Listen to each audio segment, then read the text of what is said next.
Rising out the ashes, coming from the ether. All I hear is static. Breathe a little deeper. Fallen, broken, a million light years away from home. My eyes opened, and now I've come to claim life. Oh, never let it go. These wings carry me. Live this fantasy. Running through the fire, fire. Gonna let it burn. I am the Messiah. Gonna let it burn. Running through the fire, fire. Gonna let it burn. I am the Messiah. Gonna let it burn. Gonna let it burn. Gonna let it burn. Gonna let it burn. Gonna let it burn.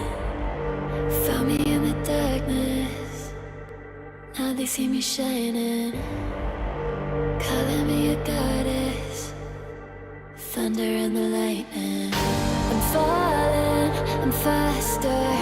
Making my way back, I'm close to home. I'm fighting harder because I've come to claim my throne.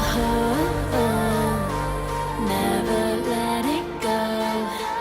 These wings carry me.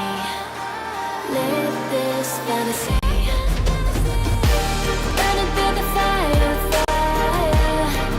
Gonna let it burn. I am the Messiah. Gonna let it burn. I'm running through the fire. Gonna let it burn. I am the Messiah.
us what we can do. But here we are, showing them, making them wish they were you. We've heard the most when it comes to this. Yeah, every shade of blue, but don't even care what they'll say. They think we're out of control. Yeah, truth be told, we know it. It's just the way we live. We own it. 'Cause that we love the thrill. We know it. It's just the way we live. We're grown-up kids.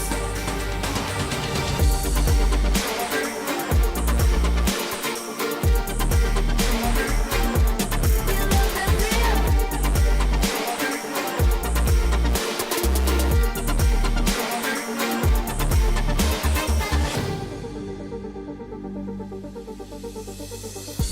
They're looking at us, an audience.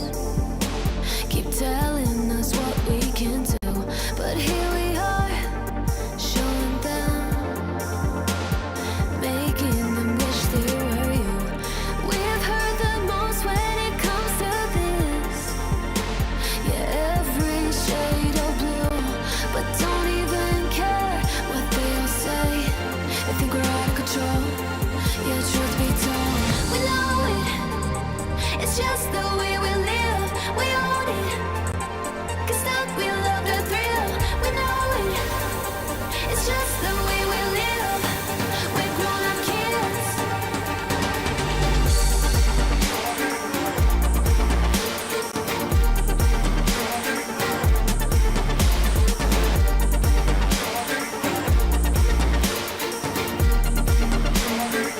It's just the way we live. We know it. It's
call my bluff for the last time. This ain't a song, it's a battle cry. No life.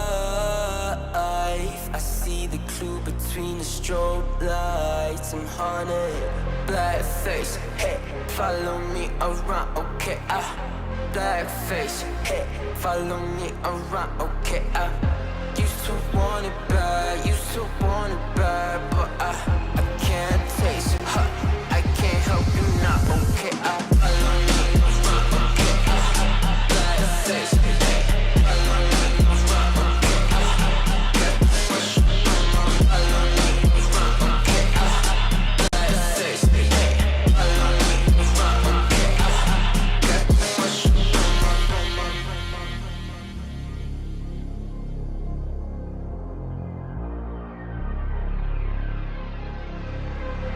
Got too much up on my plate, now I can't think. I said woke up, take a action, now I'm feeling this is it. Want the money, want the rest. I do purse, not no sex. They say Danish, why you sad? I said I just need to think. Red tape, got too close, I hate the city. Black face, show you everything you need till you fornicate it bad. Someone said it, you sad. I used to want it bad. I know it's in my head, keep seeing you too many times, yeah. I know it's in my head, keep seeing you. I know it's in my head.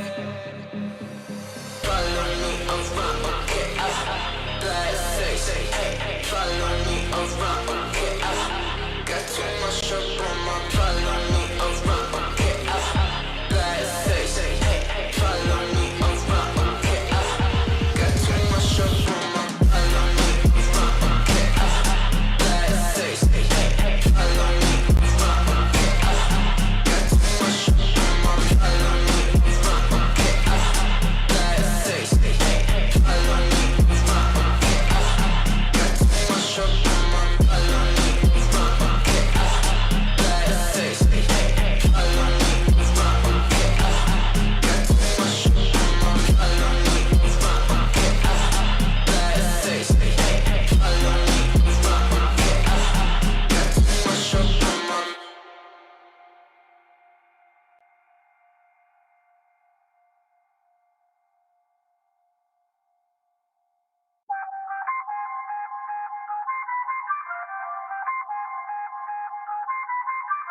I feel on top of the world, I feel on top of the world right now. I feel on top of the world, I feel on top of the world right now. I always wanted the world, I wanna conquer the world right now. I feel on top of the world, I feel on top of the world right now. I call the shots in the man with the plot and we only go bombs away. Ain't no one protecting my mind as a weapon, that's why I'ma dominate. Taking advantage of every second, now I ain't got time to waste. They all tryna sign my name, they want me to sign my name. Counting your blessing while I count that in my winnings. We take 50s and 100s and throw them up to the ceiling. Everything I envision, now everybody gon' witness. Only difference between us is I ain't stop till I finish, yeah. I feel on top of the world, I feel on top of the world right now. I feel on top of the world, I feel on top of the world right now. I always wanted the world, I wanna conquer the world right now. I feel on top of the world, I feel on top of the world right now. Savage, you've been distracted, your best my average, there's a reason for that's a fact. So they snapping back, mad at the fact that I don't have a backup plan, I ain't need that. Outworking everybody when I relax, so I ain't tripping about none of y'all feedback. Heard that, wonder when I'm gonna peak at. And that's why you count your blessing while I count that in my winnings. We take 50s and 100s and throw them up to the ceiling. Everything I envision, now everybody gon' witness. Only difference between us is I ain't stop till I finish, yeah. I feel on top of the world, I feel on top of the world right now. I feel on top of the world, I feel on top of the world right now. I always wanted the world, I wanna conquer the world right now. I feel on top of the world, I feel on top of the world right now. I feel on top of the world, I feel on top of the world right now. I feel on top of the world, I feel on top of the world right now. I always wanted the world, I wanna conquer the world right now. I feel on top of the world, I feel on top of the world right now.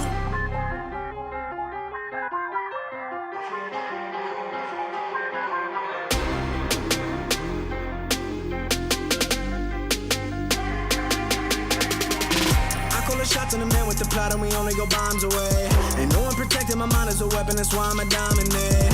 Taking advantage of every second, now I ain't got time to waste. They all tryna sign my name, they want me to sign my name. Counting the blessing while I count that in my winnings. We take 50s and 100s and throw them up to the ceiling. Everything I envision, now everybody gon' witness. Only difference between us is I ain't stop till I finish, yeah.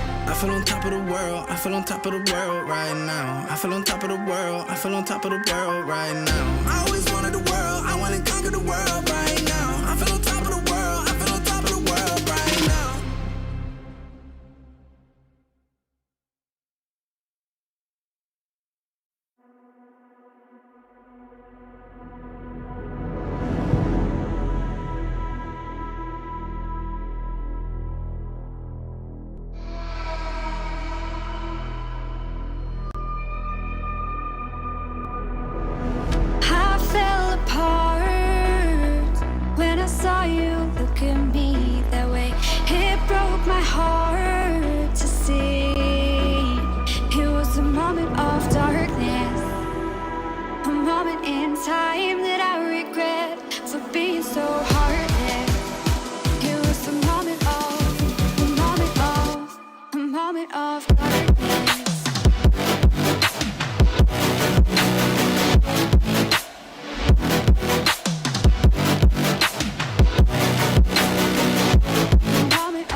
can try, but can't do it like Vinny. Yeah, no permission.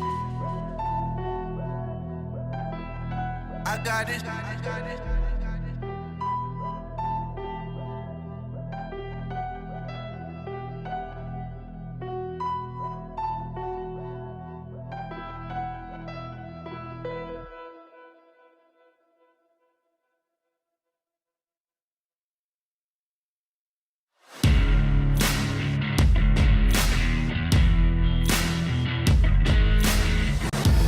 Embrace your destiny, slay your enemy, raise a legacy. No more apologies, trust your abilities, gather the energies. Pull yourself back together, been staying off track forever. Child of the nation, go seek redemption, time for salvation. Today is meant to be day of victory, time for history. Rebirth's a tendency, fight the entropy, channel your rivalry. You're praying for fortune to come, you're hearing the sound of the drums. It's too late to backtrack, go pack your bag now, keep your feet on the ground and stand up. You've got what it takes to fight back. Don't stop until you black out, out. Stand up, you've got what it takes to fight back. Don't stop until you back out. Give all you got, show them how to make a miracle. Stand up, you've got what it takes to fight back. Don't stop until you back out. Give all you got, show them how to make a miracle. Go save your team, be a hero. Take home the cup, be a star. They waiting for you, take aim, shoot your arrow. It's your time to shine, show them who you are. Stronger, gotta go faster, gotta get better, gotta work harder. It's fight or flight now, get up now. Go with the move, go for the goal, lead up the stadium, you know how it's done. Stand up, go what it takes to fight back. Don't stop until you back out. Give all you got, show them how to make a miracle. Stand up, you've got what it takes to fight back. Don't stop until you back out. Give all you got, show them how to make a miracle.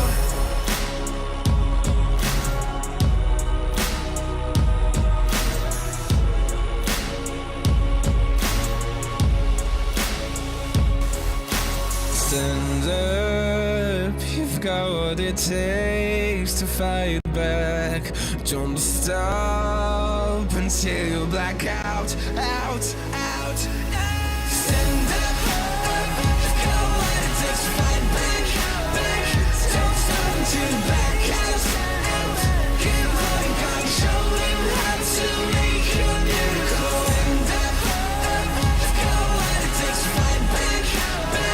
Don't stop until you back out. Give all you got, show them how to make a miracle.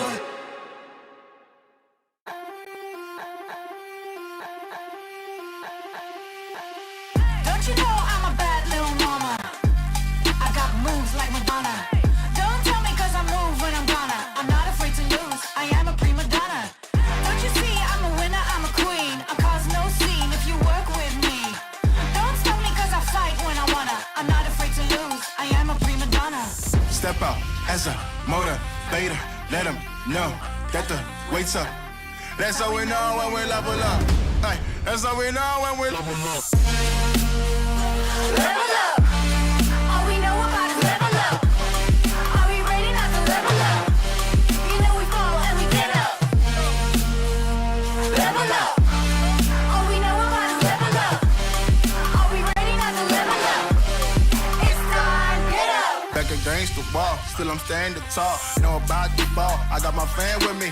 All we know is ball to empty out the mouths. The chosen one they call, I take my fan with me. Know about it if you tell, know you're breaking codes. But your credibility and all fall like dominoes. Can you really take a stance? All I wanna know. Need me real ones when it's time to go. Stepping in, elevator. Reasons to all the haters. That's all we know when we level up. Yeah, that's all we know when we level up. Level up. All we know about is level up. Are we ready not to level up? You know we fall and we get up. Level up. All we know about is level up. Are we ready not to level up? It's time, get up. I found out I'm not alone, 'cause I'm just like you. We are fearless when we fight and not afraid to level up. All we know about is level up. Are we ready not to level up? You know we fall and we get up. Level up. All we know about is level up. Are we ready not to level up? It's time, get up.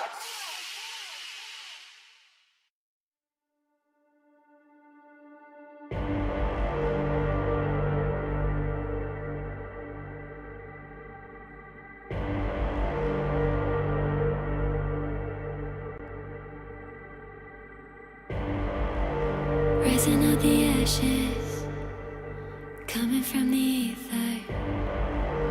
All I hear is static. Breathe a little deeper. Fallen, broken, a million light years away from home. My eyes opened, and now I've come to claim life. Oh, never let it go. These wings carry me. Live this fantasy. Running through the fire, fire. Gonna let it burn. I am the Messiah. Gonna let it burn. Running through the fire, fire. Gonna let it burn. I am the Messiah. Gonna let it burn. Gonna let it burn. Gonna let it burn. Gonna let it burn. Gonna let it burn. Found me in the darkness. Now they see me shining. Calling me a goddess. Thunder and the lightning. I'm falling, I'm faster. Making my way back, I'm close to home. I'm fighting harder, because I've come to claim my throne. Never let it go. These wings carry me. Live this fantasy. Running through the fire, fire. Gonna let it burn. I am the Messiah.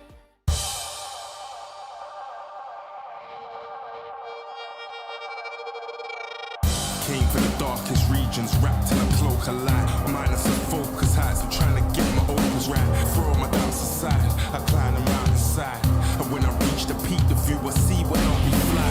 Feel the pressure, but it's relative to the man I measured. No time for hesitation, finally time to step up. And when you're feeling deep in your bones and it's on your fed up, you're close to the glass ceiling, keep your head up. See your dreams as a goal, that's how I'm seeing mine. Achieve my full potential, let all the demons pre my shine. I know every word.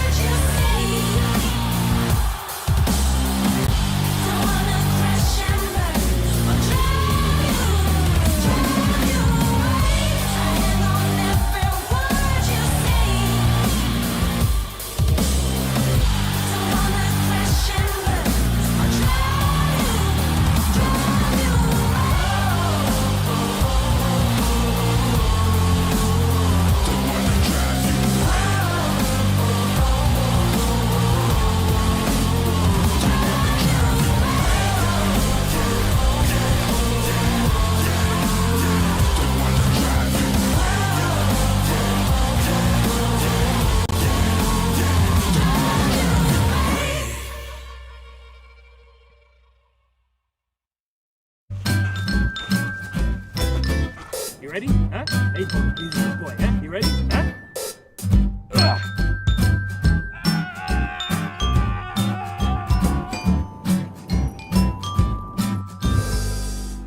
Start your esports career now at play.eslgaming.com.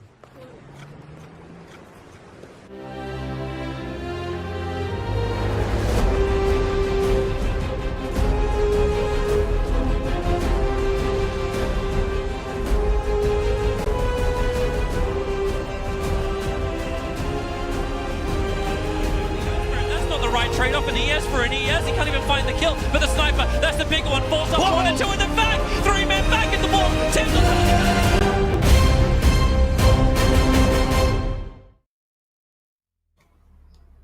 Well, hello everyone. Welcome back to the ESL C Championships. It's been a while, but we're finally back. If you guys can't read, which I don't blame some people, my name is Danelie and I'm here with Keith. Hi, Keith. Whoa, what was that intro? Holy crap. Look, okay, I think we've all gone a little bit loopy considering that some of us have sort of been in lockdown and we haven't left our houses for over a month. Kidding. Sure, that's how long you've been in, right? Probably longer. Yes, as you can see, we're abiding to the rules, making sure that the COVID-19 doesn't spread around, but good Dota still has to run. So here we are, casting for the ESLC Championship 2020. Hang on. At the cost of our sanity, but I think it's for the good, right? Yeah, it's for the good. But anyways, sorry, you continue first. Go. Keep it going. I'm sorry to cut you. Keep it going. That's fine. All right, well, let's take a look at our brackets for today. Today we'll be doing our Group B matches. We've got 2 matches for today, and tomorrow we have 3. Keith, do you want to let everyone know what we're doing today? Yes, we're going to be covering 2 series, mainly 2 series? 3. Most likely 3 series of the day. Geek Fam with MS Chonburi for our first series. Boom Esports versus Oracle.Youth in our second series. And whoever the losers of those 2 matchups will go down to the loser bracket, which then will be our third series of the day. And yes, it's going to be a long run drive because it's going to be a best of 3 for upper and lower brackets. So yeah, you've got nothing better to do. You're on lockdown. There's no reason as to see for you to be tuning off. There's really none. There really isn't. Yeah. I'm just glad that we get 3 matches for every single series, just because I feel like sometimes best of 1s are fine every now and again, but I think best of 3 is where it's really at. You start to see all the strategies, the synergy. True, that's where consistency also shines, right? Best of 1, sure. Sometimes people make mistakes that could be detrimental. Sometimes it's a little bit of luck. Sometimes it's either or. But yeah, consistency, that's what makes a great team. And I guess we're considered lucky to get a best of 3. As you can see, today we'll be covering, as I said earlier on, the match series that will be going down. Geek Fam, MS Chonburi, Geek Fam, who got some sort of a buzz in Southeast Asia ever since they picked up Raven and Cuckoo. They're turning into a pretty formidable team. MS Chonburi from Thailand, they're relatively under the showl of shadows because nobody really knows, which could also be a trump card, right? Boom Esports from Indonesia, and Oracle.Youth from Australia, if I'm not mistaken. Yes, you were saying? Yeah. I was just saying that, sometimes when you're that underdog and people aren't quite aware of what heroes you play, what kind of strategies you like to run, it could be an advantage just because you have that element of surprise. And unless the opponents really do some sort of detective work, start digging around your previous matches, it could be an advantage. But who knows? I think the cool thing that I really like about Dota is that even though, let's say, Team A, right? They've never played against an opponent before. Because it's 3 matches, they get to spend the first game looking at how the opponents play, what's their strong lanes, what their weak lanes are, and then adjust accordingly to game 2. True. And talking about, you mentioned Geek Fam, why don't we just jump straight into the lineup, see who they have under their belt to pull off the strat. So be it. Raven, Carl, Cuckoo, Zephyr, Whitemon, these names are nowhere new in the scene. Everyone knows them. Formerly TNC, they have played some reputable matches before. Raven, especially with Cuckoo and Zephyr. So for me, I think Whitemon and Carl, they're like the newer bloods. You don't really see their name appear in the super pro scene, the tier 1 leagues. But here they are in Geek Fam. So the organization has got trust in them. There's a reason why they kind of gotten better ever since the pickup. Could be just because I mean you've got Raven, right? You get a good carry. It just trickles down. Well, the thing is, like, even though you might have a good carry, the rest of the team still needs to follow through, right? And that's where everyone else sort of comes into play. For me, I'm really interested to see how the supports play for these squads, because supports, I feel, are just so important for that early game to help settle down your mid and your safe lanes, and even your off lane. Every now and again, you're going to need support. You're going to have to either go for a gank, some kind of rotation, deny the enemy off lane, that kind of stuff. We've got MS Chonburi on the screen here. So we've got Mel M, Nico, Seri, Ponlo, and TNT. I think a lot of people are going to be familiar with Ponlo. He's been in the scene for a very long time. A couple of these other names not so familiar, but hey, we're talking about this, the whole Dark Horse aspect. Yeah, and MS Chonburi just like out of the win, like something unrelated at all. They have like the coolest personality. Met them once, chat about them, talked with them. They are like the coolest. They've got personality. I think they're the most marketable team until their team actually gets some results out there in like some more reputable tournaments. I think they can easily be sold. Like they're comics. Every single one of them. They're just straight up comical. They're amazing. They're amazing as a person. I mean, I think we've seen them live. They're really, really nice guys too. So, I mean, if you guys ever get the chance to meet them, they'd be more than happy to talk to you and everything. Yeah, and you were mentioning about supports being super crucial, which is true, especially in this new meta where fights happen in like 5 minutes into the game to contest for runes, to contest for outposts at 10. So like usually it's the supports who come online first before your cores do. So yeah, we're gonna have to see how well they play that laning phase out. Yeah, so I think until then we can't really say what's going to be going on. There's been quite a bit of a break, I think, for some of us spectators and even the players, just because everything's been cancelled, unfortunately, due to the current circumstances. Tournaments have been cancelled, everything's been rearranged. But yeah, Keith, have you noticed any shifts in the meta so far?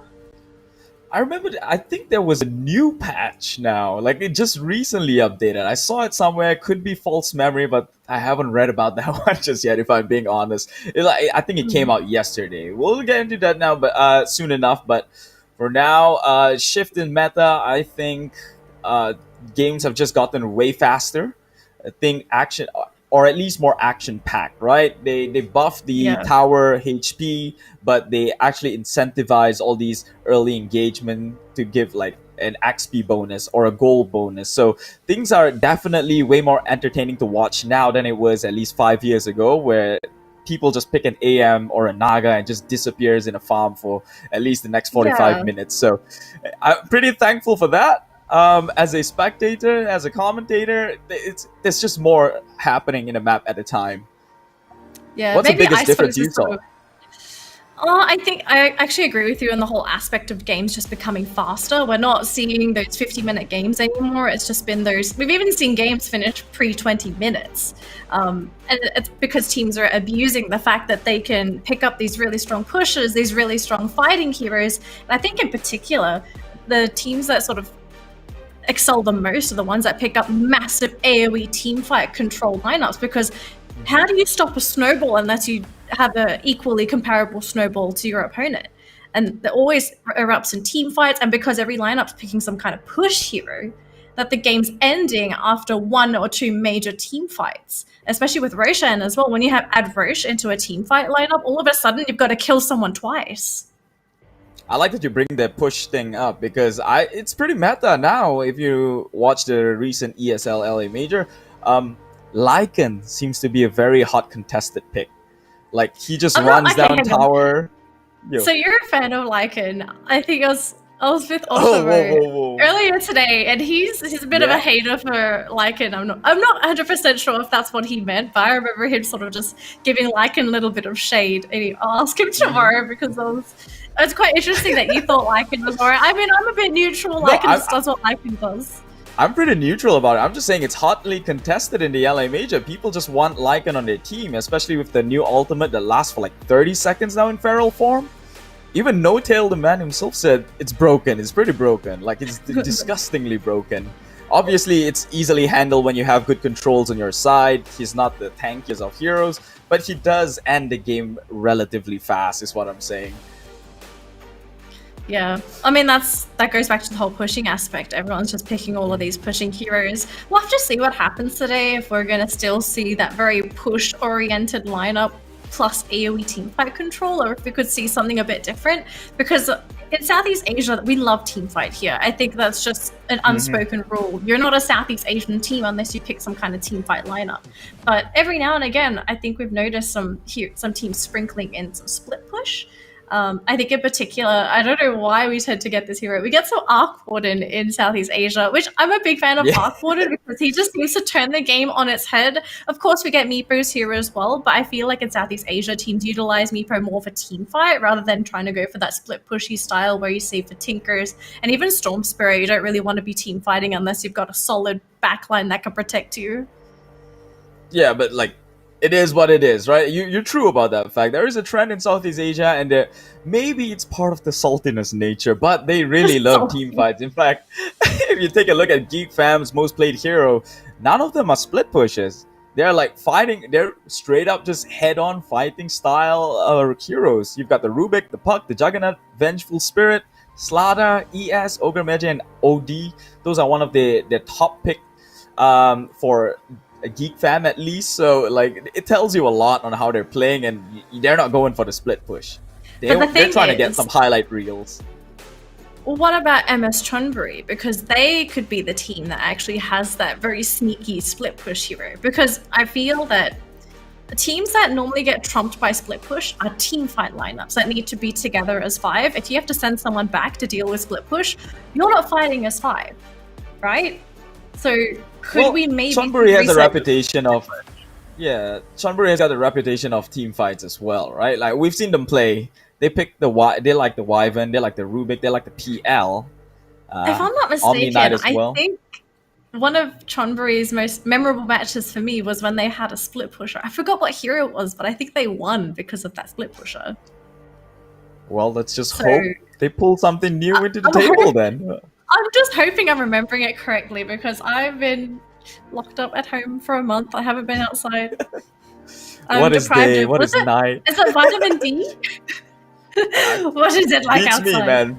Beats me, man. Beats me. My goodness. You're in Asia. It's fine, you know? They don't care about vitamin D. They care more about the complexity of the skin. So you're in a good place. What happens if you're vitamin D deficient? Is that like going to make you sick?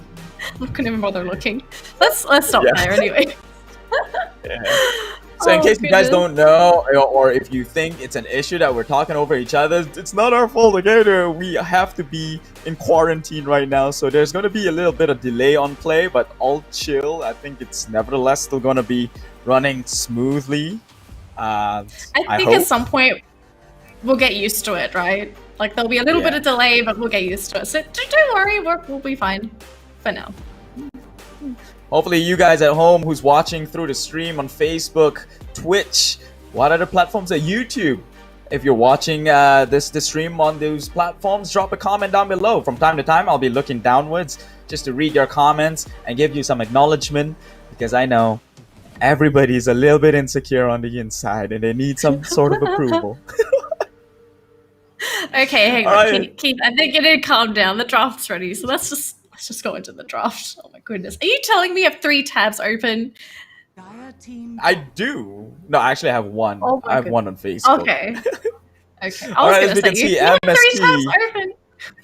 Chonburi's taking up the Radiant side and Geek Fam down on the Dire. Bans out the Ricky, another one of Chonburi's favorite pick.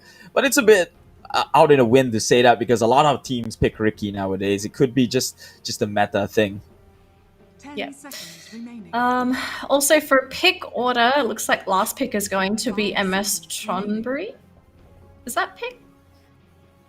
Last pick? I'm looking at the screen correctly, aren't I? Oh yeah. It's gonna be so Chonburi should get last pick. First pick though is going to be Geek Fam, and I know a lot of teams they like to pick up Snapfire as their first pick. That hero has just absolutely dominated the support scene. If she's available, someone picks her up. And I know Geek Fam does play Snapfire, so that could be a possibility. Unless it gets banned out, so Geek Fam, no Snapfire. Goodbye. It's again, Snapfire are one of those hot bans. If you don't want to deal with it, I think the Mortimer's Kisses is just a bit too annoying to play around with. So they'd rather just take it out. They took out Puck though on the side of Chonburi, which is again one of those heroes which I have seen shine at least in the Group A of the ESLC Championship, which we had like about a couple of weeks ago, right? The Knicks as well, super meta right now, super disruptive, especially when you talk about the team fight meta. He's one of those guys you wouldn't want getting caught in the crossfire because of his spike carapace. Yeah. So Rubik going to be the first pick for Geek Fam. Very versatile as a support hero, can really do a lot of things for your team. It's not all just about the steals, but whoever's controlling that Rubik, assessing the situation and can handle it accordingly with that support. MS Chonburi though, this is a very early opening. They picked up Timbersaw as their first pick. I remember I believe it was Winter was telling me how amazing Timbersaw was in the current meta, but also pairing it up with a Disruptor as their second pick. I find that very peculiar and possibly just a deny pick from Geek Fam, because Disruptor is a good way to deal with the Timbersaw, with the Glimpse as well as the Silence. Well, but they did give away the Static Storm potential on the way of the Rubik, so Static Storm into the Mars arena is going to be pretty detrimental as well. So I don't know what's going through Chonburi's head. Yeah, that's assuming Rubik will be able to get close to the Disruptor. I feel like something that's really nice about Rubik is that you force some of these very important heroes for Chonburi to consider their position in that team fight, so that if they see the Rubik somewhere, they're going to have to try and skirt on the outside, try to not let any spells get stolen, or even change the order that they cast spells, so that instead of getting the Silence, maybe Rubik gets the Nuke instead, because Disruptor tries to cast a spell immediately after the Storm. But that's really, again, that's up to Geek Fam and also Chonburi with their positioning. Next two bands, Bloodseeker and PL, we're going to get an Ember Spirit on the field. Really, really mobile. So far, the only real lockdown they have is Rubik on Geek Fam. Chonburi is showing a lot on their hands right now, showing that they want to go for the early tempo. Picking up an Ember, picking up in Timber. They know those are tempo heroes, maybe to the early mid game. Try to make space for this Weaver, who, yeah, like you mentioned, Geek Fam is lacking the lockdown, so that should be something to worry about. They did pick up the Undying though, so Timbersaw, tanky as he may be, might just be countered, especially with an Undying who can just suck the strength out of him, just render him immediately with like very minimal HP. So yeah, this is a very interesting Weaver pick, because what Weaver sort of adds to the team is that he gives everyone minus armor with the bugs, and he's also pretty good counter to Undying, because his bugs will also be able to hit the Tombstone. I'm not sure if this is sort of their way to deal with the Undying Tombstone, but again, it also adds this another hero that's got crazy mobility on Chonburi, and Geek Fam still doesn't have the necessary lockdown to keep one hero down and to kill them. Undying simply there to steal strength, weaken heroes, and hopefully let the rest of Geek Fam chip them down. But you have to deal with Ember Spirit, Weaver, and Timbersaw. You're not going to be able to hit all three with a Decay. Oh, there we go. Another hero that counters the Timber. So is Geek Fam actually expecting Chonburi to just have this Timber playing a crucial role in making the space for the Weaver at this point? Well, it is also a control with the Astral Imprisonment for the Weaver, but doesn't the Astral actually... It gives him enough time to actually just time-lapse backwards, though. The same thing could be said for Ember Spirit, because it lets him charge up another Revenant. So the OD, very interesting pick. It's a strong mid laner. Like, that's... Without a doubt, OD is one of the strongest mid laners right now. He can destroy the mid lane. Again, this also depends on how Ember Spirit matches up against the OD. If he struggles, this is really good for OD, because you want to get ahead. You don't want to be farming if you're OD. You want to get to that 15-minute mark. You want your items, and you want to fight, while Chonburi is still weak, because Ember can fight, but he would ideally like to spend a little bit of time in the jungle, get those items. Same thing with Weaver. Leave the heavy lifting to Timbersaw until the rest of the cores are ready. Yeah, when you brought that up, heavy lifting to Timber. This OD just absolutely destroys the Timber, though. His Arcane Orb just hits him, takes away the mana, then you have the same problem on why everyone buys a Diffusal on a PL. You get this tanky guy with no way of running around because he can't Timber Chain, he can't use his Whirling Death or anything. He's just there to take some hits, which eventually this OD is just gonna demolish. 10 seconds. Well, maybe that's Timber's job. He might not be there to kill anybody, but if he can keep Geek Fam busy while Chonburi farms up their cores, it should be good.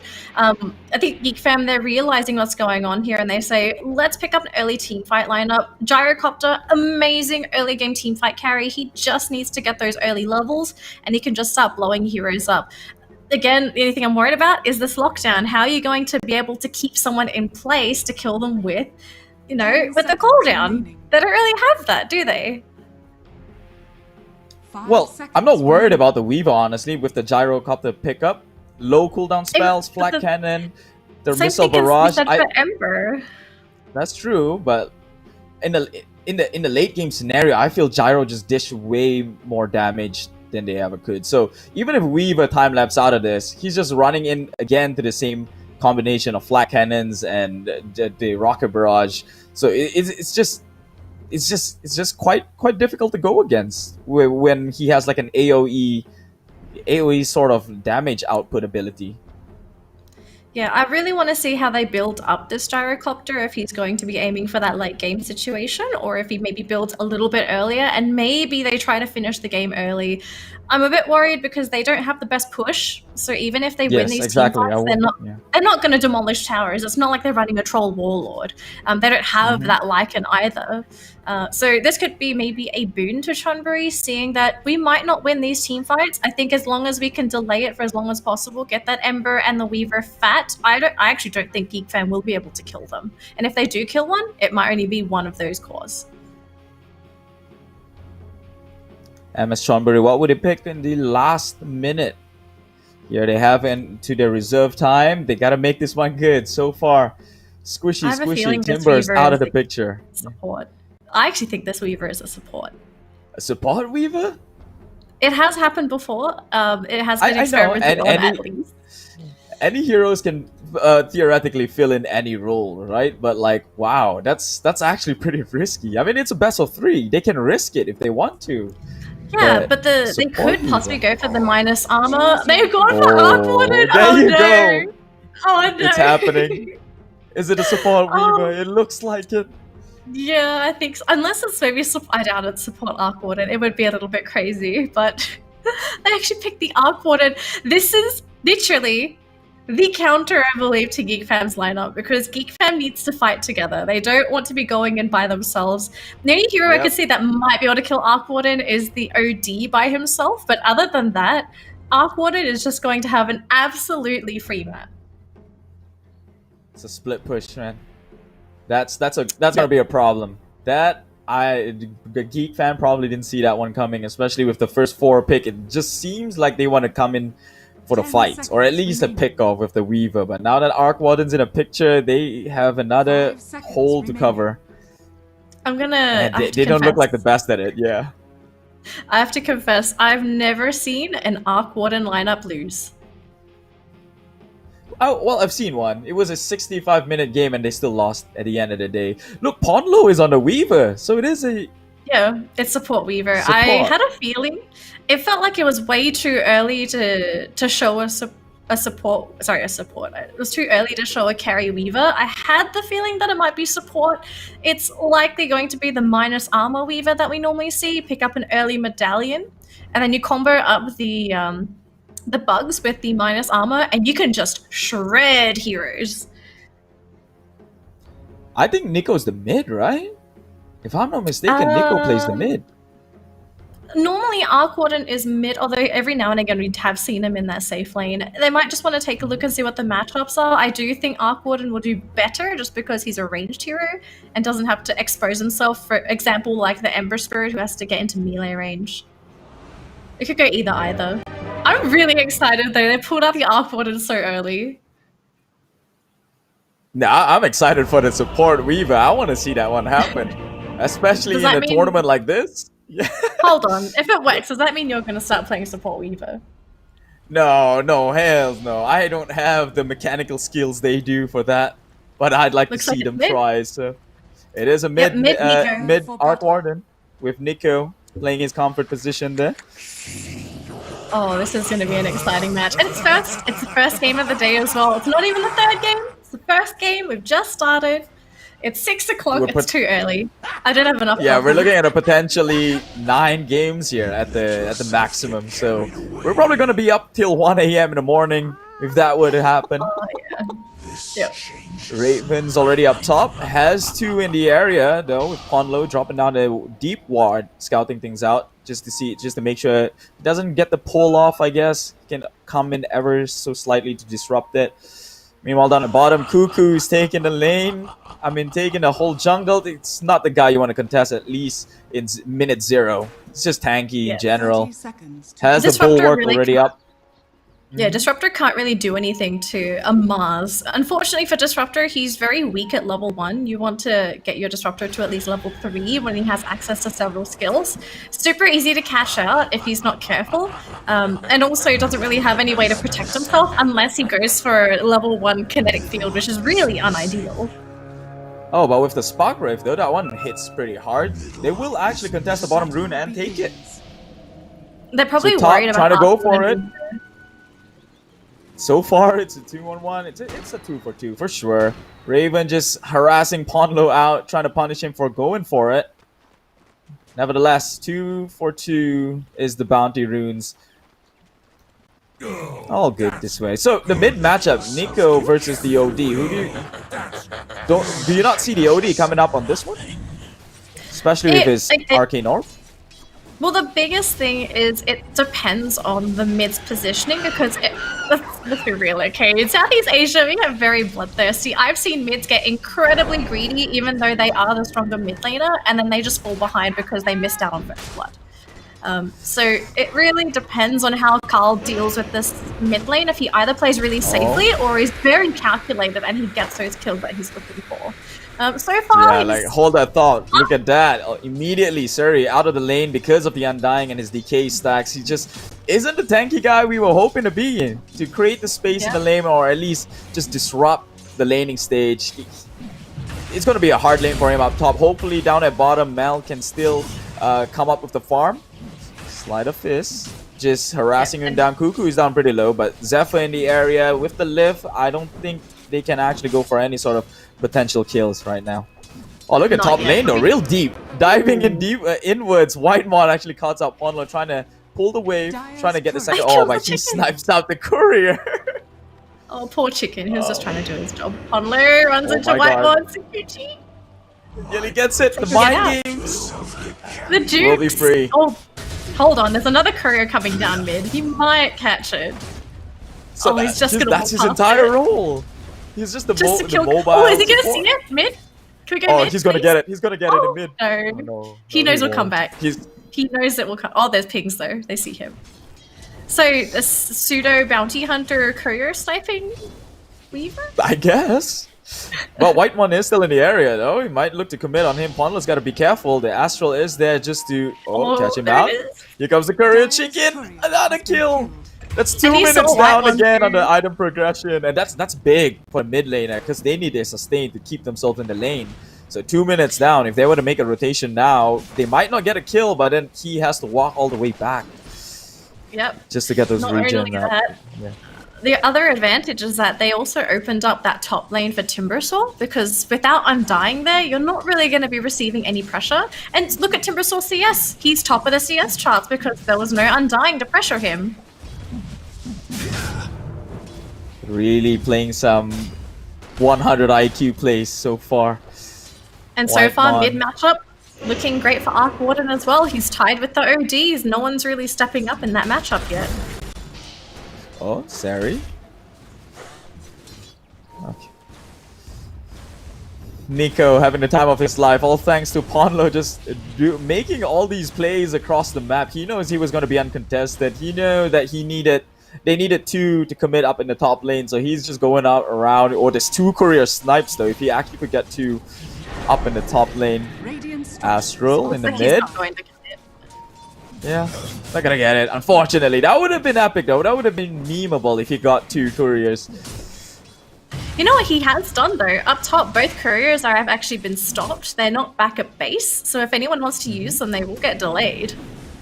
You let yourself get carried away. It's the little things that matter. It is Dota 2, a game of seconds. Every single thing counts. And you can see Whitemon immediately has to walk to his career, just leaving more space for this Timbersaw to wreak havoc on top lane. Pops the mango. Keeps this. Looking at that bottom lane, looks like it's alright for Mel. He's CSing, 17 CS compared to 14 on Mars, so they're not losing that matchup. Oh, mid lane. I don't think they're going to be able to kill Carl there, but it's very close. It's Too close for comfort, yeah. Arkwater's getting strong. Oh, bottom lane though, they take the kill onto Mel, so at least something good going on the side of Geek Fam.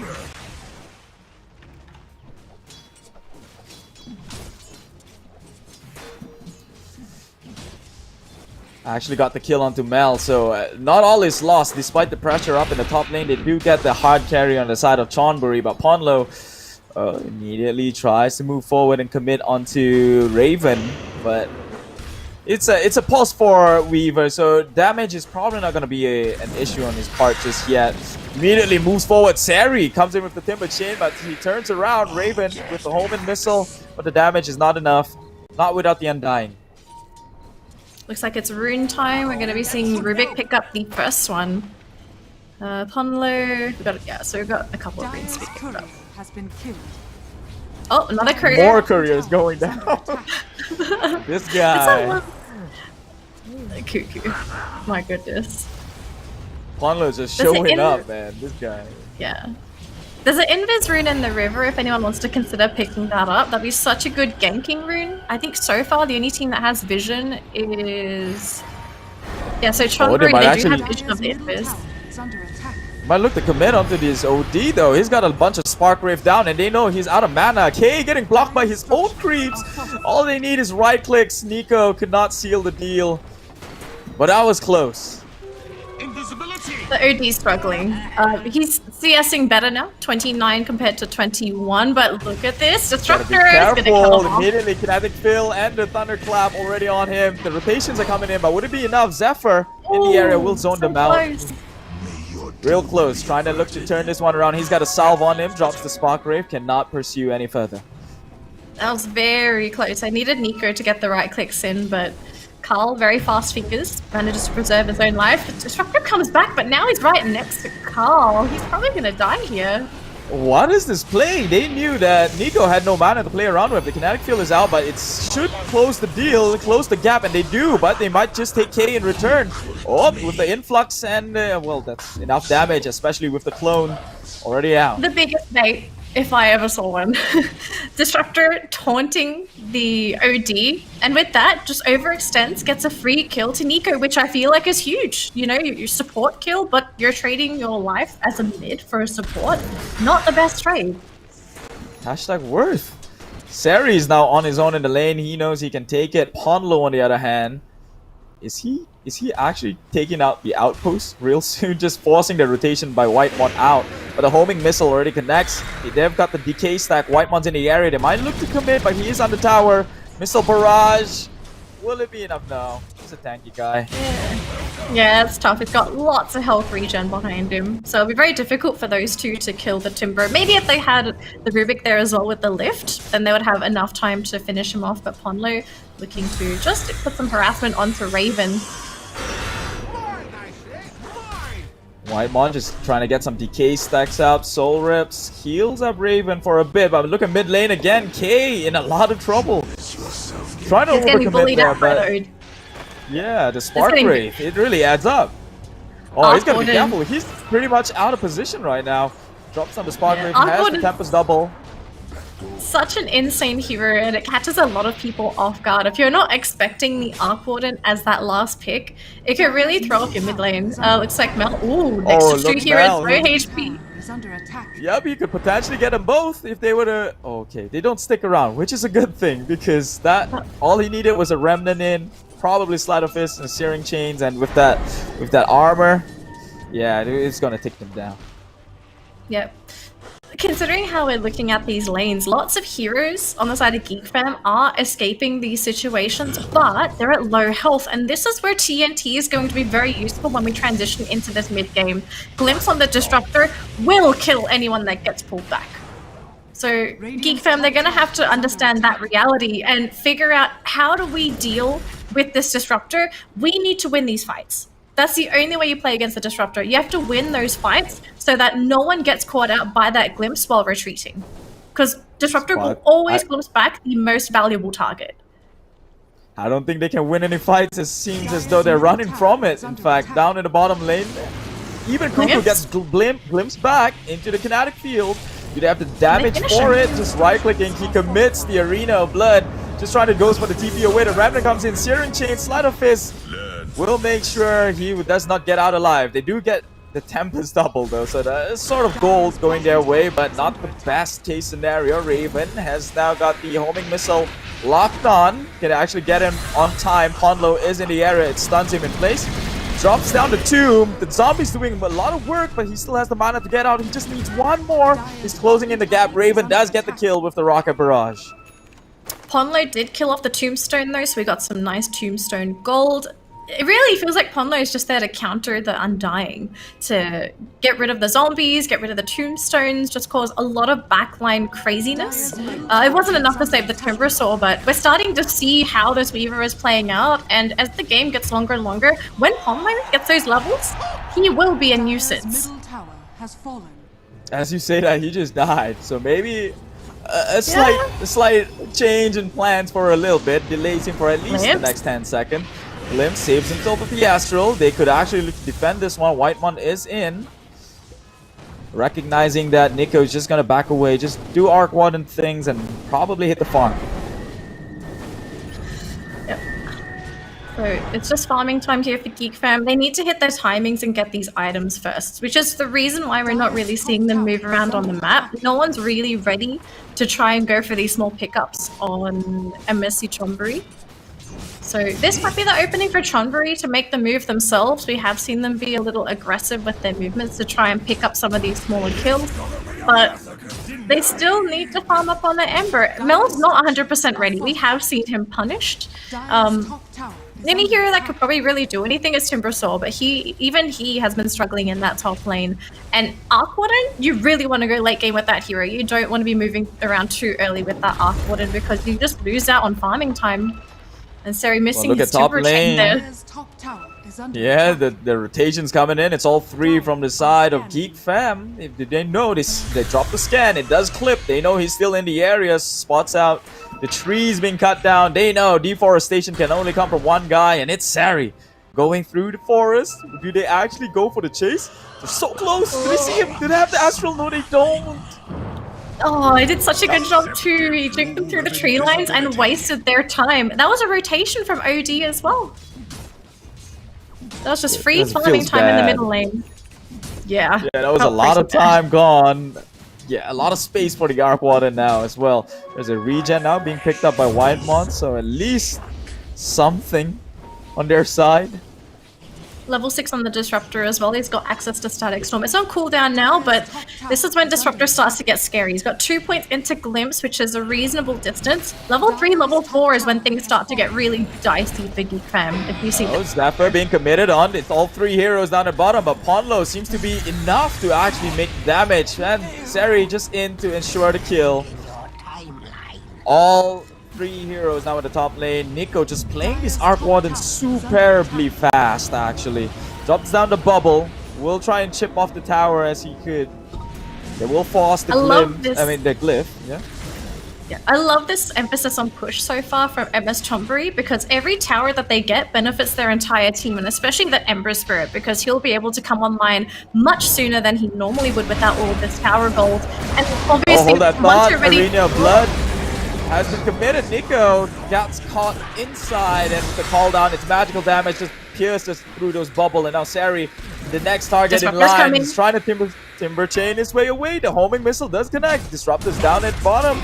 Down at the top lane, but hiding so far. They're all grouped up. Do they actually get it? Oh, here comes the Static Storm, but unfortunately, not enough for that one. Zephyr now has the chain. He's just going in, but probably will not commit. Mel M, though, does get the kill onto White Mon down bottom, but the hammer drops down and takes him off. That fight Messy just swings the way of Geek Fam. Yeah, very, very messy there for Chonburi. They're trying to make some cheeky plays. Nico sticking around for way too long. If the Disruptor came about 2 to 3 seconds earlier, Timbersaw may have just survived and they would have probably walked out with 2 or 3 kills even. But because they finished him off before TNT could get into position, they just lost. They lost way too much. They didn't need to lose those heroes. In particular, Arc Warden just got greedy and stuck around in the enemy jungle without any vision. Looking at the ward vision, the only vision we see for the Radiant is on the Dire River down towards the bottom, but that's about it. Whereas the rest of the wards, they all belong to Geek Fam and they know where these heroes are moving.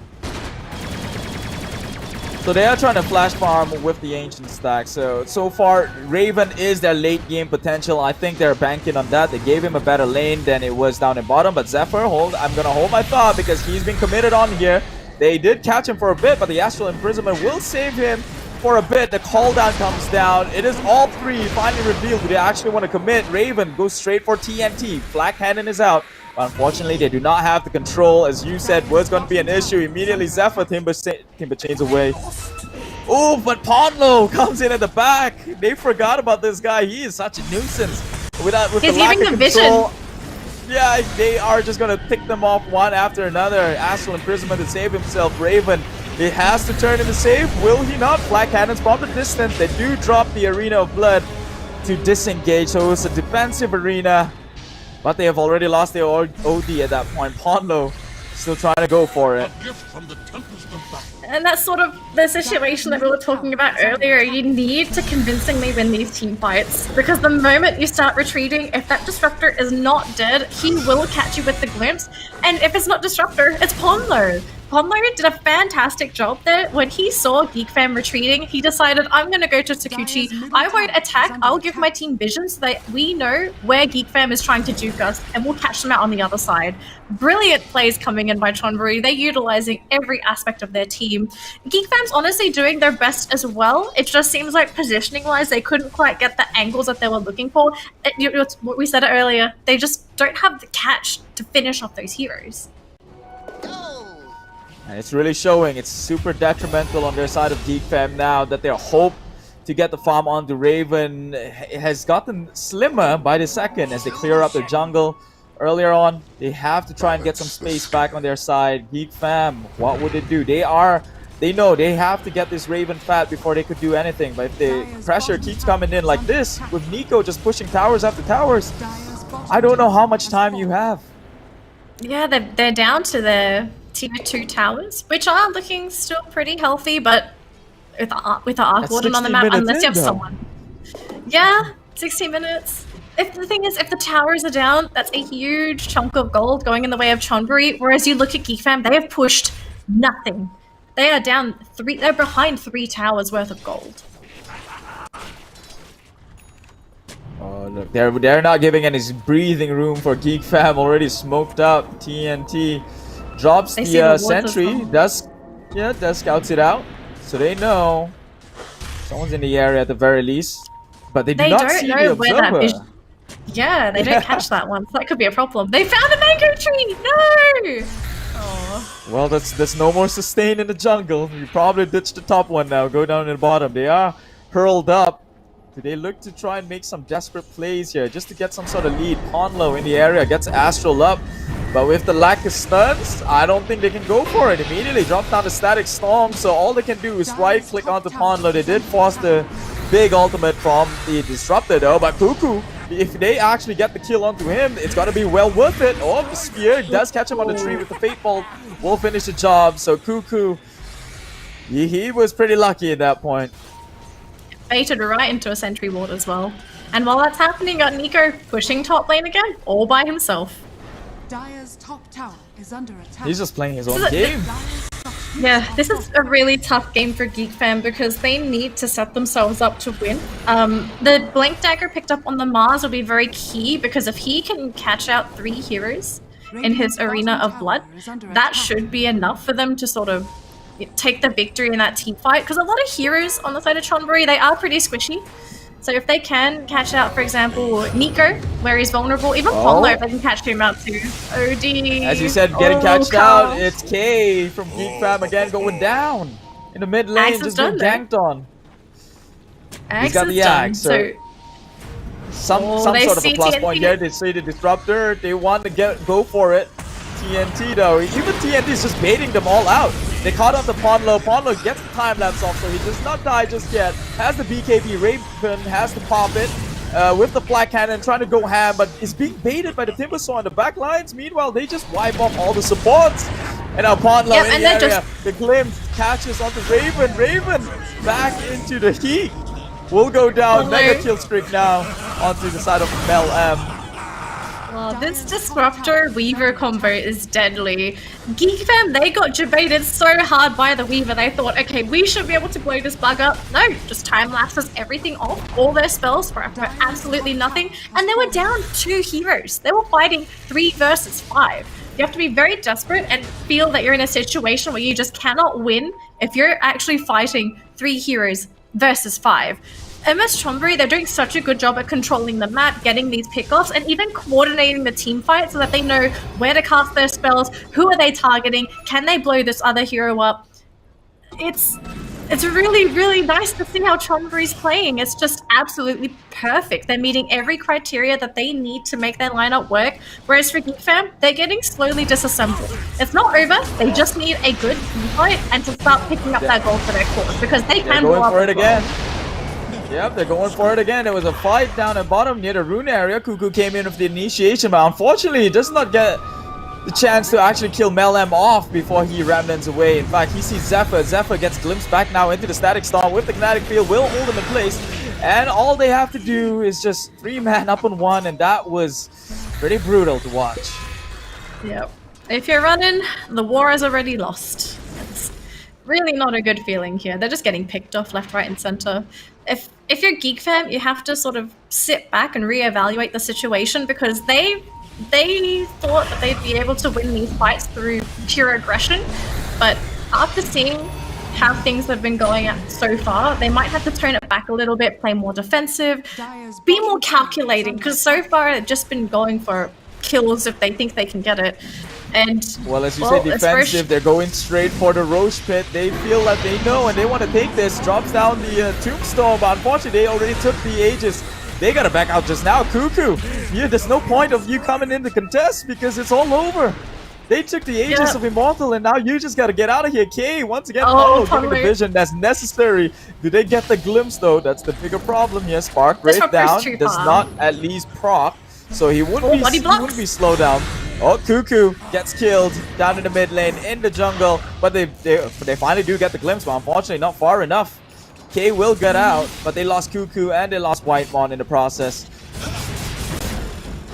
Yep, this is not the kind of team fight experience you want to be if you're Geek Fam. They're just losing everything left, right, and center. And something I forgot to mention as well was that they picked up a BKB on a gyrocopter, and if you pick up BKB, it normally means you want a team fight. You want the gyro to survive during those fights to at least finish heroes off. I believe his first BKB was a defensive BKB, and he even might have to use it here if he wants to TP out. And he's trying to get away. He doesn't want to use it. He's going to go for the cooldown, but maybe he's just going to have to succumb to death. TP. He's going for it. Did have the burst. They do not.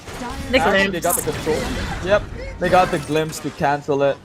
Now, I wouldn't mind if they lost Whitemon and Cuckoo, but if Raven was up and farming, it might have been like some slight of glimpse of hope. But no, that glimpse of hope just glimpsed him backward, canceled the TP, and now he's gone again for another 35 seconds. Oh, I think Carl has just been spotted out too. He's got DD, but does it really matter if they see you coming? Chasing Ponlo. Does it matter if they want the team fight and not running away from it? Yep. Nico. This is such a scary match. I've never seen an Arc Warden being so impactful at like 20 minutes into the game, but he is making it work. Arena of Blood has been committed, but doesn't connect onto anyone. They want Disruptor though. He's the bigger guy. He's already dropped the Static Storm, but they can't even get a kill on him. And now they're turning this onto K. K has the defensive Astral Imprisonment himself up, but Mel is in the area. He pops the BKB, comes in well, with the Flame Guard and just tick him off with the Slider Fist. So, not even a Cuckoo threat. couldn't He even was just finish. taking tower. Yeah. Yeah, Cuckoo was so close to finishing off the Disruptor. If he killed him before the Static Storm Kinetic Field came out, OD would have lived, but just on the edge, Disruptor managed to just clip Carl, and he gets away because Cuckoo had to try and reinforce for the OD. And they're gonna get more Soul Rips trying to keep Cuckoo alive, but here comes the Flame Remnant. Oh, comes in with the Spark Wraith. The damage is enough. Drops down the call down, connects onto everyone. Black Cannon is good, but unfortunately damage isn't. And now he's just trying to man up against a Tempest double. Oh, to get the real Nico. White Mark falling pretty low, actually. Throws in the Chakram. Gets no one from that engagement. So there's... Oh, Nico as I say that, doesn't Zephyr is the one who's going to die. Zephyr's gone. There's a mega kill onto Seri. Yeah, Nico doesn't care. He's still got the Aegis. He's fine. He's really got nothing to worry about.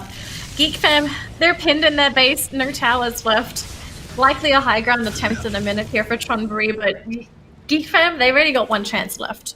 They defend within their base, hope that they can get at least a clean fight, or if they can, make sure their cores are surviving at the end of those team fights. Hopefully get a gold swing and maybe turn things around, but just look at the net worth difference. 9k on the OD compared to 12k on Nico. And he's going for a Skadi as well, so this Arc Warden, he's just going to get even tankier, plus you get the Skadi effect, which they're already struggling to run away. Add Skadi on top of that, you're not going home, you're going back to the fountain. Well, a slight glimpse of hope on the side of Geek Fam. They do have pretty formidable high ground defenses with the Tomb, with Mars and his Rebuke. You've got Gyro with his Black Cannon, but they cannot go overcommit like this. Getting caught out again out of the Static Storm with Kinetic Field. Do they have the damage? He finally commits the arena. Soul Rip is there to hold him for a little longer. Seri, he's going straight in with the burst damage coming up from the Whirling Death and the Timber Chain. It's enough. They want Raven next. They know if they take him down, it's pretty much GG. He has to pop the BKB. Soul Rip the hole, just keep him alive for a little longer. He is still there behind the tier 1. He's got to be careful though. They can't have means to jump in, but Cuckoo went straight in and gets stunned up. He's down. No buyback. 70 seconds. There's no buyback too. This looks like this tower, this lane is over. The barracks is gone. Yeah, there's no way they defend this. Yeah, Raven by himself and the support, they can't defend this. They're just being rolled. I think that's the simplest way of putting it. They got completely outplayed in all of their lanes. And even during the mid-game for some of these team fights, it looked like it was going to be good, but Geek Fam, they just couldn't quite finish off their targets. If anything, probably just a really big drafting issue here. The idea was there. The idea was to dominate that top lane with the Gyro Undying, get the Gyro a very quick start, quick BKB, and that they fight Chonburi before they come online. But because of what Ponmo did to slow down the mid and that top lane with a couple of career snipes and even pulling Whitemon away, huge factors, and it basically slowed down Geek Fam's plan. And now that they're on the same level, or they're even below Chonburi now, they just can't do. They don't have the necessary tools. They've got BKB on Raven, but where's the damage? The final? Yeah, they just don't have the damage to kill anybody. They've got to be careful though. They have means now to at least counter the Static Storm with the Force Staff being picked up, but that looked like it could have gone bad real fast. Defending the high ground, they do hold. They only lost the mid lane of Rax, which is pretty crucial as it is. That's a lot of the access into the jungle all gone. Double damage rune in the river as well, and I think Disruptor will spot this out maybe. If they take that, that's basically a game-ending rune right there. They just go in with Nico, double damage rune, that's it. Game's finished. There's just no way they protect the towers. That is smoke from Geek Fam. Oh yeah, that's a smoke. Raven tried to smoke. Oh, he got spotted. But unfortunately, you smoked into Ponlo. Gets the vision, pulls Cuckoo back in place with the Kinetic Field, holds him there. The Astral Imprisonment just saving his life for a little bit more. He's already committed the Tomb. He does get out just in time with the Blink Dagger, but look at that.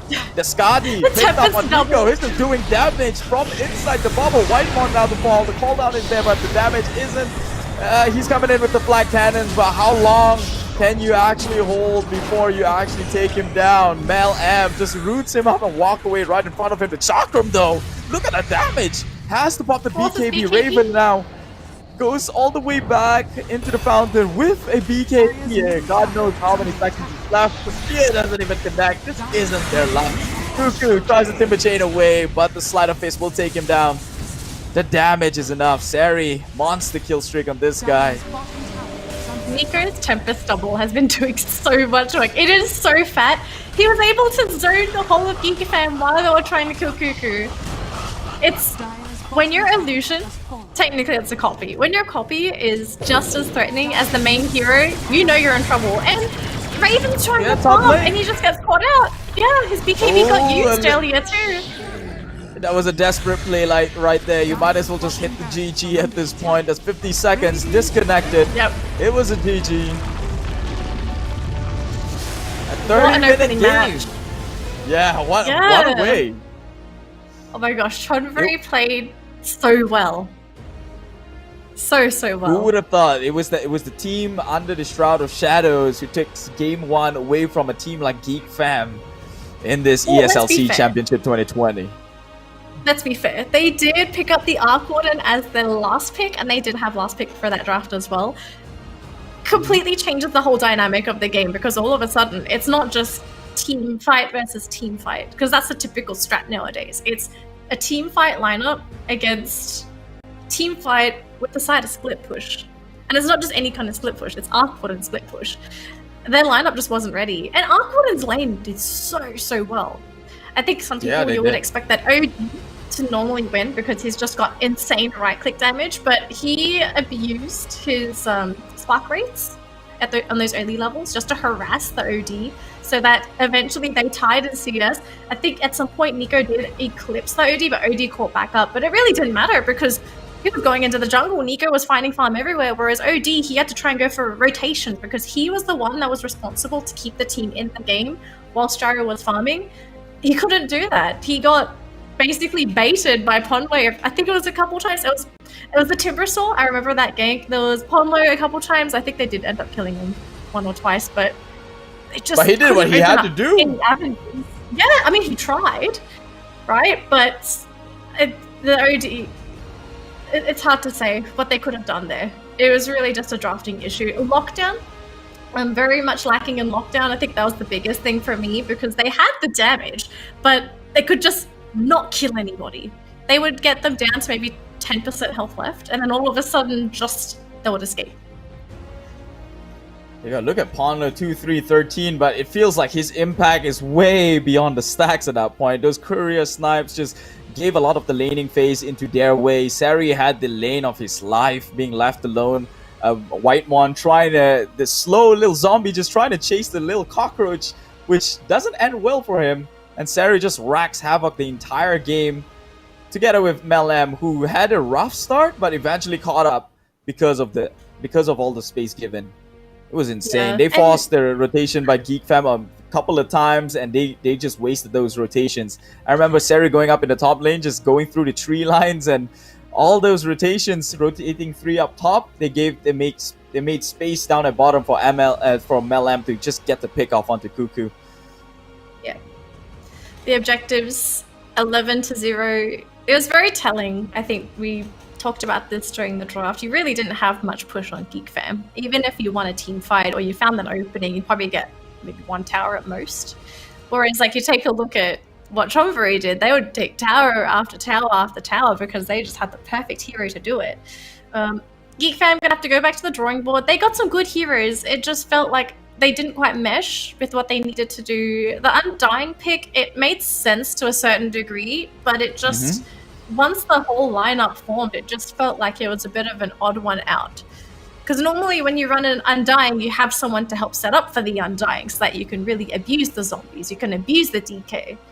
So abuse the tombstone. It was the Arena of Blood, right? If you Arena of Blood and you drop a tombstone on the outside, it's like ideal, which didn't quite work out for them because they're not the ones engaging the fights. Yeah, they were the ones engaging the fights. And White Mon on the laning stage, he was just absolutely absent. Look at his levels. He's level 10 to everyone else. It's sort of what happens when you're a melee support and you don't have too much of an opening to get levels and such. Because they had to dedicate everything to Raven and Carl. Even Cuckoo needed some of that space. And so the supports were sort of left hanging. Zephyr, I guess he was running after got some Ponlo most of the time. Yeah, so he was left out of it. So back to the drawing board. Yep. They're going to have to reconsider their draft. Maybe go back for something a little bit more simpler to execute, because this lineup did feel a little bit gimmicky to a certain degree. You had to have a sequence of things happen to make it perfect. Anyways, player of the match, I have a feeling I know who it is. Please be Ponlo, not Melem? Really? Oh, okay. Interesting. They really love KDAs, this one. Yeah, I was thinking either Ponlo or even Nico, because those two, they did what they needed to sort of pull everyone with them. But Empress already did catch up from a pretty bad laning stage. So he did come in very clutch late game when he was just literally diving into the enemy lineup. No, but I think like because Ponlo sniped the courier down in mid, courier down up in top, they had like a 2 minutes of progression gone, or at least the 2 minutes time where they cannot send any sort of regen onto the lanes. They just absolutely lost it. You know what I mean?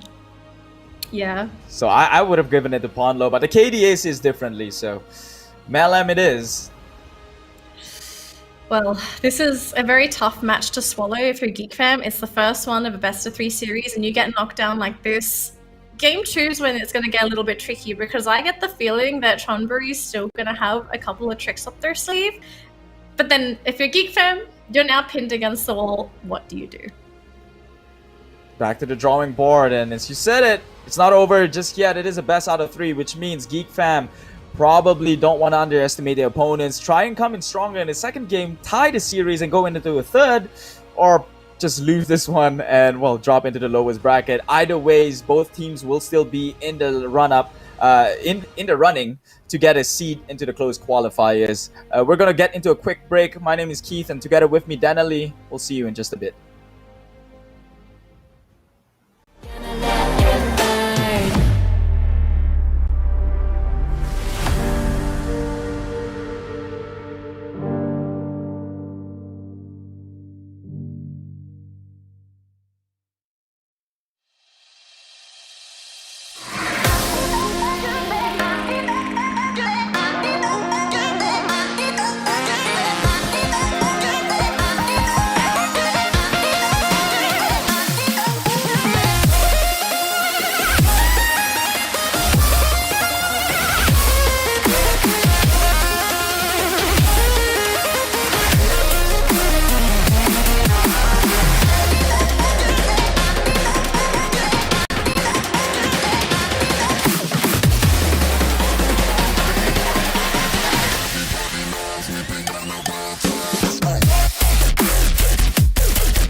telling us what we can do. But here we are, showing them, making them wish they were you. We've heard them.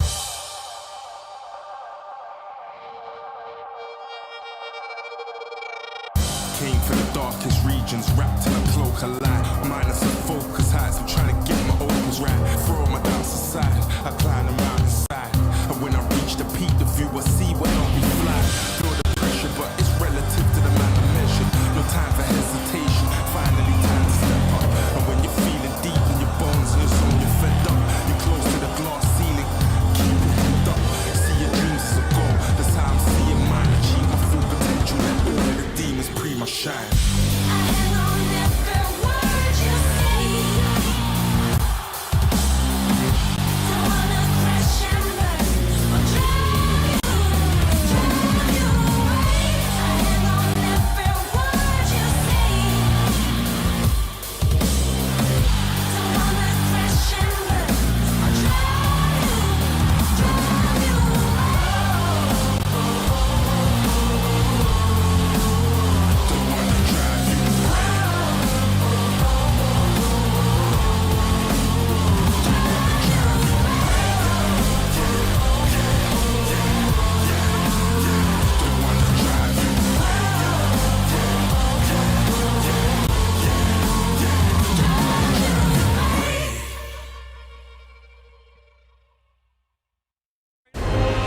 He can't even find the kill, but the sniper, that's the big one, falls off.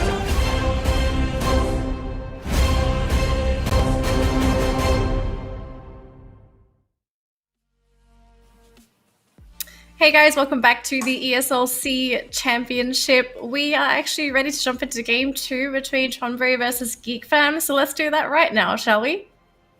Keith, that was honestly a very tough game to watch, especially if you're a Geek Fam fan. They picked up a pretty good lineup. There were a couple of flaws, but they managed to basically drop to an Arc Warden, which is a very dirty pick if you ask me. I guess in a way they did not expect that Weaver to actually be in support. You called it out first, so props to you on that one. But it's also very demotivating in a sense that when you talk about Geek Fam, you know that they've got name in the scene. Meanwhile, MS Chonburi is the one who's like coming in as the underdog, and they just wiped you clean. Like there was even no competition in that first game. So we'll see what Geek Fam wants to do. They picked up again the Mars, most probably going to be on Cuckoo. He is drafting for the team, so he might pick that one up for himself. They have a Phoenix now, so it's the typical eggs into Arena of Blood combo. You can't run away. It's definitely going to proc. But MS Chonburi coming in with, again, a split push potential lineup. Ember, Nature's Prophet, both of them can potentially get around the map as easy as they want to. Push the lanes in. It seems like a rinse and repeat. They found the formula to go up against Geek Fam. Yeah, I think Chonburi, they're going to go mostly for the split push route. If you ask me, we've seen it in game 1, likely to happen in game 2. I've spoken to quite a few people about Phoenix, and a lot of players I've heard, they sort of dislike Phoenix being picked up super early. The hero itself gets very gimmicky, especially if you're really relying on Phoenix's supernova to be doing any kind of work for your team. Picking it up this early, it sort of allows the enemy to pick heroes that not only fit in their lineup, but can also to a certain degree counter the Phoenix supernova. If they wanted to go for the Weaver again, highly unlikely. I think Ponle might be picking up, maybe in support Nature's Prophet. It has happened before. Lena as a mid, I think Ember Spirit's going to be taking up that mid role instead though. But anything that can hit fast can just destroy the supernova egg. And even then, there's something else you have to consider. If they want to utilize the supernova egg, you need lockdown to keep heroes within that boundary so that they can get hit with the supernova stun. Most teams, if they don't proc the supernova properly, teams just run away. It's so easy to run away from a supernova egg unless the enemy has a disruptor themselves to glimpse a hero back within range, unless they have enough disables and stuns. And Center is a perfect counter to this because you run away with the Stampede. Yeah, now they can, but now they have like 3 AoE on the side of Geek Fam now with the Will-O-Wisp and the Arena of Blood, so maybe that should fit into the setup you were talking about, but I'm not too sure about committing all 3 heroes for that one strat, and what if it just falls through? They're hoping on a perfect initiation at this point. Yeah, so the Phoenix is useful in this 5 here. seconds We'll have to find out what happens with it. Late game Phoenix can be really, really great as a support, not only from like the Supernova. Sunray does a lot of damage, and it can heal teammates. So if you win a team fight, then you can just heal up your entire team in one Sunray. Keeper of the Light, also another hero, great in the late game because you can also sustain your team with the heals, especially the Disco Ball. I hate that skill, super annoying. Although I'm not sure if it's going to be a problem if you're running a Centaur. You could just stay out of range of the Disco Ball and you're fine. It's probably just a setup for the Arena of Blood, right? You catch a whole bunch of people in there. And it's also a good D push, seeing as though they picked up the Nature's Prophets themselves. He can clear off the Treants with his Illuminate Blast. So I guess they're really trying to stall the game as they just picked up the Terrorblade for himself. So they might, again, Geek Fam going into the late, but we've seen how MS Chonburi plays it in the early. Is that the ideal? I'm not too sure. I'm pretty sure they have an idea coming into this game too, at least a clearer idea than the first one. 5 seconds remaining. I'm really curious because Geek Fam's lineup is running into a similar problem like last game. They don't have anyone to set up outside of Cuckoo's Mars. I'm assuming Cuckoo's going to be playing the Mars. Keeper of the Light doesn't really have a way of keeping a hero locked down. Same thing with Phoenix. Phoenix has to rely on Mars for setup. Terrorblade has like the slow, but that's not a proper lockdown. Then you have to now deal with a Emperor Spirit that's just going to be remnanting around. You've got the Centaur Stampede to benefit the whole team. You have a Mirana that has Leap. I don't know how they're going to kill anybody if they just get duked all over the place. MS Chonburi does love those very super annoying heroes. Heroes with mobility, that seems to be the game here. Every single one of the heroes right now. Stampede and the Centaur, the Leap and the Mirana, Amber with his Sleight of Fist into Remnant, Nature's Prophet.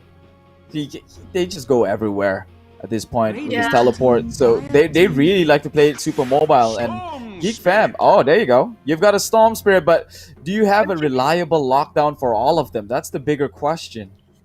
Yeah, the good news is that Chonburi doesn't really have the best way of dealing with the Storm Spirit either, so this could be a really good Storm Spirit game.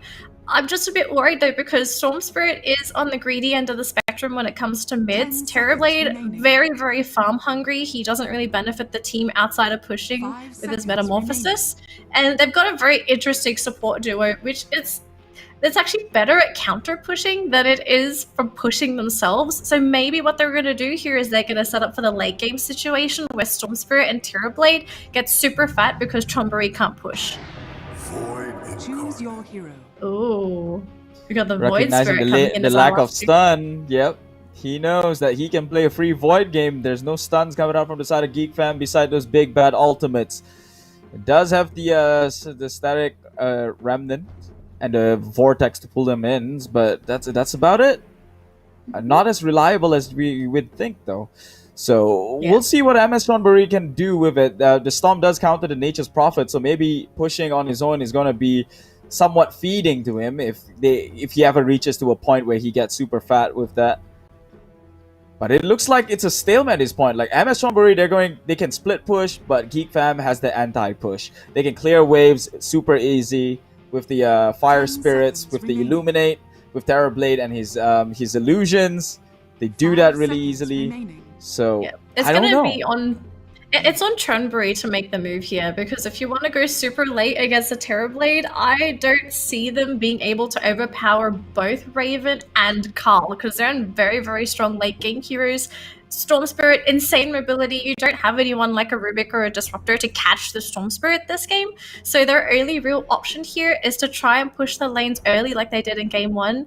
The draft is different though. It's pushing potential is actually in TNT this time. It's not going to be in Nico. Nico's probably going to have to spend more time farming before he's ready to help out the team. I'm expecting a timing of about 20 minutes here for Chonburi to really start making their move. If anything, if you're cheering for Geek Fam, you're going to hope that they can buckle down here, get to the late game, and get that farm on Raven. I know Raven plays a really good Terrorblade, and Chonburi has to know this as well, so they will need to keep an eye out on him, maybe ward up the map as well, just to see where that Terrorblade is moving, and if they can, potentially cash him out and just slow down that farm, because this Terrorblade is probably the biggest wall right now. All right, this is game number 2 of the first series of the day. MS Chonburi up against Geek Fam. It is a 1-0 going to the side of MS Chonburi right now. Will they tie this matchup, or will they actually go with the 2-0 sweep on the side of MS Chonburi? We'll see in this game number 2. Yeah, I think the heroes on Geek Fam are a lot better for them. They are playing on some of their iconic heroes to say. So we'll see if Geek Fam can do this, if they can hold the fort down. Lots of emphasis here on the Keeper of the Light. He really needs to stop this push if he can. Chonburi, though, they're the ones that are going to have to put the pedal to the metal. What's the plan, Chonburi? We'll have to see how they're going to do this game. They are on a clock, though. Based on their lineup, they will tick out if they don't actually secure those objectives they wanted to. At least, like you said, the first 20 minutes of the game, it's going to be super crucial to see if they snowball down or not at this point, because the late game is definitely swinging the side of Geek Fam, especially with the Terrorblade and the late game Void, late game Storm Spirit. I mean, yeah, the 5-man Vortex potential. It's kind of like a black hole, which just adds up again with whatever AoE team fight potential they have on their side. And the egg. Yeah. Remember that. The egg would just set up for the 5-man Vortex if it gets to that point. They do scout it out with the Treants up in the top lane. Realizing it, Sari is already here, but the Terrorblade just goes straight. Raven just goes straight for their bounty runes as well. So, should be a 2 for 2. Oh, Looks like unless TNT wants to TNT try gets and this bully one. out Zephyr. Does Zephyr maybe try and dive for this? They're trying to body block with the Treants. Oh, the you missed it! Yep. Yeah. He gets Will it. be a 2 for 2 so far. Do they get it? Yeah, it's a 2 for 2. And a bounty department. Raven going down back to his lane. All good. Pairing it up with the Kotl though. Isn't that a bit counterintuitive in the sense that the Illuminate just destroys all his creep wave, and he needs to farm if not amongst everyone in the map actually. A really good Keeper of the Light player won't hit the creeps. Normally tries to come in from the sidelines and catch them out behind the creep wave. Knowing Whitemon, I do believe he's played this hero quite a few times, so he shouldn't really put too much pressure on the lane for Raven. Not only that, Raven, super experienced carry player, he really knows how to control the creep wave, so if there are any mistakes, he should be able to adjust accordingly. I think they play the Blinding Light, right? For the first laning stage, just for the missed chances, makes it hard for the enemy to last hit. Well, it's hard to say because I don't know what he's skilled at level 1, so we'll take a look when we get down there. For now, though, this top lane, it's not the best for Geek Fam, unfortunately. Support Phoenix as well as Mars. These two not really strong as a lane duo, unfortunately. Yep. The arrow. Yep, so I believe that's the Blinding Light. He's just going to try and harass, I guess, with right clicks. But doesn't really seem to be doing too much. There he's still farming. Yep, he took up the Blinding Light. So, top lane a bit hard, knowing that Nature's Prophet in the lane is known to be one of those more lane-dominant harasser. So, we saw them taking a whole bunch of hit already. This should... Yeah, so player disconnect, it's nothing new in Southeast Asia. We don't have the best of internet, but we make it work. Still have the strongest fan base in Dota 2, I think. Oh wow, okay. I think that's a bit of a bit. Anyway, I actually am genuinely curious to know where the players are playing from. If they're in maybe a team house during the current situation, or if they're maybe back at their own houses. Missing middle. With the quarantine, probably their own houses. It's not advisable they go Yeah. in a team house right now. I mean, if they're staying together, it shouldn't really be a problem, right? Oh, who stomped down at to bottom, Raven. harassing onto Raven. Raven taking a whole bunch of hit, has to back off, but the Blinding Light is there. Not really Still get that, some hits in though. Yeah, not really that effective. in this lane, I mean, it will slow down a potential kill, but if Raven is within kill range, I don't know if Blinding Light's going to really protect him. Yeah, the Keeper in this bottom lane, I'm not really seeing the effectiveness of this. It's better than a Phoenix. I think we're just going to have to say that. Phoenix isn't going to be able to benefit that bottom lane, so if you're going to put her anywhere, just put her up top. Try and soak up that EXP, because there's no real way of locking down Zephyr unless he's close enough to Ember that he gets with the chains. There is dive available, so yeah, Phoenix is okay up there. Just gonna jungle with Mars instead. TNT is gonna scout that one out, sees him there. He's not afraid though. They know they have the upper hand when it comes to the harass. Oh, his Void Spirit pulls him in, Void Remnant. That's about it so far. A stalemate. The kill potential. What level? At what level do you think the kill potential should be coming up on the side of MS Chonburi to actually go for this commitment? Well, if you mean this bottom lane, I feel like level 4 might be perfect. I'm not sure what level Seri is at the moment. Level 2. So it'll be quite a ways away. They need the arrow to land. That's something that has to happen. Seri can set this up, but it's all up to Whitemon to prevent that from happening. Because he's got the Blinding Light, it's going to be a pretty difficult task. But with the double edge, Terrorblade doesn't have the best HP pool. So if they can find that opening, they could absolutely kill Raven. Arrow to fire. Not the angle. Dodge that one. The sidestep was there. Seri could have gotten it, but they do get a kill up at top. What did they get? They get the courier? They got a courier. Oh, they got the TNT. TNT dove for it. Yeah. I guess. Well worth it. You got 2 couriers for it. Yeah. It was 2 couriers. It slows down those I lanes.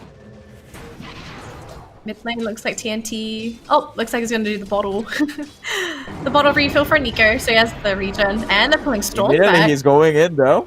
Pulls in with the Remnant, but K has to be careful. TNT is still waiting in the area. They might just get him with the Sprout. He doesn't have his level 6 just yet. He's trying to protect the regen rune. He wants to give that to Nico with his bottle. Don't want to give that to a Storm Spirit.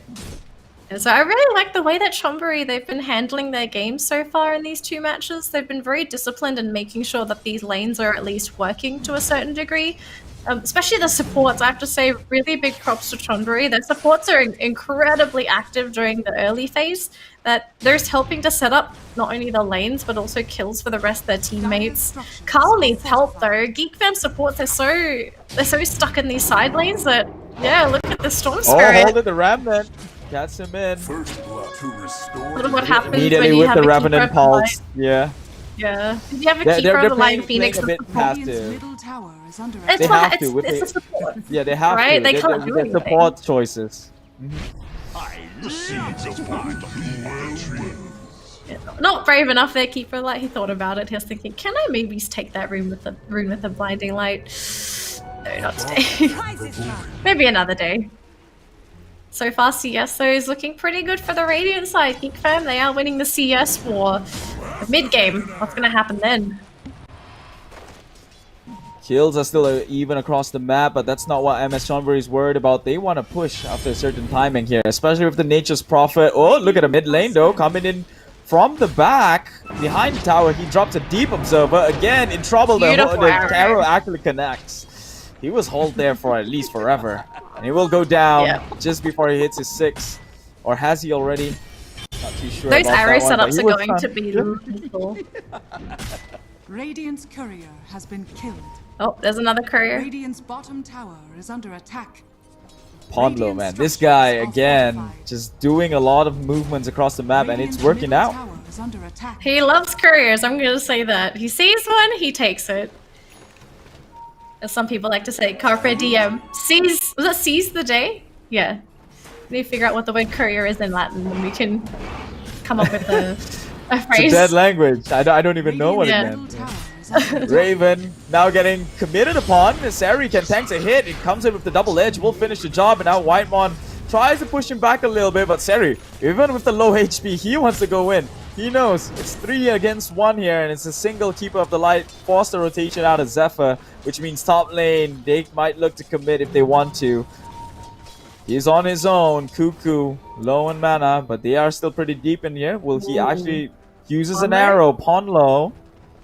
I don't think he can kill Whitemon here, though. bit too healthy, and Zephyr's nearby. I think he thought about it, they saw him. So Ponley's going to be getting away. Yeah. Nico doing pretty well on this. Yeah. Nico's doing really well in this Void Spirit, second CS. He's tied with Carl though, so Carl hasn't been shut down in this lane at all. He has received a bit of pressure, but he's still well on his way to get his items. This is some good news for Geek Fam.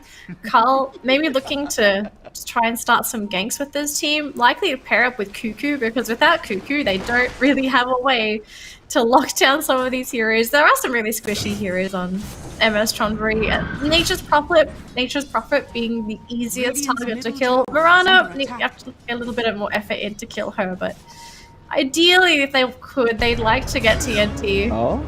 They can actually commit onto this one though, because K is in the area, pulls him in with the Vortex, sees the Remnant. He can just zips forward if he wants to, but he doesn't. Yep, doesn't know how many people are there or could be there. Yeah, playing it safe. Yeah. They did not have any vision close to the tower. If they hit the spear, I do believe they would have been able to kill him there. But the missed spear, they tried, but it's going to be wasting the Storm Spirit's time now since they didn't manage to grab that kill at all. And Mel doesn't even leave the lane. He just sticks around. He's back at full health. I believe he ate a salve. And Geek Fam gonna have to reconsider who they gank now. Who do they even gank? Well, they're trying to go for Raven. They know he's the priority target. Oh, you meant no? Geek Fam gank someone now. They're just gonna play it safe now. They want to go for the farm, as you said. Raven is the key kill. He has to carry the whole game, but he's going down. Yeah, especially with he's TNT got no rotating. Yep, with the teleport, he's everywhere across the map. They gotta be careful about those sort of engagements. Zips forward, ball lightning in, catches onto Nico. Nico, he is a squishier one, but the arrow actually connects, and he could actually turn this one around. Bono comes in with the Starfall, deals decent damage, but unfortunately they cannot keep up with it. They have a lockdown issue themselves, so they're just going to go for the objective. So it's not all lost for the side of MS Chonburi. Oh, but here comes the Void Remnant, pulls him in. Zephyr's next. Has no mana, has the dive to get out. Will be safe, but you lost your Storm Spirit. And a Whitemon too. Just needed one more hit. I don't think you want to leave the tree line now. My goodness. Ponley's arrow, that completely caught Carl off guard. He didn't expect the Mirana to be there at all. Once he got hit by the arrow, he just realized, wait, I'm not supposed to be here anymore. I do feel like maybe that was a little bit of... Yeah. I feel like maybe Storm just wasn't expecting the Void to fully commit onto him as well. And that's leading him to getting caught out. Cuckoo spots out Middle M. They do know where they are. And Bondo comes in, so maybe they get an arrow onto the Mars. Courier. Oh no! Rest in pepperonis. Middle M finally got a taste of what Ponlo's been doing the entire game. He drops the arrow, will dodge it, sidestep. Order runes. Anticipating the arrow. But bottom, look at that, pushing in.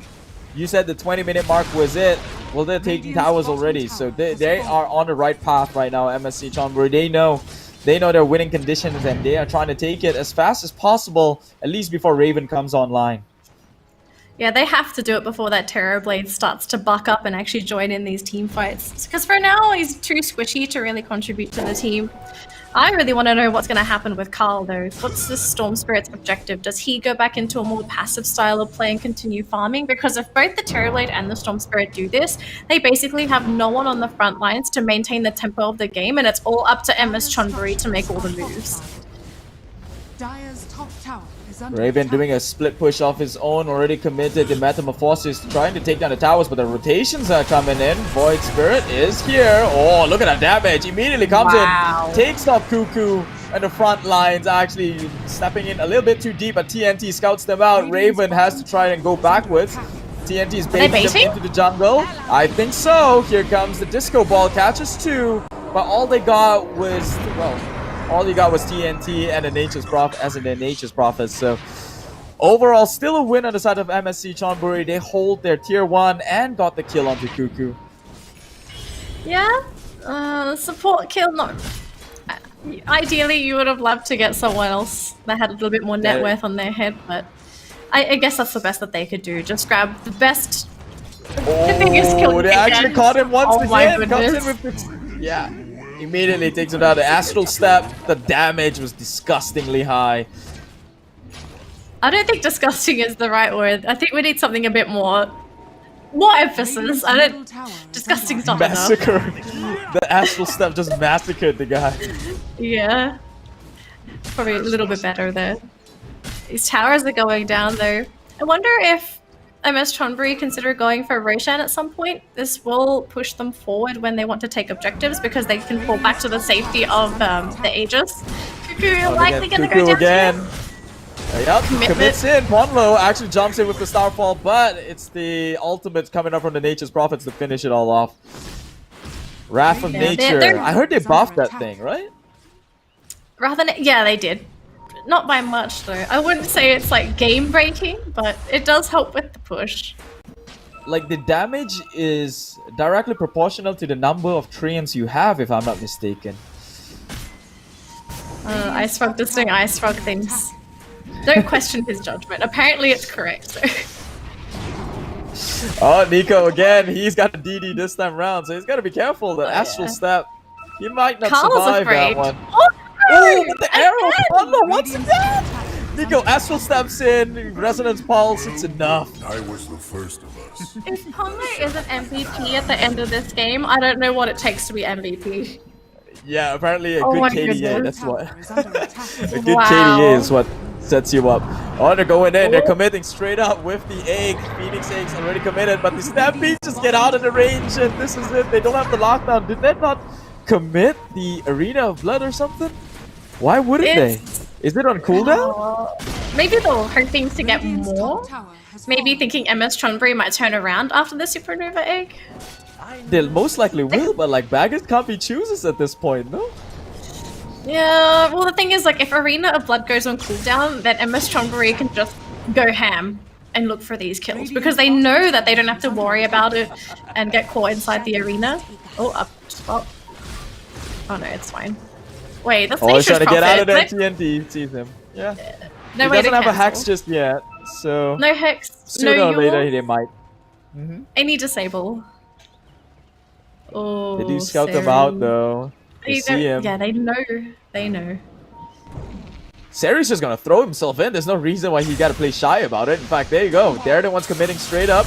Pulls him in with the Vortex. Sari now, they used an Arena of Blood for one. They could have done it two, but they want the one, and now the re-initiate comes in. Nico takes one in the back line. Whitemon is gone with the Astral Are they Step gonna again. chase? Oh, unfortunately the Remnant was not enough in range, could not pull one in, but they have no reason to play off now. They know that the big lockdown is gone. They can actually just re-engage on this one. Ponlo Arena of Blood tries to is go down again.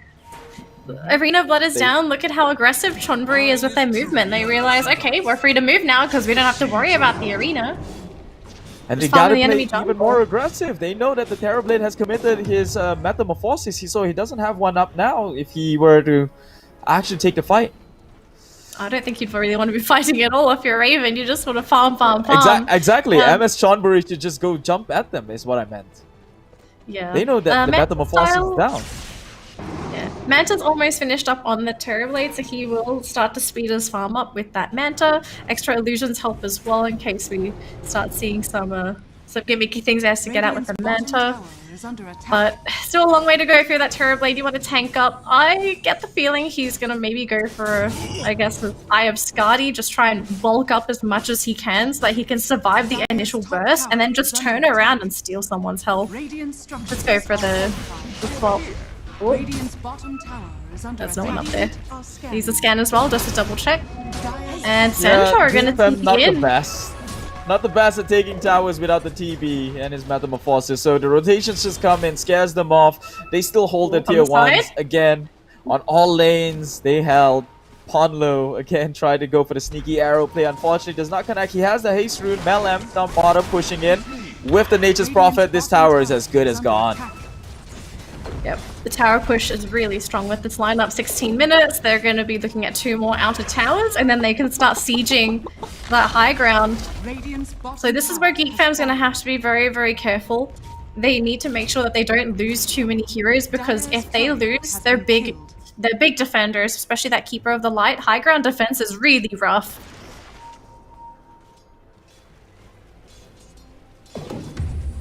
Raven at least not too behind in terms of farm. He is 7k to the 8k of the Void Spirit, but definitely not out just yet. She's gonna take the lanes now, playing it smart. Going to get that Manta style soon, so at least some sort of split push potential coming on his end. Speeds up the farm as well. But mid lane, how long will it last? It's only 17 minutes, and they're taking all your tier 2s. They're going for another one. TNT actually oversteps his position here with the Moonlight Shadow. Could look to just run this one out, but they have the sentry. They scout him out at the very end. Okay, I think he actually gimped himself. Yep, the Vortex pulls him in, so he's been controlled. They zoned him out with the Arena of Blood, and was that necessary? I mean, they're trying to play it safe. Makes sense. I do but believe if he... I'm not sure if I'm right here. I do believe if he didn't sprout himself, he would have been just on the edge of that Observer Ward. But I'm not 100% sure. When he sprouted, he was like on the very edge. He was at the very edge, and that Sprout just pushed him in. They're going straight for Ponlo, but Ponlo actually does have the Yule Scepter, does not have the arrow to connect. But Seri comes in, tries to go for the Hook Storm. Great Manta style? Yeah, actually, Manta the Illusion out. So he dodged that one. Arrow comes in, he cannot go to the bird! Oh my god, Ponlo! You what a god! And now they're just gonna run straight in. They know the Supernova isn't there. Remnants forward. Cuckoo's now trying to juke into 3 lines. He's one against the whole world. They've pulled him in with the Remnant. He will eventually go down. Oh, what a disaster. Poor Zephyr though, he did not expect to dive right into that arrow. He was probably just maybe wanting to get a little bit of scouting vision just to see where they were when his team was trying to escape. Raven, did he get him? Raven once again getting caught up. The wrong Raven. Oh no, the real oh, Raven, no. but unfortunately, all you got was Mystique. Probably a misclick. I have to admit, Terrorblade's hitbox is pretty big. Probably he didn't know which one was which, right? It was an illusion. It was teleporting. Oh, it popped. It popped. Might have spotted out Seri. Seri's in the area. Comes in straight with the combinations. The Will-O-Wisp and the Phoenix Eggs to hold in place. Will pop off. Catches. Oh my god. Melam got stunned with the egg in the back lines. But unfortunately, Nico is the one coming in.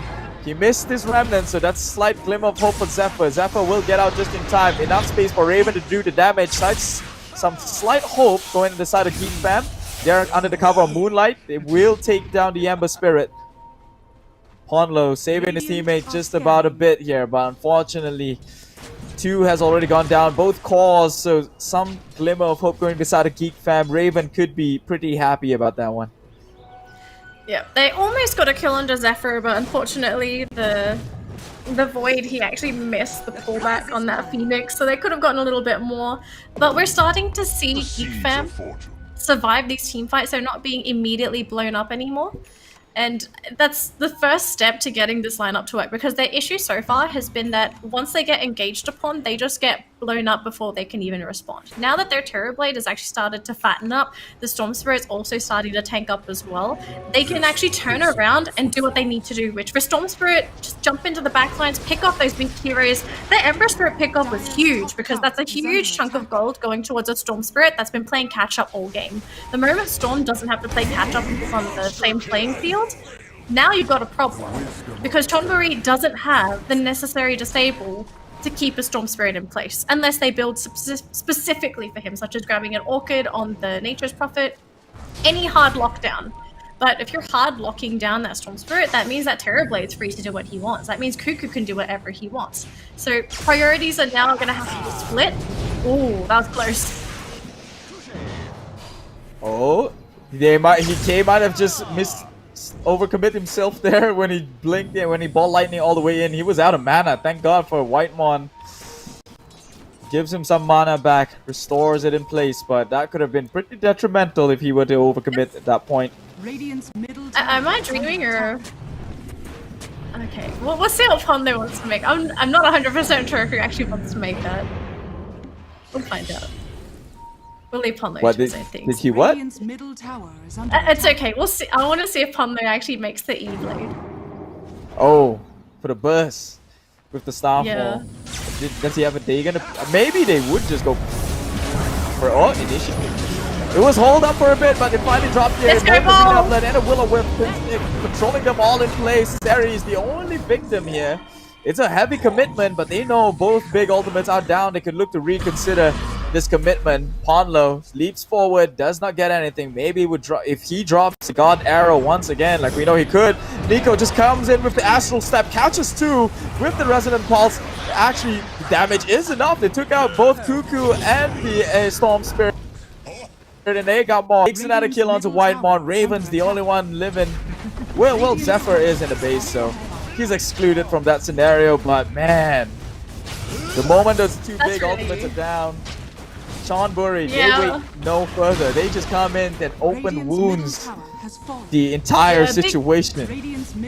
Big mistakes were made by Geek Fam. They used all their major ultimates just to kill off that Centaur, and then now they thought, okay, we're next to our base, we should be fine. Suddenly it gets caught on the high ground, because if you take a look in that top lane, it's actually a Dire Ward. It's not a Radiant Ward. So they had no vision that Chonburi decided to wrap around and go for a kill on those two. And because they've got no ultimates, like how do you counter initiate? You don't have the disco ball, you don't have, nothing's available.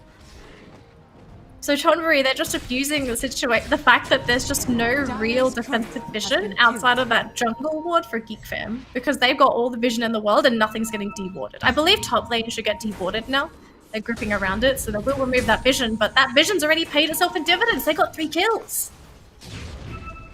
And they could probably get more as the engagement already commits. The Stampede's forward. TNT spots out Cuckoo's here and Kane's holds him in place. It's a 3-on-1 with a double damage onto Mel M, but not necessary as the damage from Nico is enough to take him down. Magical Burst. One way to get through those bulwark. Something magical. And that's the Void Spirit filling in the void right now. Oh! Ball lightning away. He will be safe, but they have a DD now. They can look to play around it. Maybe take this tier 2 tower. That's all they can really do. The good news though is that Raven hasn't really been touched in that bottom lane. He's been farming the entire time. So Terrorblade, he's trying his best at least to fatten up, get ready for the He's on top of the network, though. He's on top of the network, but he's only ahead by what? Less than 1k. He needs to be quite a ways ahead to really be that threatening. So yeah, Raven's doing what he needs to do, but he needs someone on his team to sort of step up and really make space for the squad, which is where Carl, he's supposed to be the one to fulfill that role, but he's just way too squishy. We've seen him get bursted down multiple times this game. If he could survive and he had something like a Bloodstone to fatten himself up, just have a little bit of extra padding so that he doesn't die immediately, then we could be looking at a different game. And desperate times call for desperate measures, because the entire team is now ganking up and looking to smoke gank. Who are they gonna find? Could be Centaur. Raven feels confident in taking this one. They do scouts out the rune being taken down. So it's just Mel M. They will just clear up the ancient stacks. So some sort of efficiency play going on right now. They do drop off the ward in case they would look to reconnect or recommit this one in. But they're drawing the lines. They want to go straight down in mid. Recognizing Raven is on their jungle side. Yeah, that's a wasted smoke as well, unfortunately. So that's a pretty important resource for Geek Fam. You want to be looking for kills with every smoke. So back to base. We're going to have to reconsider what happens from here on out, because so far they've only got 2 wards now. It's on the right side of the map, one in the river, one in their own jungle, just to see if they can spot rotations. But top of the map, middle of the map, it's dark. They've got nothing to work with, minus the creep vision. Here I am. So I believe, is that Bloodstone coming out onto Carl in a minute?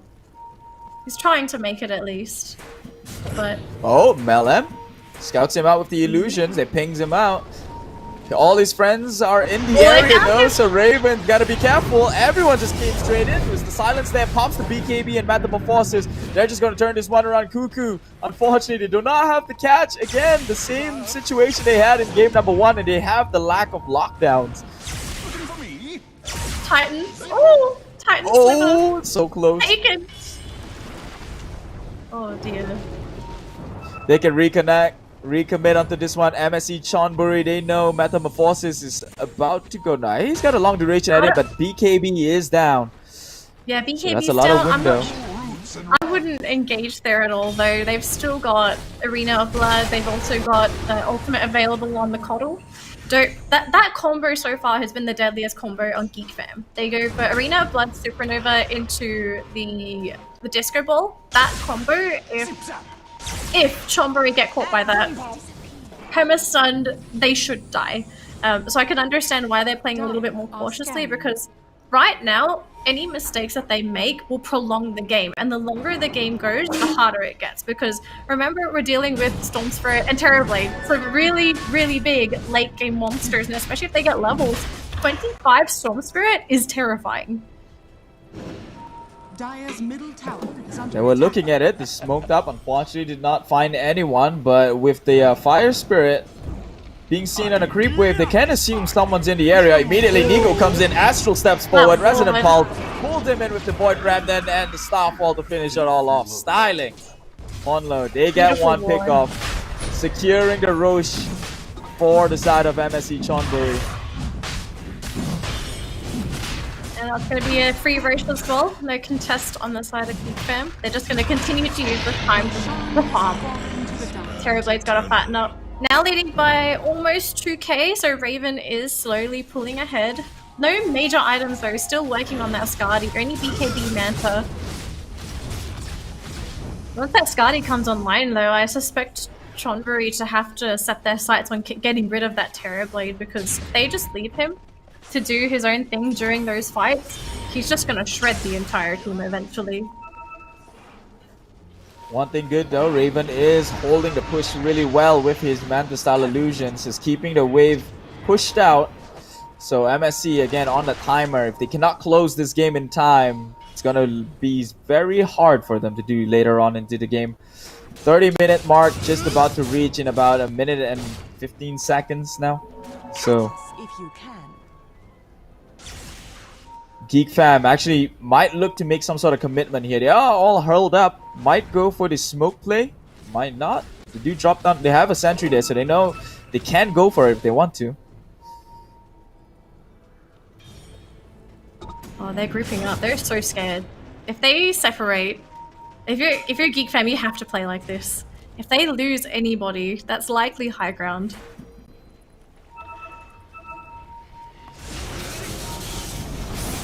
Oh, they do catch out Zephyr. Zephyr just has the Phoenix Staff to get away, but Ponlo comes in with the Yules. The Hoof Stomp is there, connects with the arrow, but the Crimps just saved his dear life, and now they're just going to focus into this Phoenix Egg. Moves forward with the Ball Lightning, Remnants in him, Vortex him in.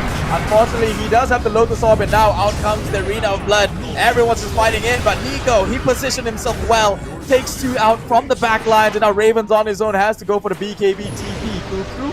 Next in line, has the Yules up. Arrow again connects.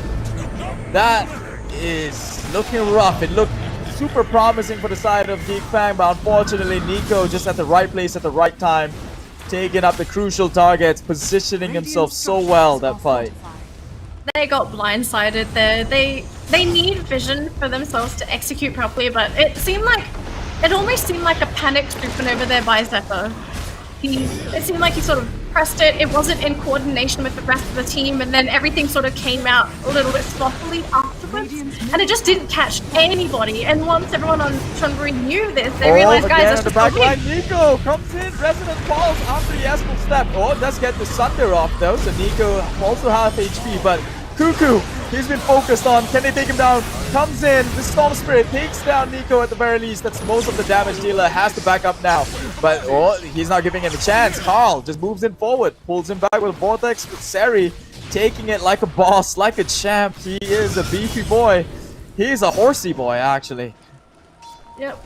I think these Raxes are not long for the world. They need Keeper of Light to defend, but without him there, they just only have the Phoenix Sunray. And with no Sunray, what do? They can't do anything. I think they bought back for that.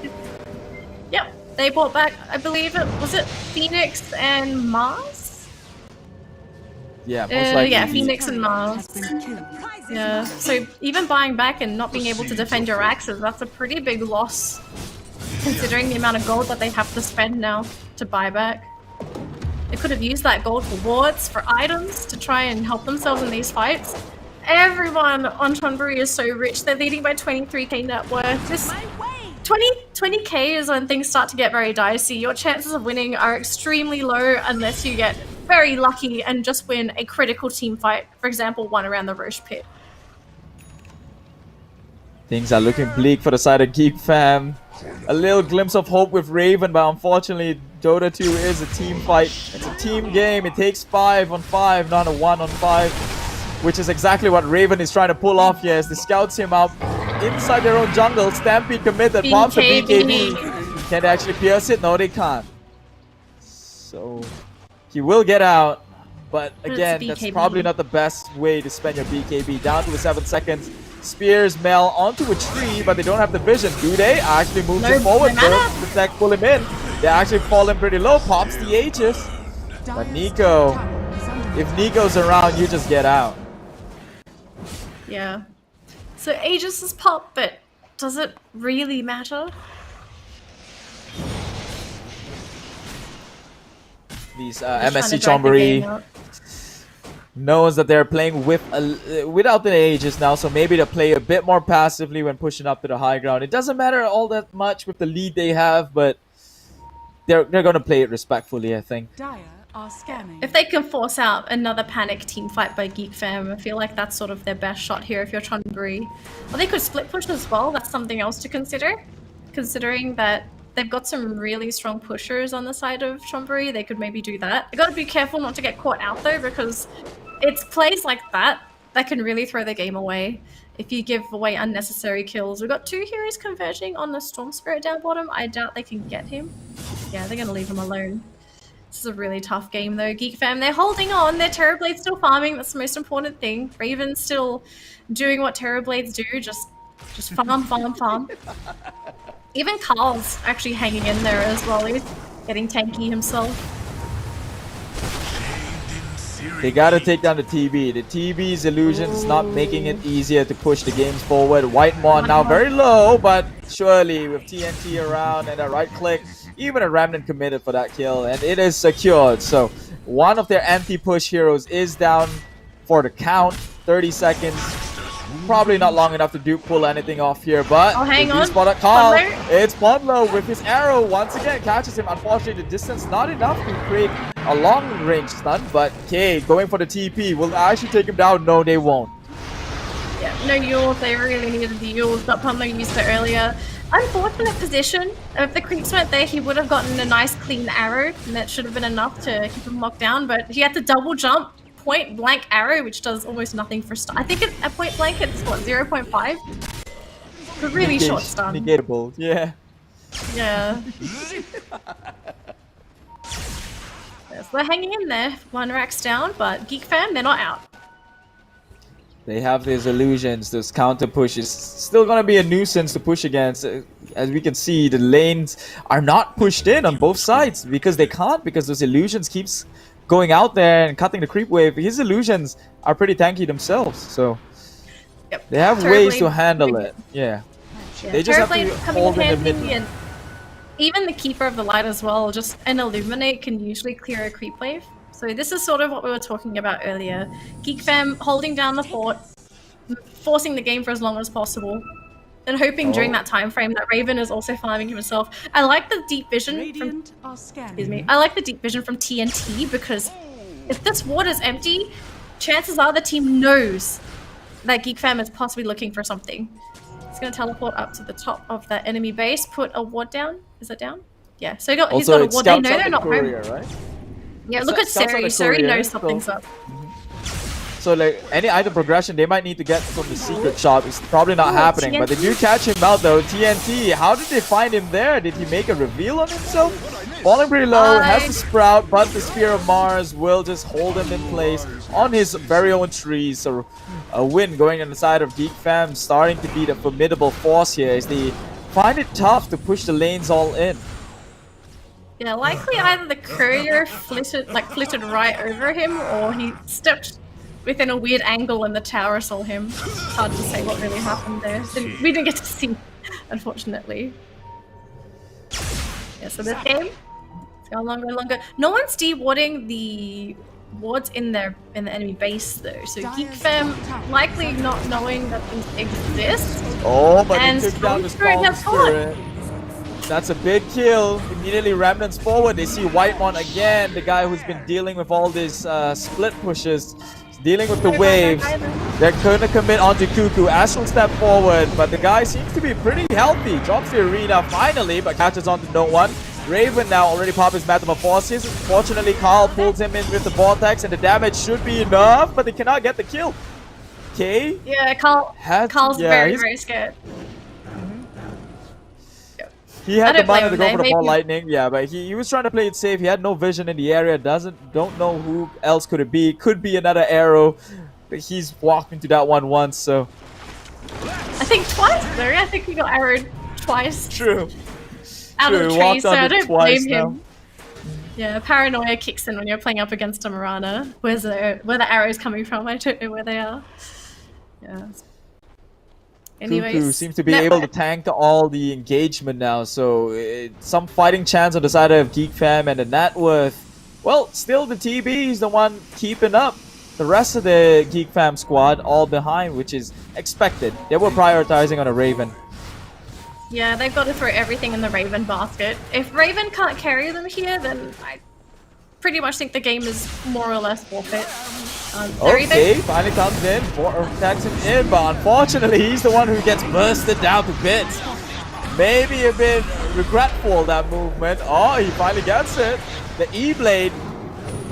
Cuckoo now being the center of attention, but Mel M goes straight for the egg. They want it. They want it bad. They take it down, and it's starting to go off. Cuckoo to fall in next. It's just Raven against the world with his illusions. They cannot keep up with the pressure. Now a buyback has been forced, and Cuckoo gets caught out immediately after that buyback. This is not the way you want to go. E-Blade catches him in place, will go down. That's a dieback onto Cuckoo. Raven finally commits in with his BKB, but he doesn't have the Metamorphosis, so he's just right-clicking down. Finally has it. Right-clicks, people. Sunder is there, but not enough, and now the Will-O-Wisp has timeout with the Arena of Blood. He cannot survive everything. It's just Whitemon on the count. Tries to go for the fountain, but he will go down as well. GG has been called. Geek Fam loses. That was a huge mistake. Yeah. That felt like a really big mistake. I can understand the thought process. They go in there with the Storm Spirit, set up the initiation, and then Cuckoo's supposed to come in with the Mars. But Cuckoo doesn't have a Blink Dagger. He's expected to walk up to the target and then go for the Arena of Blood. But by the time he gets there, Storm Spirit's dead. He's all alone. He's got no escape mechanism because he's got no Blink. And then all of a sudden, they've just lost their entire team because they wanted to try and go for one kill. They felt like they were starting to get a little bit antsy as the game got later and later. Maybe they were thinking, oh, our chances late game are not looking very good because we're still getting killed.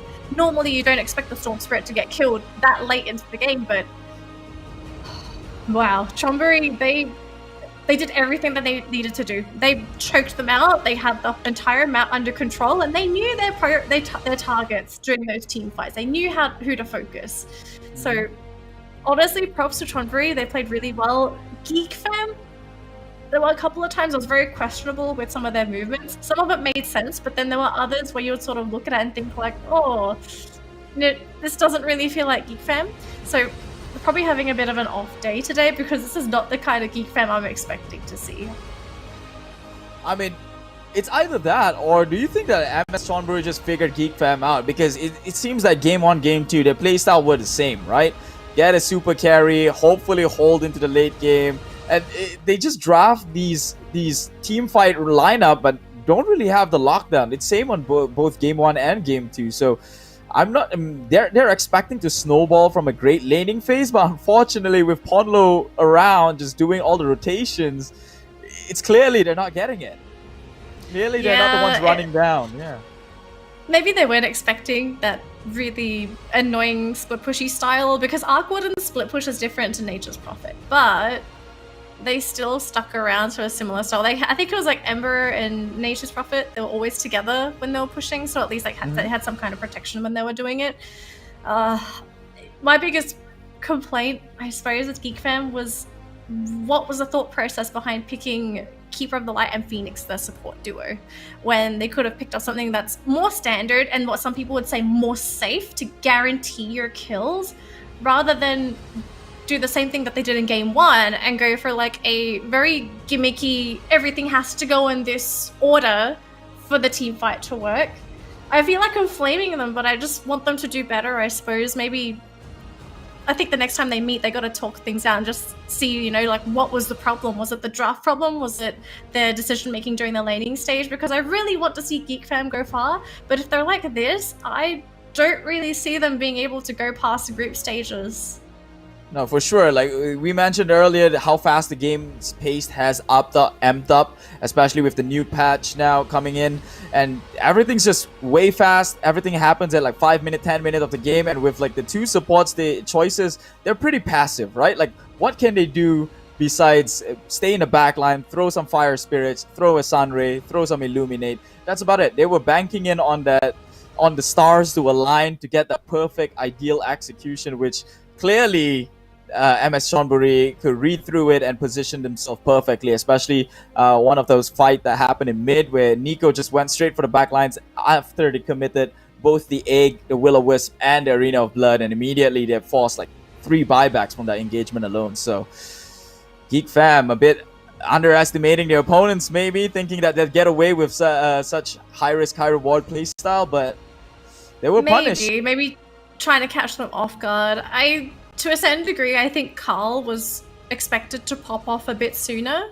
He did seem to have a lot of potential, but then I think because like the 2 arrow plays that really messed him up. Like the first time he ran into the arrow, and then I think the second time, that one was an arrow you wouldn't expect coming. It just came right through the tree line. Yeah, so... Yeah, like Ponlo once again, man. Yeah, I think if anything, Carl just got conditioned to have to be like constantly anxious when he's moving, thinking there could be an arrow here, there could be an arrow there. Where is Ponlo? I need to see where this Mirana is. It really sucks when you're playing a game and you're constantly thinking of a particular player, and that player probably just thinking like, I'm just gonna get an arrow at anybody. I don't care who it is. Let's just try and hit this arrow. But Carl's thinking he's sniping me. He's trying to get me. Yeah, I mean, the PTSD is well explained, right? Like it happens so many times. Like Ponlo, this guy just plays out of his mind, especially when that arrow hits the Phoenix mid dive. That was insane. They probably wouldn't have committed that fight. Yeah. Zephyr was not expecting that. I think he was just trying to give vision to his team to say like, oh, are they coming for us, or are they retreating? And then they were actually retreating until the arrow landed, and then things went to hell there. So it's very unfortunate. They tried to back away, but you know, once Chonburis get bloodthirsty, they go for all the kills. They don't just go for one; they go for everything. But yeah, Geek Fam, they're gonna be dropping down to the lower bracket, unfortunately. It's still a best of 3 series, but lower brackets, you kind of don't want to be there. If you lose that series, then you get knocked out, and you know, what can you really do? If anything, I think we need to talk about MVP. I'm very sure it's kind of obvious right now. Please be Ponlo. Please don't follow the KDA. Let's go! Yep. We finally got him. We've got his support on the man of the match. Ponlo 3-1-19, but his impact is felt through and through the entire game, I gotta say. If it wasn't Ponlo, I do want to say props to Nico on the Void Spirit. He actually did amazingly during the fights, just jumping in and literally shotgunning heroes before they could really do anything as that Void Spirit. So I'm glad Ponlo's here. He played it perfectly, right? He played it perfectly with the positioning. He went straight for the backline. He knew, he baited out. He let Seri, actually, all the big teamfight ultimates only catches onto Seri most of the time. So they weren't getting that kill onto the Centaur. So, and Nico just came in and just wipe off the backline as he should, and immediately give them that winning condition. Yeah, I mean, you have to be pretty desperate if you want to kill a Centaur, though. Because normally you try and come in from the sidelines to try and catch the squishier heroes, but I don't think they wanted to take that risk. The game was already risky as is. You're already down 1 game. You don't want to drop this one, otherwise you go down to the lower bracket. And we've got our match stats here as well. And I think it's pretty obvious, you know, the cores on Chonburi. Super fat, they itemized perfectly as well. Whereas for Geek Fam, they tried to itemize for survivability. They really wanted to survive. They got the Bloodstone on Carl. He only got 2 kills. Which, you know, for a Storm Spirit, you'd expect a similar score to, you know, the Void Spirit, similar score to the Even Seri had a fantastic score of 14-115. Like, if you could get that score of Storm Spirit, I think this game would still be going. But Carl just gets denied every single team fight. Yeah, look at the objective destroyed. In the previous game, MS Chonburi got a complete 11-0, and this time around, Geek Fam, hey, props to them. They took 1 out of the 11, so they don't get the same results. But, I mean, ultimately, they still lost the game. So MS Chonburi, congratulations to them. They 2-0'd a team like Geek Fam. They should be pretty confident walking into this one alone.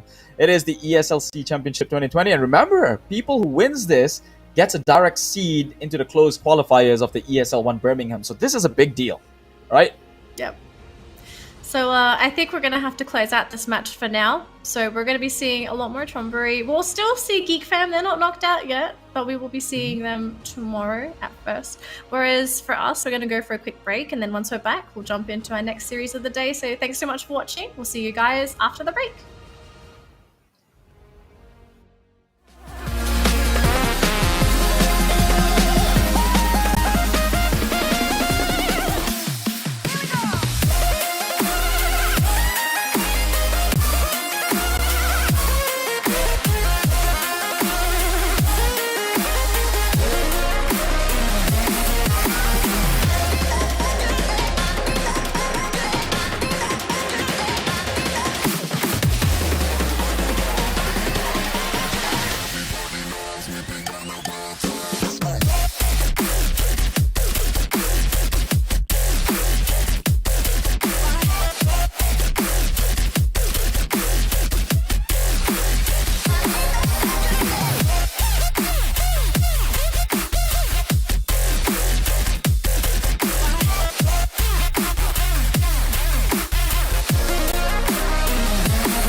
They're looking at us, an audience. Keep telling us what we can do, but here we are, showing them, making them wish they were you. We've heard the most when it comes to this. Yeah, every shade of blue, but don't even care what they all say. They think we're out of control. Yeah, truth be told, we know it. It's just the way we live. We own it. 'Cause stop, we love the thrill. We know it. It's just the way we live. We're grown-up kids.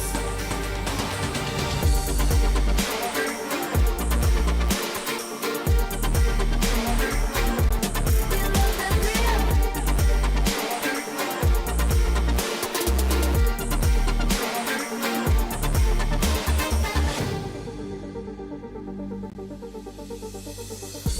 They're looking at us, an audience. Keep telling us what we can do, but here we are, showing them, making them wish they were you. We've heard the most when it comes to this. Yeah, every shade of blue, but don't even care what they all say. They think we're out of control. Yeah, truth be told, we know it. It's just the way we live. We own it. 'Cause just the way we live. We're grown-up kids.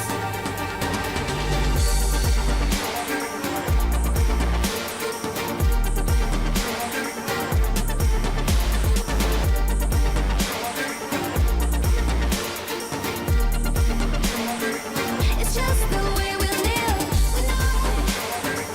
It's just the way we live. We own it.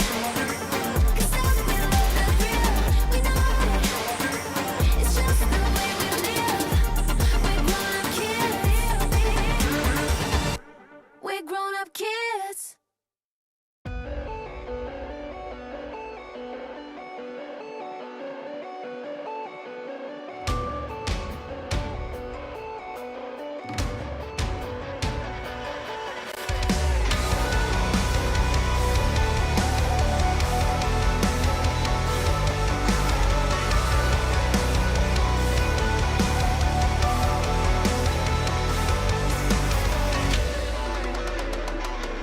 On this day, I take my place in this legacy of dust. I ricochet all in your face, and it quenches my bloodlust.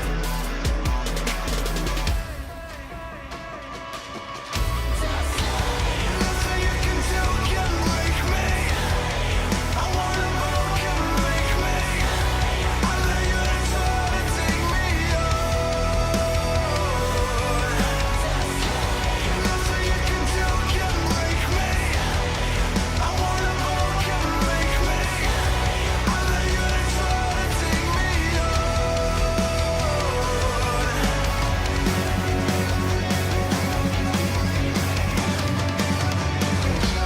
I got you in my crosshairs. I hope you like the taste of pain. The only thing between me and you is a bullet with your name.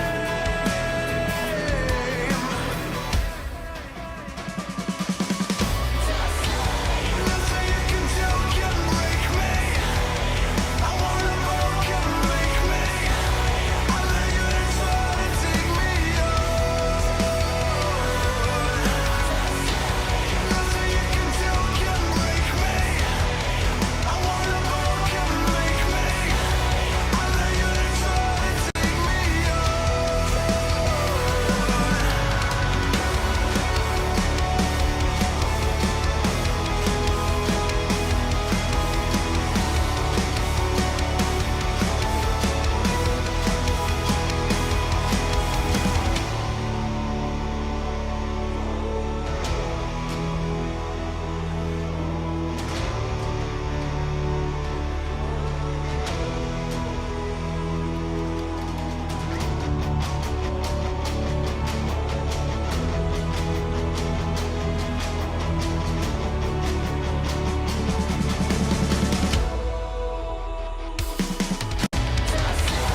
Nothing you can do can break me. I wanna move, can break me.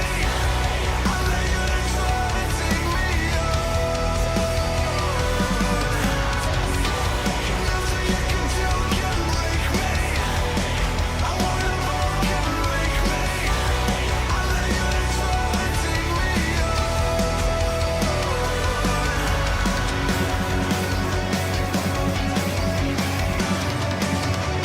You can break me.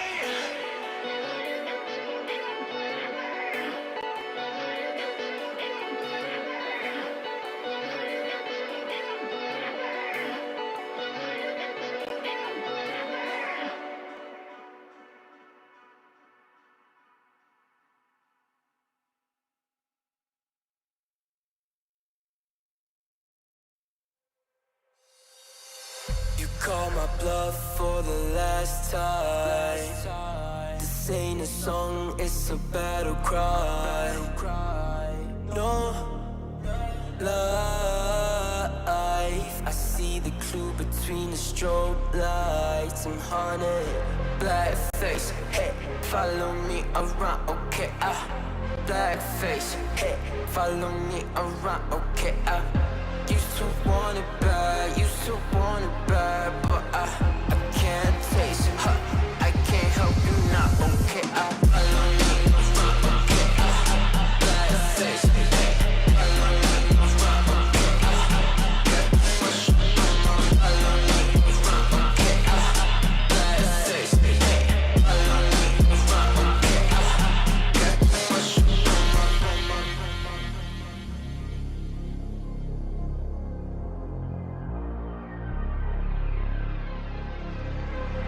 got too much up.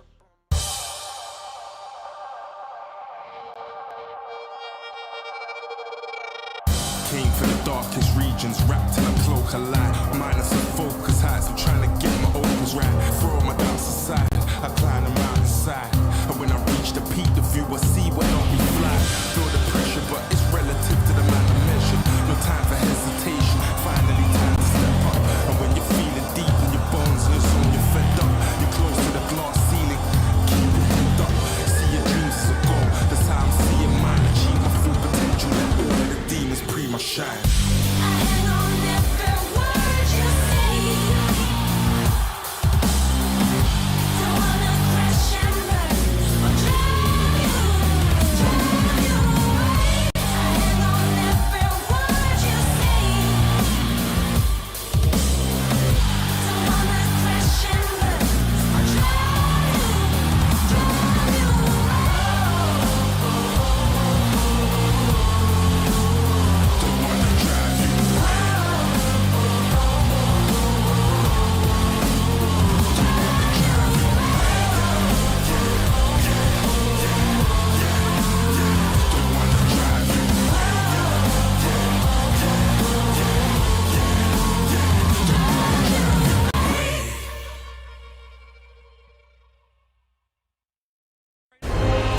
He can't even find the kill, but the sniper, that's the big one, falls off.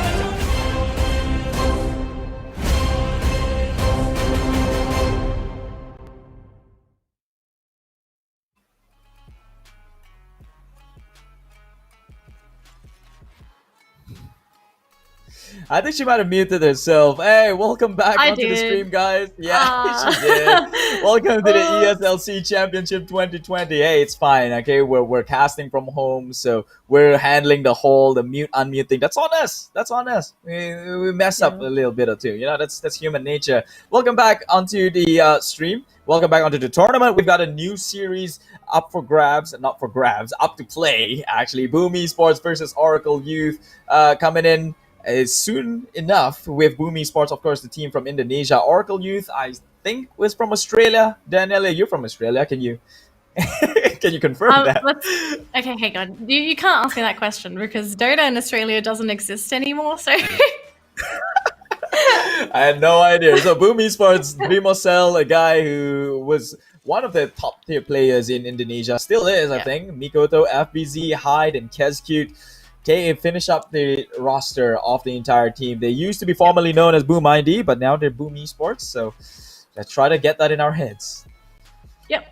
I'm actually a really big fan of Boom Esports. The way that they play is insane. If you've ever seen a Boom Esports match, you'll be a fan if you haven't seen them already. Super crazy, hyper aggressive, lots and lots of pressure. They do get a little bit of they do get a little messy. That is one of the drawbacks. They're not stable at every single moment, especially against experienced teams. They know what moments to sort of abuse those weaknesses. So Boom, sometimes they get a little unstable, but I'm a big fan. I really like watching them. We have Oracle.Youth here on the screen. We have Azure, Facehugger, Calvin, QWE, and Ramley. I actually know a couple of these people, I think. Yeah, Facehugger in particular. That name is super familiar to me. So yeah, Oracle.Youth is a junior, right? Is the junior squad to its Team Oracle, the ones with MP playing in it. So how do you think they step up to the plate when it comes to comparing the main team and Oracle.Youth itself, though? I think let's be realistic. Normally the main team is always going to be better than the secondary team. But I don't think I've seen enough of Oracle.Youth to really say how good they are compared to other teams, because I suspect that the youth team also plays against the main team. So you're expecting a different kind of Dota, because those two teams should know each other like the backs of their hand. Whereas if they play against an opponent that they don't know and the opponent doesn't know them, then again, they might actually be a very good team. I don't have enough data on them to really say. I do know one thing though. Oracle and Boom has played each other. Boom obviously came up on top, but we'll see if this one's any different. The draft has already begun. Let's just jump straight to it. What kind of heroes we're gonna see? No Arc Warden, I suspect. No one's gonna pick Arc Warden. I'm waiting for it. It's gonna get passed. They took out again. Mars, so that's a good thing. We don't have to look at a Mars anymore. At least there was 2 games of Mars today. Yeah, that's true. Although we can't blame Mars though. He's just a very solid hero, really great offlaner, very tanky. And if you pair him up with the right lineups as well, he just destroys teams. But Oracle.Youth probably just not wanting to deal with it, period. Riki getting taken out. A lot of teams have been prioritizing that Riki pick, and I have to say I was quite surprised that Riki ended up being picked up to begin with. But after seeing the way that this hero plays, incredibly annoying. And if you try to focus on the Riki, then you just give a lot of space to the rest of Riki's teammates to finish you off. So I think Boom, they don't want to deal with any of this sort of the Riki shenanigans. So just eliminating him from the pool. I want to play normal Dota. Oracle.Youth, they got rid of a lot of offlaners. 2 offlaners off the board, including the Bat Rider from Boom. 10 Yep. remaining.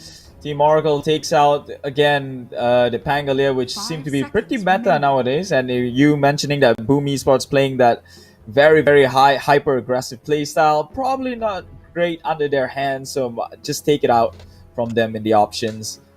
Meanwhile, Boom though actually takes out Death Prophet. That's a hero I don't see getting picked up often. What are the odds of Oracle actually picking it this game? We'll never know.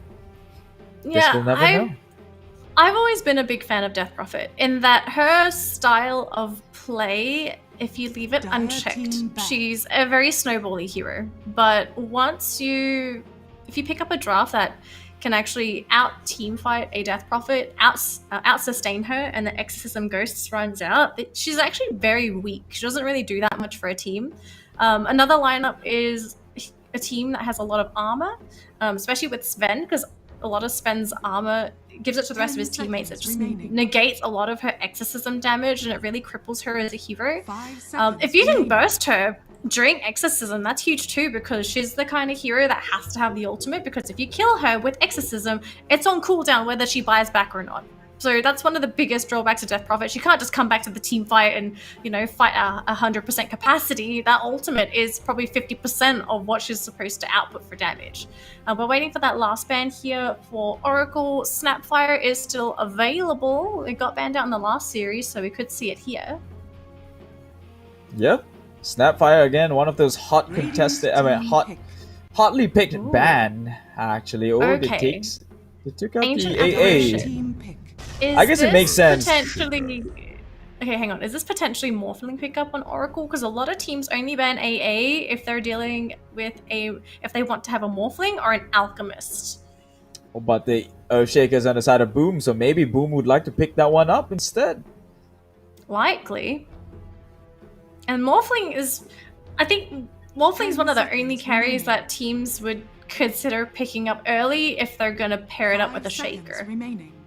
So it's either Boom really wants the Morphling, or Oracle is thinking that Boom wants it and they have to pick it up themselves now before it gets snapped up. Instead, they're going to get Chen. Okay, so that's one reason why they got rid of the AA. They want to make sure Chen heals are always going to be there. But who do you pair it with Chen?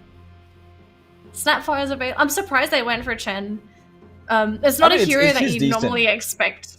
He's decent, but you don't normally expect a first ban for Chen. He's uncommon enough that he doesn't need to be first picked. I mean, he does everything from sustainability to pushing down lanes, right? Especially with all his creeps. Yeah. So that could probably be it. Rubik to counter the pick against the Shaker, get some spells on his way, a Fissure, or even an Echo, even the better. 0 cast time, especially with his Arcane Blessing as well. So Yeah, so far nothing has been revealed all too much about Boom Esports though. They really probably want someone who synergizes with the Earthshaker. I'm still feeling the morph because yes, they banned out the AA. So it feels like a good pick here, but maybe too soon. Not too sure. Maybe they might not even expect the Morphling either. You know, you don't have to go for Morphling Shaker. It's a scary combo. It used to be scarier, but it got nerfed. But still having that combination is very scary. Instead, Void Spirit gonna be making it through, so not the Morphling. They could still fit it in, because Void Spirit typically goes mid, but I think picking it up now, I mean, I'd be happier with a Void Spirit here. I think locking in a Morphling would be a bit risky, since it's so early.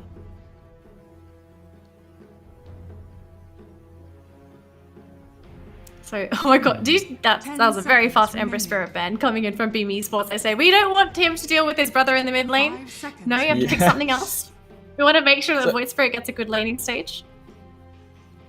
It's obviously a mid. Like, Void Spirit, I don't see him running on the other lanes as well, because he has to like control the tempo, right? So I'd rather Void Spirit be on the mid, get some levels real quick, and then do some damage, because he doesn't require that many items as it is. So I think they're already expecting him in the mid lane. That's why he banned out the Ember. But what Team Oracle still pretty solid to picks for the support, not giving anything out. Takes out the Phantom Lancer. So what do you think they're gonna pick into? The Morph. Yeah, it's the Morphling. PL is, I want to say historically, the biggest rival, I suppose, to Morphling. It's like Morphling versus PL. These two heroes are equally powerful in their own ways. They could beat each other. But if you give PL to Boom, then it would have been a really good hero to sort of deal with the Morphling. So I'm very happy that they banned PL. Morphling, you kind of saw this coming with the Ancient Apparition ban. You sort of don't ban that unless you have a reason for it. For example, if maybe Boom Esports plays a really, really good Ancient Apparition. So Morphling's on the field. Very, very elusive hero. It might be quite troublesome for Boom Esports to control him, because Morphling is one of the more elusive carries in the game, and he gets very tanky as well, so you can't just stun him and kill him immediately. He's not like for example, a PA who's very frail. He gets very fat because of his fat morphs, and Lich ends up being the pickup here for Boom, so they want to guarantee at least one lane is successful, but Lich is also really good at pressuring, so I want to know, who are you going to put with the Lich? I suspect the Lich will go in the safe lane with whoever their carry is, just because they want to make sure whoever their safe lane carry is gets that farm, and if you can get a kill with the Lich, then that's an extra bonus as well for your safe lane. 5 seconds remaining. This is an absolute treat for the Rubik, though. There's a lot of potential steals here he can make from the safe side. Yeah, but at the end of the day, it's a single Rubik. He'll only likely be able to steal maybe 2 spells max during the fight, so he can't steal Echo and Chain Frost at the same time. He's gonna have to pick one or the other, and as chaotic as fights are, gotta be very vigilant. He could be a primary target for Void Spirit. Void Spirit could just jump on top of the Rubik, and then what do? You've got a Chen as your secondary support, and if Morphling's gonna protect you, then he has to use all of his resources to stop the Void Spirit, but then Boom Esports have their own heroes to protect Void. So Legion Oracle Commander picked up gonna be paired up. the Legion, yep. Against the Void. I mean, it's the dual lockdown is long enough. They don't want to handle with the Void Spirit and all his disappearing, his dissimulate. It's super annoying to play against. Astral steps away. So I like the Legion Commander idea, and he carries the tempo, she carries the tempo as well for the game. What would Boom pick in response to counter it? Or probably we don't even know who their offlaner is. I want to know who their safe lane carry is, because the carry is going to be paired up with that Lich. Legion is a very annoying laner because she has a lot of sustain because she's got press the attack. So she's not going to be easily pushed out of lane even with a Lich. And if you put Legion and Chen, that is a very scary off lane to deal with, because you have to deal with not only Chen and the creeps, but you've got to deal with the tanky Legion. These two have kill potential together. They could absolutely punish a Lich who's overstepped his boundaries. So Boom have to decide here, do they maybe go for a defensive carry, put the Earthshaker and the Lich there to protect them? Maybe you have an independent safe laner, and OD comes out, so this actually pushes Void Spirit into the safe lane. Yep. So this Earthshaker, is he a support or the offlaner at this point? Shaker could be an offlaner. He only needs a Blink Dagger to function. 10 seconds remaining. It's tough. Because the Morphling lane is very, very scary. Rubik Morphling can absolutely kill a Shaker if he steps out of bounds. And Earthshaker will not get paired up with Lich, without a doubt. They want them separated. If you put these two together, then you're leaving your mid lane and your off lane exposed. And Team Oracle, they've got great heroes to punish those lanes. Monkey King banned out, I like that ban. Really, really good hero to play against that Morphling.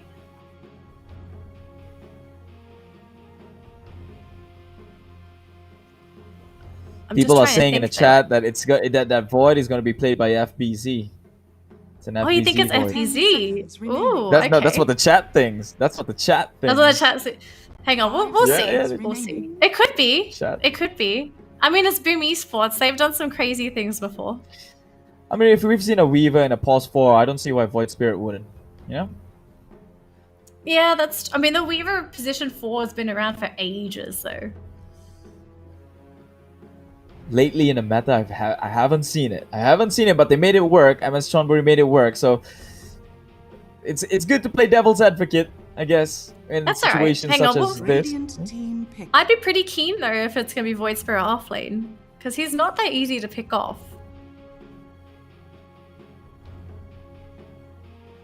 Would it be a super carry, a hard carry coming out from Boom Esports? Most likely. It's no, Doom. So that's your off laner right there. No. So wait, FBZ Doom. Yeah, I think. No. Wait, can the Earthshaker go to the off lane as well, and Doom plays the Pulse 4? They can swap, right? Technically, yeah, those two heroes are interchangeable. One can be the other. Unless they're going safe lane. 10 Shaker. seconds remaining. No, that's a bit of a stretch. I do know really good against the Morphling if you can get that Doom off, but, and there's a very big but here, Doom is going to be a huge spell for Rubik to steal if he gets it. If he gets that Doom and that he actually dooms the Void or the OD, Boom are basically dead. Because Doom's whole existence is to be a frontline tank, to absorb a whole bunch of damage, to force Oracle back, and to cast the Doom. Once that Doom is done, Doom's job is finished. He can die, he's basically done everything he needs to do. Rubik, on the other hand, much more helpful than Doom, but can now possibly cast Doom. Razor being a pickup, I really like Razor here because he basically counters Doom because Doom wants to be in your face, but Razor wants to be in your face as well. Oh dear. This is... I'm a bit worried. Well, whatever it is, man, I just feel like this is gonna be a one heck of a Rubik game if QWE actually pulls this one off. It's gonna be quite the entertaining one. I want to see some really high-level Rubik plays. Yeah, I'm really interested to see how... Is it QWE? I guess Omni is maybe the old team. QWE looking for team. 10 seconds. Well, it's all on him. Any team fight, could be the Echo, could be the Chain Frost, could be the Doom. That's going to turn the tide around. Boom Esports, not necessarily the tankiest of the bunch with the Void Spirit and OD, but Doom is pretty tanky. So besides that, if he could actually turn the tide, it's going to be amazing. It's going to be one heck of a game. I'm ready. I'm ready for this one. Hey, game number excuse one. Me, only more things can turn tides. So thank you very much. Let's not do that again. Wait, hold up. What? You're doing like actual factoids on this thing. But Morphling don't even exist. He's Jello. He's Jello, right? Like he's not even like I think liquid. something's He's happened. Jello. Look, okay. What if they were like... Tumblr told me something today, and I actually think it's... Let me just tell you what he said. He said that I should be prepared for your awkward jokes today. I think it might be the other way around. That's what Otomo said? Yeah, he said that you make really bad jokes. You can flame him tomorrow, wow, it's okay. Hashtag offended, Otomo. That hurts. I feel like here comes the awkward joke. That did a number of crit on me, man. Ah, that was pretty bad. Ow. Yeah, I gotta give it to him. Yeah, he's got some credits with that comment. All right, here we go. So the match is about to begin. Laning stage. I presume we sort of went over this. I suspect. Yeah, so Makoto's going mid, and it'll be safe lane Dream SL on the Void Spirit. Lich is going to be going with Dream SL. So Shaker or Doom. Okay. Pretty tanky offlane duo, actually. They could possibly get a kill if Oracle doesn't respect the Doom Earthshaker lane, because not only do they have a way to block someone in with the fissure, but Doom actually hits hard himself. And some of the heroes in Oracle, they're quite squishy too. Rubik's squishy, Chen's very squishy. Chen doesn't really have an escape if he gets caught. Although so far both supports are down bottom, so it could be solo Morphling. They might just be going for runes though.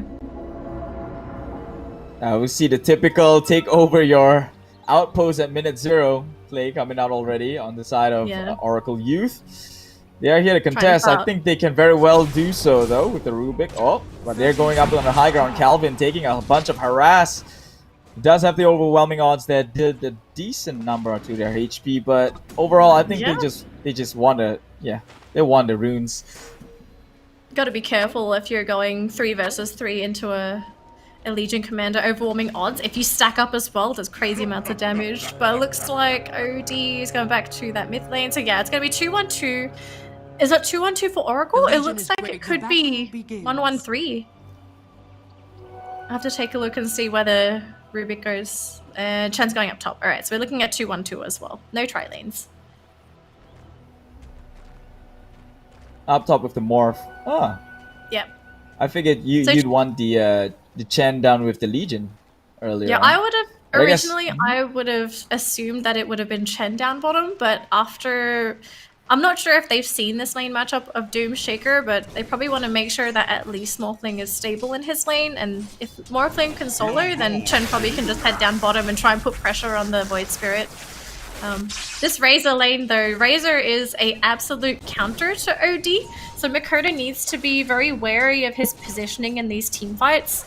Because I mean, Facehugger's name is perfect, like this hero was made for him, you want to be hugging faces. That's what he does best, I guess. Calvin trading down in the bottom lane does take a bunch of harass though, but all good. He didn't skill into the press the attack at level 1 though, so he will take some sort of decent harass from the side of Boom Esports. But top lane seems to be pretty fine. FBZ again, one of those heroes. Doom just healing himself up in the lane once he gets like a Scorch Earth in. So Hyde's thinking about it. Yep, He does. Zone out Ramley. Yep. It's just gonna walk through.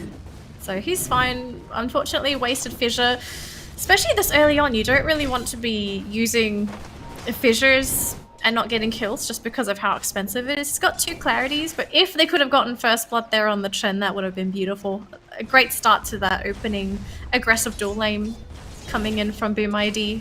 I can see why they're doing this though. They want to put the heat on Matt Morphling, so he's just not simply free farming.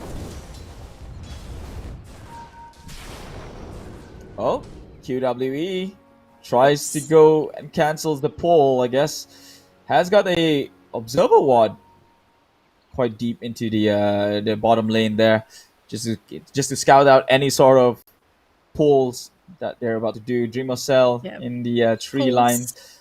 Maybe rotations as well in case in case the Shaker comes in through the bottom. Is the camp empty? Is he just trying to stand there to block it? It's like a minute 57. So which camp is this? The bottom camp, the ones the Rubik's walking into, QWE is walking into. Maybe he could be looking just to block it off. Yeah. Gotta be careful if you're trying to block camps like that though. If he gives away first blood, then clearly the body block would not be worth it. I'd rather... Oh yeah, there we go. There we go. It is empty. Yeah. He's trying for it. We should be able to get it here. Yeah, I don't think the Lich can kill him just yet. So, should be all fine. Can we take a look at Lich? I just want to see the cooldowns. I don't think he could kill him, but it depends on the cooldowns. Well, I guess they're not listening to us, huh? They're not. No love from the ops. Oh, there we go. There we go. Maybe there was a delay. There was a 6-second cooldown on his burst. Just used it, trying to slow him down. But he's definitely gonna make it in the zone before 2 minutes.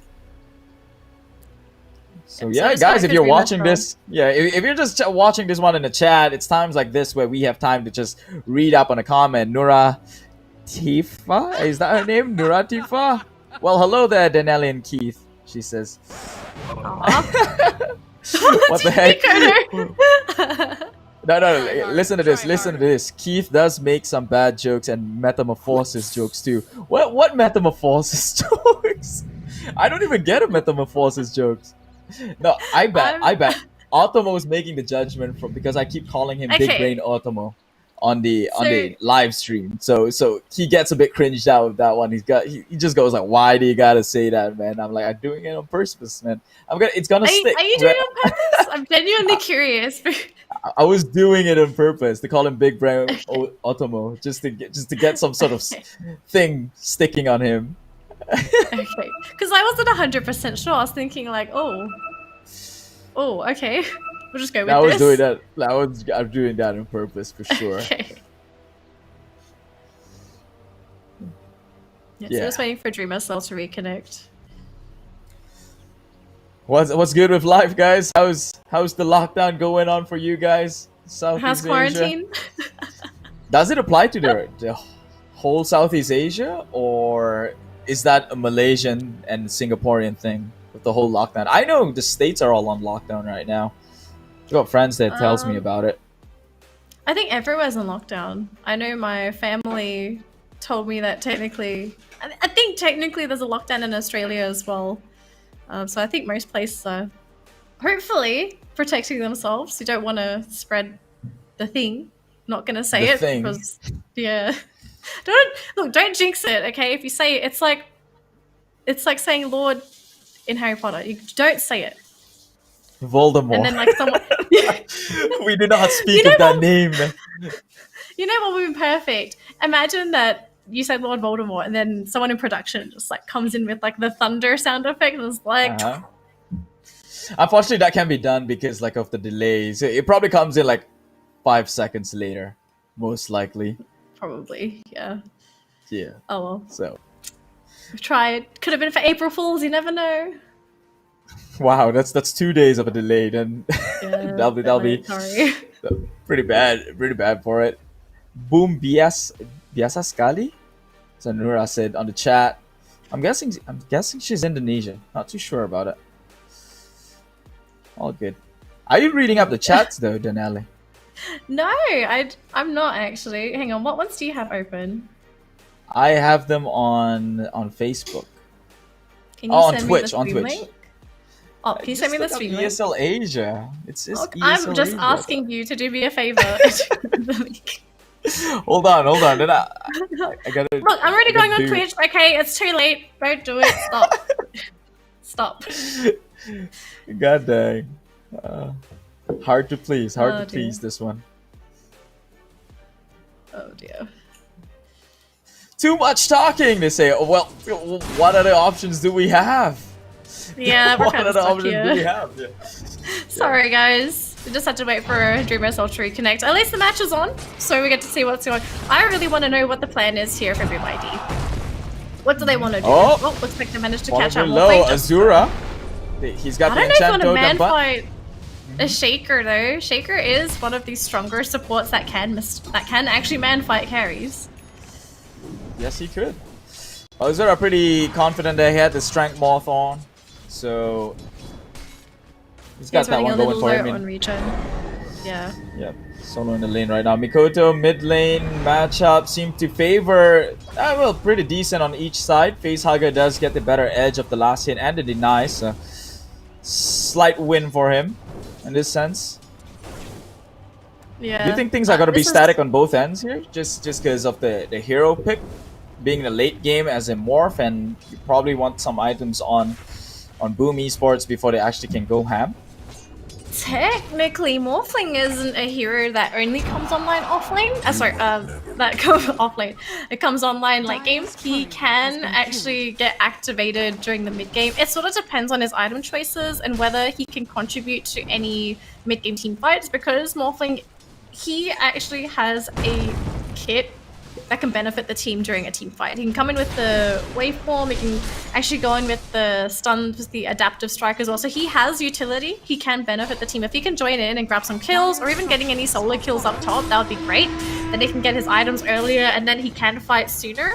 Otherwise, yeah, they're probably banking on that late game. But the thing is, if you pick a Legion and you're picking a Razor, you're not banking hold on that a thought. late game. Look at mid lane though. Facehugger already gets caught out with the official block. Great play coming out from Hyde. Mikoto will secure the first blood, and a haste room pops out there too. So So normally the OD is first to die, but beautiful rotation, sort of just the thing that happens when you run a Shaker. You've got to be careful about those ganks. I believe, yeah, Facehugger even had a ward in the mid lane, but he still didn't see the Shaker coming. It's very unfortunate.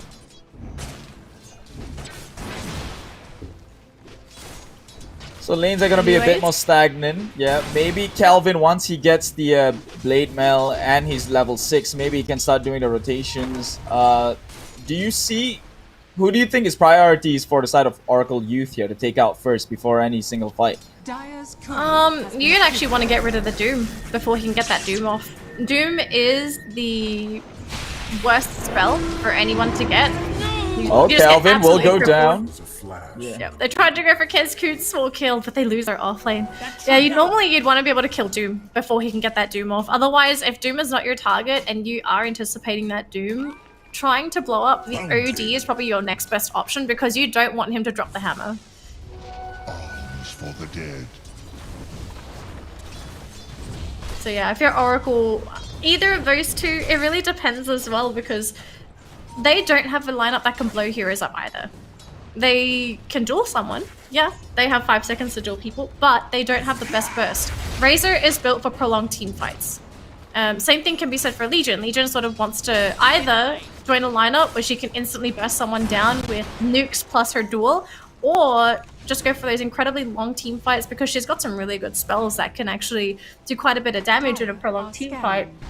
Boom though, they don't want a prolonged team fight. They want everything to happen like this. They want all their spells to land, they want all the heroes to die, and they want it to finish. So yeah, Oracle, they might just have to try and outlive everything. So yeah, it might have to be a late game here with that Morphling. Because if Morphling gets doomed, that's it. Oh, Facehugger again down in mid. Cascutes around the area, has a frost shield, drops the hammer. Mikoto gets another kill. That's gonna feel bad if you're a Facehugger right now. This Razor is being shut down with the rotations coming up from Boom Esports. They pinged it out now. Someone is rotating down to the mid lane, but for what reason? It's the Chen. Chen's coming down to the mid It's lane. gonna be spotted. He's going to be spotted. There's a observer ward on the dire high ground from the Radiant side, so Boom will see Chen coming. Hyde is sitting in the tree lines. I don't know if Chen spotted him out because he did go back up onto the high ground. But he sees him now, but don't tell me Facehugger's dead again.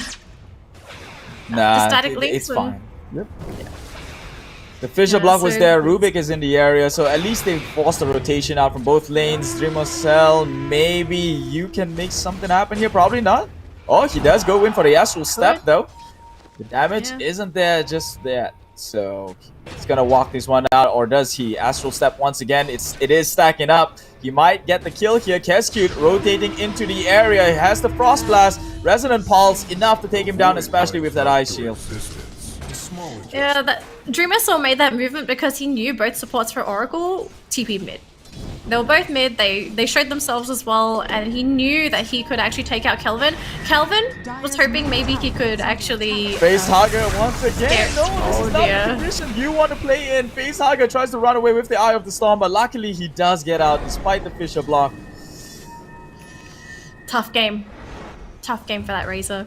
If he died 3 times, that would have been devastating. He would have just been crippled. Not to say that he's not struggling, he is already struggling. He's almost getting close to being twice in terms of CS behind that OD. Are they smoking? Yeah, they did. An early smoke, trying to gank down in bottom. Dreamer Cell, maybe. Can they kill Dreamer Cell, though? I don't think so. Do they have the lockdown necessary for that? Is this Legion already on 6? Only if they get the duel off. She does have 6. So if they can get maybe the lift into Calvin and then instant duel when he lands. But Calvin's nowhere near. Dire's middle Oh, tower is under attack. QW, yep. Caution ping. Dreamwhistle knows. It's gonna hide into the tree line. Sol good here. They do realize that the golems are the mud golems, so a lot of control on their end actually. There's one up as well. Kelvin just trying to cut the trees, trying to find him there. Oh, Dreamwhistle comes in, clears the creep wave. Smart play. He's under the tower, so he does have some semblance of safety. If they tried to dive him here, I think it's too early for Legion to really tank the tower comfortably. And we know that insta TPs will come through. Shaker is probably ready with the TP. Kezkut's nearby as well. I don't think Ramley saw him. Yeah, I don't think he saw him. He was just taking the shrine. It is almost the 10-minute mark, so maybe they might want to look to contest this. They already drew a line up at the top lane. Want to contest at top. They sees him there. Kezkut cannot take it back. They will go for the top though. Azura's in the area, gets astraled up. Mikoto just buying some time for the capture. It will be an outpost for an outpost, so... See if anyone can steal that outpost back. I doubt it though. So Morphling in the jungle. We have Doom farming that top lane for free. Boom ID gonna be loving this for Doom. Dreamwhistle's actually going for it. Cancels in the last second. There's no way. Yeah, that was very smart from Rubik just to deny him the steal. So 150 EXP each. Shrine huge priority for both squads. So yeah, very slow game. It doesn't seem like anyone wants to really put any pressure on unless it's a guaranteed kill. FBZ has the Doom available. I'm surprised he's hung on to it because a lot of teams love to just go hunting the moment their Doom hits 6 just to grab a kill with the Doom. But he's decided to just push the tower anyway, but it's most likely because he just got a free lane. Morphling abandoned lane, maybe worry that he gets ganked up with the Doom. So yeah, free tower, they're gonna try and dive Dreamwhistle. There's 4 heroes here and they even brought FBZ in too. Yep, they want Ramley, he's the easier kill. We'll take him as a trade there, only losing the pos 5, which is relatively okay. Meanwhile at top, they do push towards the tower and takes it. Mikoto secures a space up in the top lane. They smokes immediately. Tries to get for more kills here. They didn't expand all too much of their ultimate or resources, so they can look for more.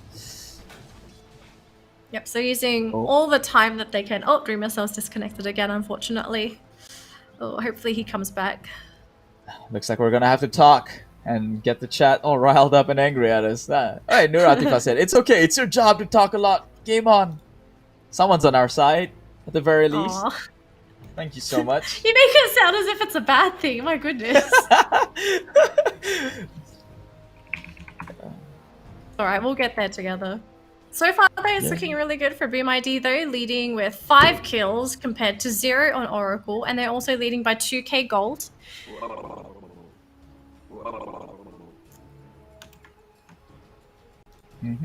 I'm just wondering what sort of direction we're going to here, if we're going to see maybe some early game pressure from Boom ID, or if they're going to play similar to Chonburi last game. Maybe just focus on prioritizing those towers, not so much kills.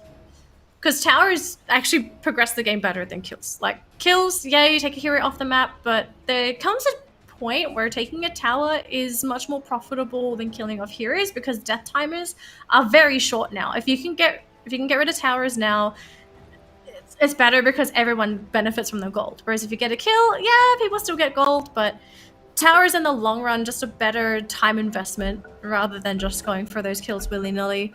I do believe we've got a wraparound though in that bottom lane. Yep, Kezkut and Dreamwhistle coming in for a wrap.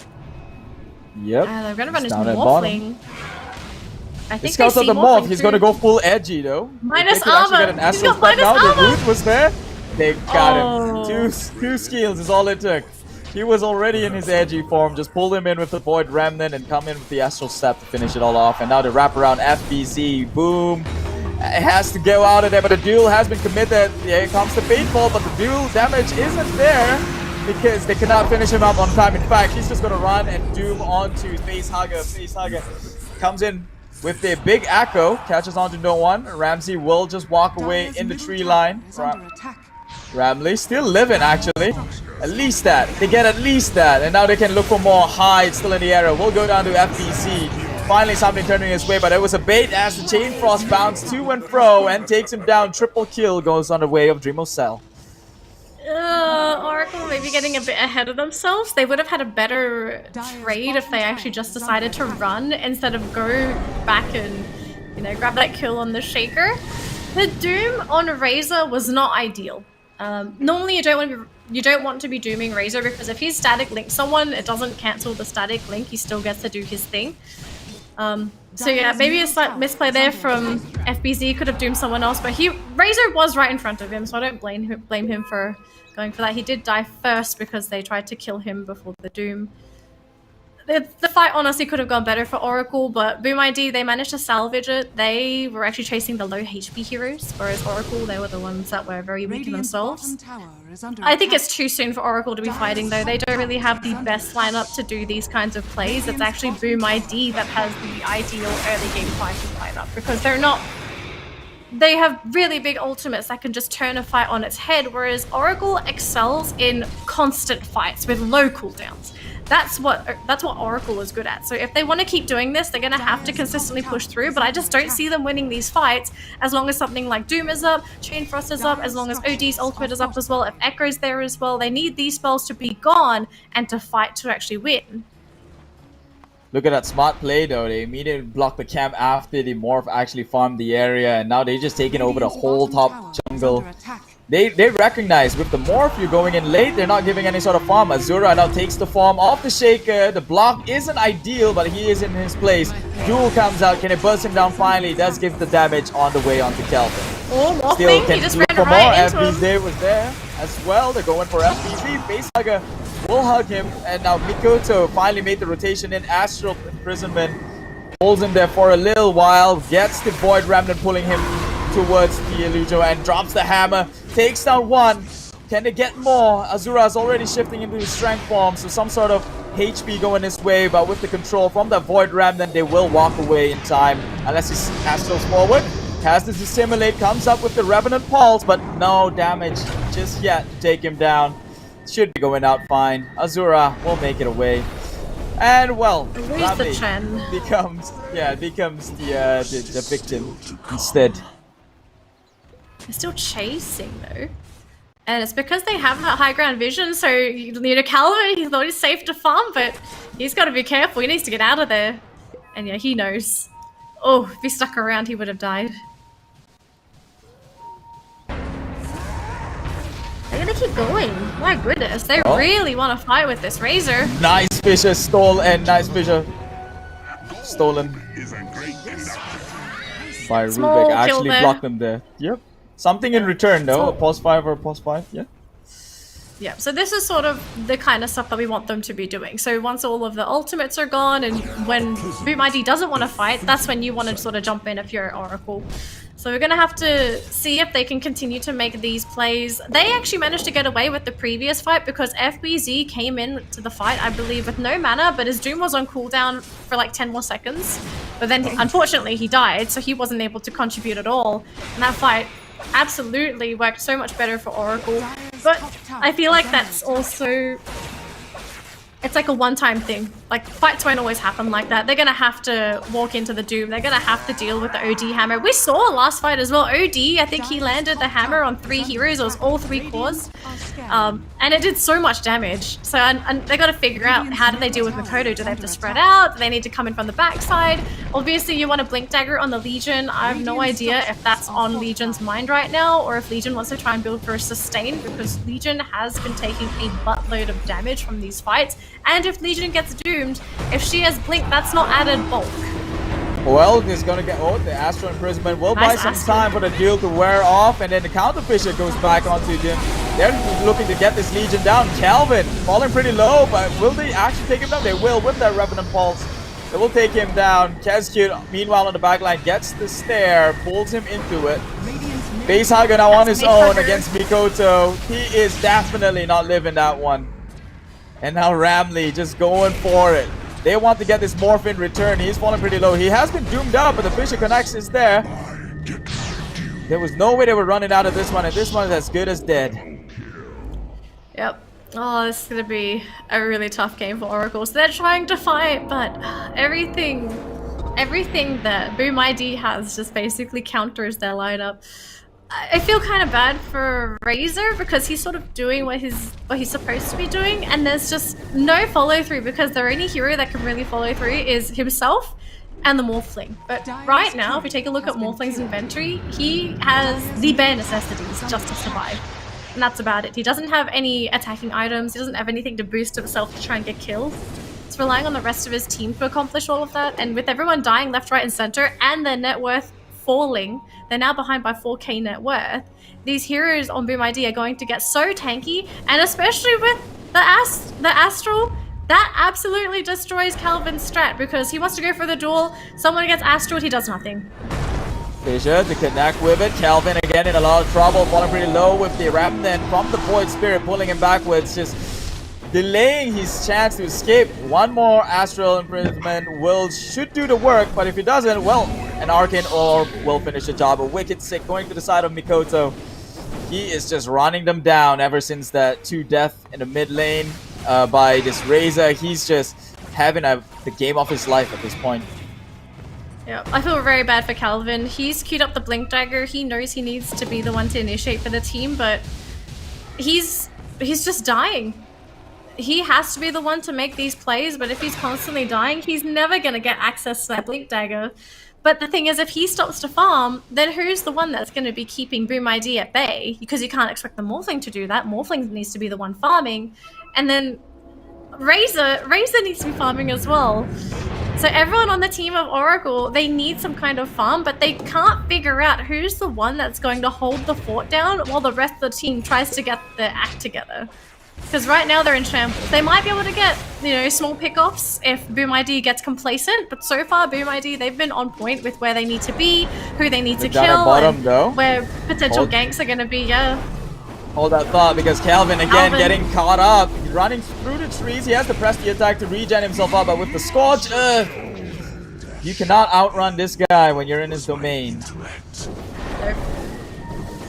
Poor Calvin, he's basically just picking up scraps off the ground now. He just needs that Blink Dagger money. But he can't get it. Everyone's occupying the jungle.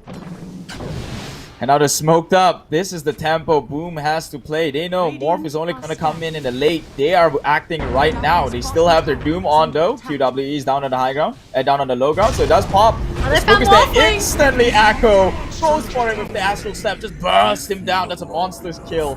Going on the side of Jim Marcel. Takes over the outpost as well. They were going to go for the Doom, but FBZ realized, wait a minute, we're going to kill him. Just cancelled it halfway through the animation. It's alright, we've got Doom for another fight. Oh, if you're Oracle, you actually wanted Doom to be burnt there. So then at least it's not on the map for a while. Oh, dang. Just knowing that that's there. Here comes FBZ, yeah. Just to get executed by the judge, jury, and executioner, that is Mikoto. He does not need to drop the hammer, but he's got others. Great Fissure stun onto 2. Randomly still in the area, blinks forward immediately. Go gets another kill. Godlike now on the side of Mikoto. This guy's absolutely insane.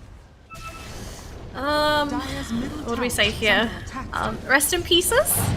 Oracle? This has been a really tough game. They've been shredded in pretty much every lane. Mid lane, it's supposed to be a pretty big win there for Razor, but they didn't manage to protect him, unfortunately. They lost Razor 2 times, almost 3 times in the mid lane, so he basically lost his lane. Top lane, that was also a lost lane actually, because Morphling had to retreat into the jungle, giving Doom a free lane. And then down bottom, again, it was another win for Boom ID because Dreamer's Soul just farmed. He didn't really feel any kind of pressure. Calvin was just there, didn't really do anything to push out the Void Spirit.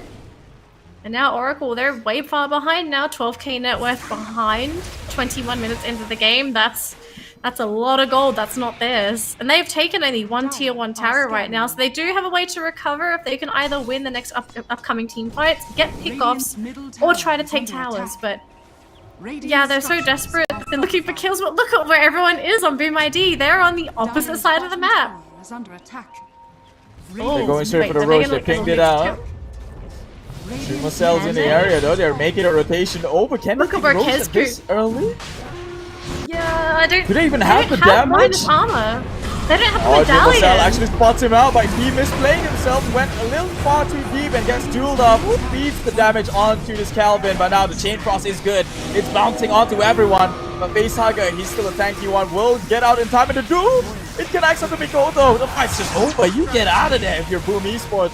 They can run you down. They're looking for more. Azura, tries to go with the shotgun, but does not connect. So they now can finally finish the Roche at their own sweet time.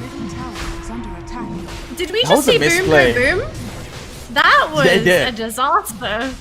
Okay, I could kind of see what they were trying to do there. They wanted to disrupt the Roshan. Maybe they thought if Dream SL went in, it would have been enough to sort of scare Oracle out of the Roche pit that they wouldn't commit. But Oracle, they had some pretty big balls there. They just turned right onto Dream SL, shredded him. I believe OD wasn't close enough to get the Astral off, which was the reason why Dream SL ended up dying. And then the Stolen Doom gets turned onto the OD, and OD gets deleted as well. So it's a free Roche, free tower.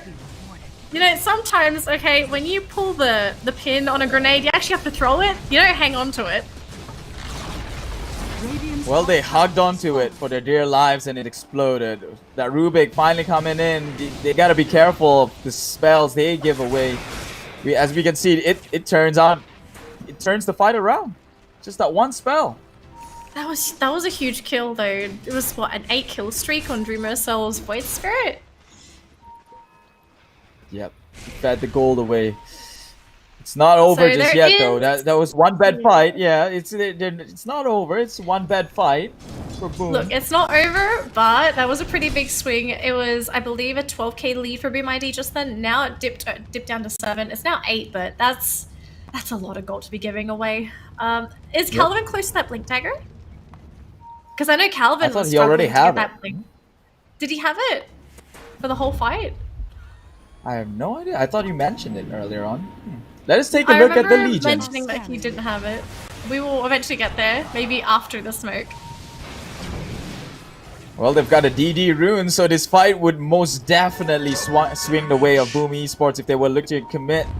They do have... they want to do on Calvin on the right side. Yep. Oh, they're right next to each other. It's a smoke action. They catch this one. Oh, Fisher does not catch this. Oh, the Acro. That's on the one. Steals the Fisher as well. I think this fight is just haywire now, especially when the backline can't get the control. Drops out the chain frog, bouncing onto everyone. This fight, you gotta disengage. His own creeps is bouncing it on towards him. Dream Cell now with the astral step. Oh, drops the hammer. Unfortunately, Judgment Day does not rain upon him. The duel is out to control Mikoto, but can they finish him off? Facehugger is running in to dish some sort of damage with the Eye of the Storm, but unfortunately cannot get the job done. He disappeared. Hyde actually blinked himself away. Now they're looking for more. Drops down to Fisher. Does not connect. Spots out the trail from the Blink Dagger. Will not pursue any further. That could have actually gone a lot worse than I anticipated. That was insane. So I feel like a small mistake here by Boom ID was that they basically used all of their huge spells on Facehugger, which was the Razor. You don't really want to be dooming a Razor just because he's tanky. You're almost never going to kill that hero, especially if it's protected by Oracle. If you want to get the Doom off, you're going to want to get it either onto Azure or Calvin. I feel like those two heroes actually play a bigger factor for Oracle than the Razor does. If you want to kill Razor, you got to use everything. But we saw they sent in the Shaker with the Fissure. They sent in the Doom to go with the Initiation. And at the end of the day, he survived. How tanky was Facehugger? He's got an incredible amount of health to survive all of that. He's got about 2k HP in 26 minutes of the game. Yep, and he's also got the regen from the Royal Jelly as well. Oh, Calvin already hits the press the attack. Might want to look to do something here, but the Astral will keep him in place. The lift by QWE maybe will just bring the control long enough for him to do something. Pops the BKB, Facehugger just running at their faces. But the Fisher, nice block, will dissuade any sort of persuasion, any sort of chase they were thinking of. You know, that Razor, that looked very promising. Yeah, so Facehugger early on, he didn't seem like he was going to do much for the team, but now he's actually started to turn into a pretty big force to be reckoned with, especially if he can get a really long static link. Steals a lot of damage, hits hard himself, and considering how tanky he is, he's very threatening to Doom. So Doom to Boom ID. And so you can see, you know, they're actually worried about what happened at that Roche fight. If they botch one more team fight, this game is even net worth-wise, and you don't want to be even against a Morphling lineup. Because they're just gonna outscale you at the late game. Throws in a Void Ram then. Does pull no one. Immediately they're looking to commit over here. Actually hurdling up as a pack. They do have a vision from the side of Oracle, so if any sort of engagement Boom Esports is planning to do, it might be scouted out. Calvin's waiting patiently in the tree line. If they get this duel out on Dream or Cell, it might be well over for them. Oh, they smoke. It will be popped by Calvin. Perfect positioning. They hear it. Who do they want to duel? They drop down the Fissure thinking that they would be in that direction, but he does not want to commit. Playing it safer. I think that was smart. Yeah, that was smart. Not to go in there. I wonder who his priority is for dueling. I think the priority for him so far has been Doom. To make sure that Doom doesn't come out if they can kill him off first. Man, this game's starting to get intense now. All that lead, Boom Esports, but if you cannot take the objectives, it's only giving space onto the Morph to farm a little bit longer, so they're gonna have to make something happen. Yeah, they're gonna need to do it soon too, because if you leave that Morphling unchecked, we've seen what happens when you have a late game fully equipped Morphling going up against pretty much anything. Even OD won't be able to contest with a Morphling. Especially when you've drafted an ES onto the side of your team for him to steal, to morph into, more or less. I think they anticipated it though after seeing the Ancient Apparition pickup. So maybe they thought, oh, they're probably going to pick up Shaker and Morphling together. So I can understand maybe trying to go for a deny pick so that that combo isn't always available, but I'm not sure if it's... I'm not sure if it's enough to justify the Shaker pick. To be fair though, Shaker has been doing some heavy lifting with those fissures to make sure that his teammates don't get caught out. So having the Shaker, it's been beneficial for Boom ID so far, but you could tell that they're starting to struggle now because previously they managed to kill heroes off instantly. They would catch them and they would die within 2 seconds. But now we're starting to see things like Lincolns, BKB, heroes have a lot of health now, and so that burst isn't as reliable anymore. And the thing is, Oracle's whole lineup is built for long team fights, whereas for Boom ID, I'm gonna have to use this joke so many times now. Their whole lineup is made around things to go boom. But things are not going boom anymore. Besides, I'm not gonna use that one against you. I'm not Otomo. I'm gonna play the bigger person right now. I'm gonna let that one slide. But yes, that's a solid point. They're not equipped to sustain as well as much as Oracle is with the press D attack, with the Hand of God. There's just so many things they can play around with, and not to mention Morph gets pretty tanky, especially with the Strength Morph. So you're right. If they can actually survive the initial burst, the initial boom, they could actually turn the fight around. And we've seen some sort of fight that the Oracle can put up with down at the Roche Pit earlier on. Yeah. So Boom ID, they might have to reconsider some of their options when it comes to initiating these fights. Maybe they have to be a bit more calculated, try and come in from an unexpected angle, because so far they've more or less engaged them head on. We did see them try and go for a smoke, but that got popped by the Legion in the tree lines, which was very smart from Oracle for them to get rid of that. Huge asset, because they could have possibly lost someone with that smoke. And so... yes, I'm not sure if you'd want to be what you want to do here if you're Boom. Like, they can keep trying to go for these kills, but I think Oracle's done a really good job at dodging so far. Your loyalty will be rewarded. Well, game is a go. We're about to see. They might just converge here. They do have vision. Oh no, this opposite vision on each side here. Everyone's planting a deep ward. The Dyer's on the side of the Radiant. Radiant on the Dyer's likewise. Well, Oracle knows that Boom is not home. Yeah, so Oracle knows that Boom's not home because they've got one ward right next to that middle lane. Normally if someone's farming, you'd see people rotating around. So they know roughly where Boom ID is. They don't know exactly where, but they know where to position themselves. They don't get caught blind. Yes, I believe that ward actually spotted the rotation there from Boom ID, so they are expecting this, and you can see Morphling is positioning himself as well in that top lane to come and join in if things get a little bit scary.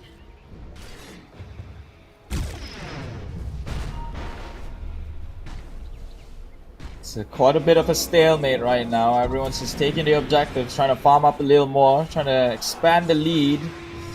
Is Roche even up? I don't think so. It was so soon when it took one. Roche? Oh, I think that's a timer right there. Yes, that should be the timer. Roche will be coming up in, I presume, 2 minutes with that timer. It's quite late. It's a slow timer. Well, they're smoking up, getting ready for it. Oh, in the mid lane though, they might actually catch someone here. It's Kescute falling in pretty deep. They want a bigger kill. They're going right in the back lines. Mikoto they might know. in the area. They had the wards. Yeah. They see him. They have the vision. For some weird reason, that game sense. They back out. Oh, they actually have in a sentry down there. But does it see through smoke though? I don't think so. No, it doesn't. Yeah, so Oracle, they are on the hunt. And I thought Boom ID was the one that was going to be doing the hunting. But now they're the ones that are being hunted. You have to be so careful now. This is a very delicate game of Dota. One misplay on the side of Boom ID, and this game just flips on its head, and then it's going to be Oracle they'll be the ones to take the lead. And you don't want to be playing from behind, especially with the kind of heroes that they're running. Sure, OD is a very strong hero, but he does best when he absolutely explodes, because he'll be doing huge amounts of damage. He has a lot of high intelligence items, and that means he can just, you know, cut through the thick HP pool of Facehugger. Same thing with Doom, actually. Doom is not too bad, but the thing is, if you fall behind with Doom, Doom purely becomes utility, because he himself no longer will do damage. He'll just be there to keep the Doom going. Oh, it's a wraparound down in the mid lane. They do scouts out the Centaur though, so they know. Oh, they have an observer. They see two.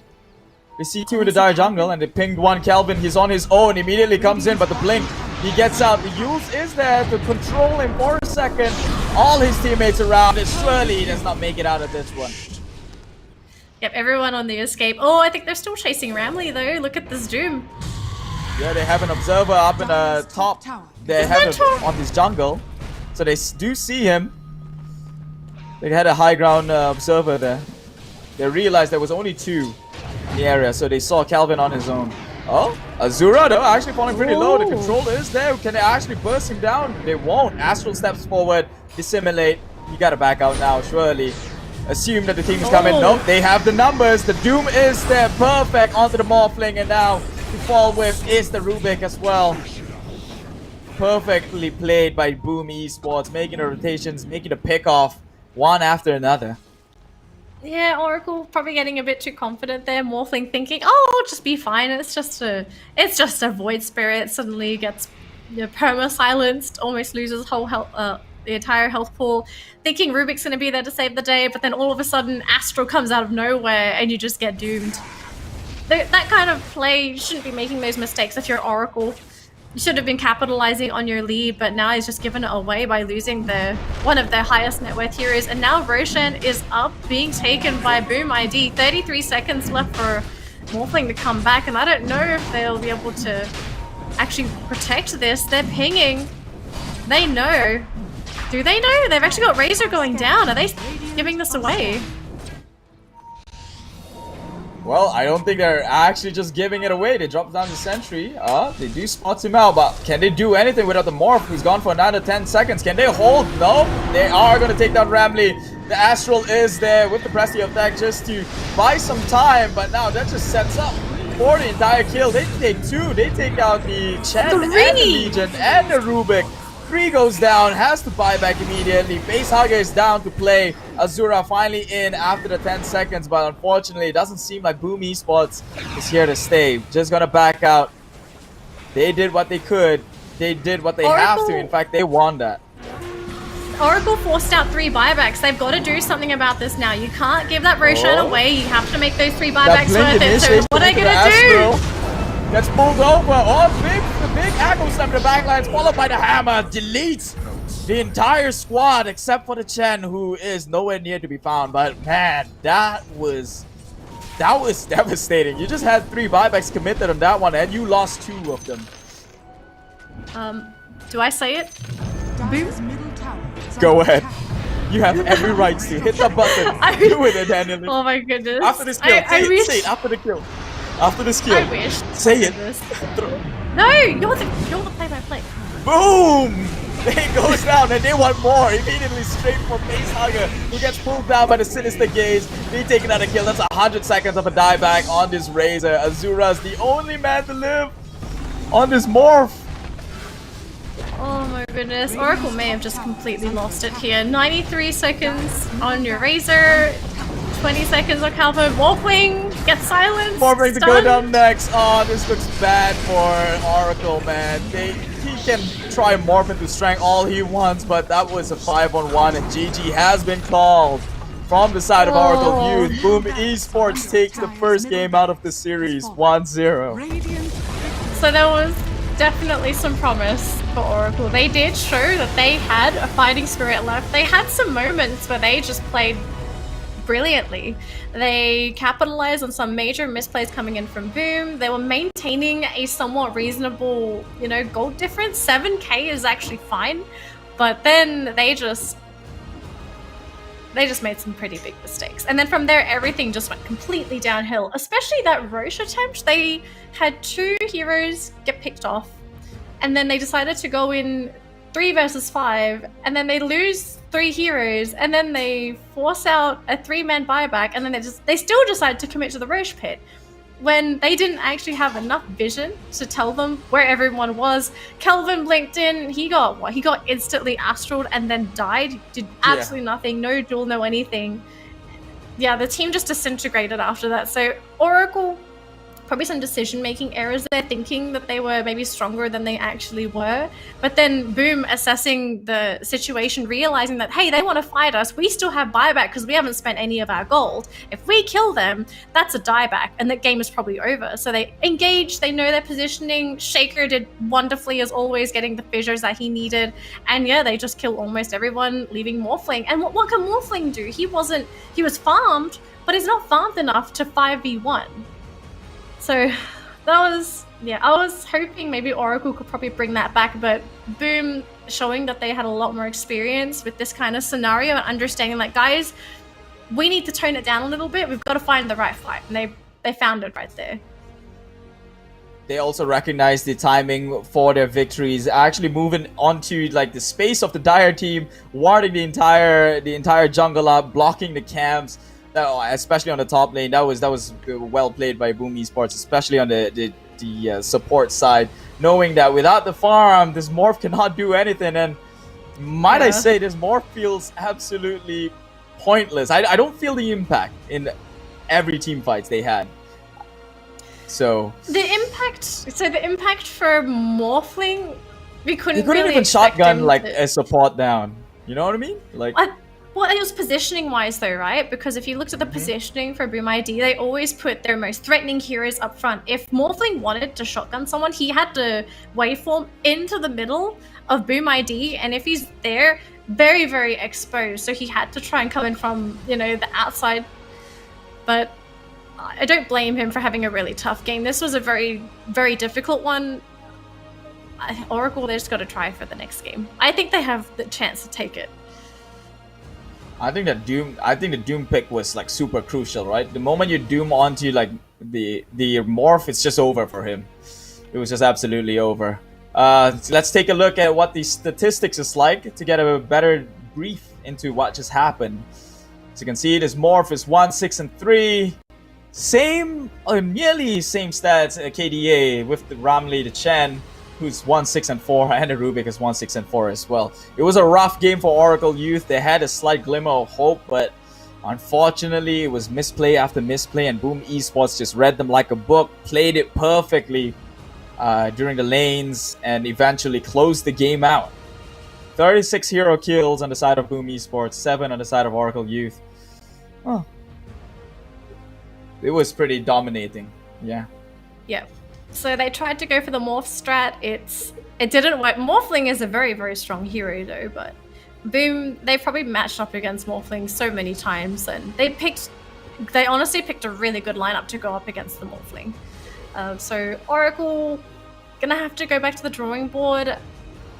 I'm expecting them to pick up a mid-tempo controller that can be a bit more active than a Razor. I feel like Razor and Legion together aren't very compatible because they sort of fulfill the same role. They're the frontliner that sort of causes a lot of chaos and disorients the enemies, and it basically forces them away because they don't want to get dueled and they don't want to get hit with the static link.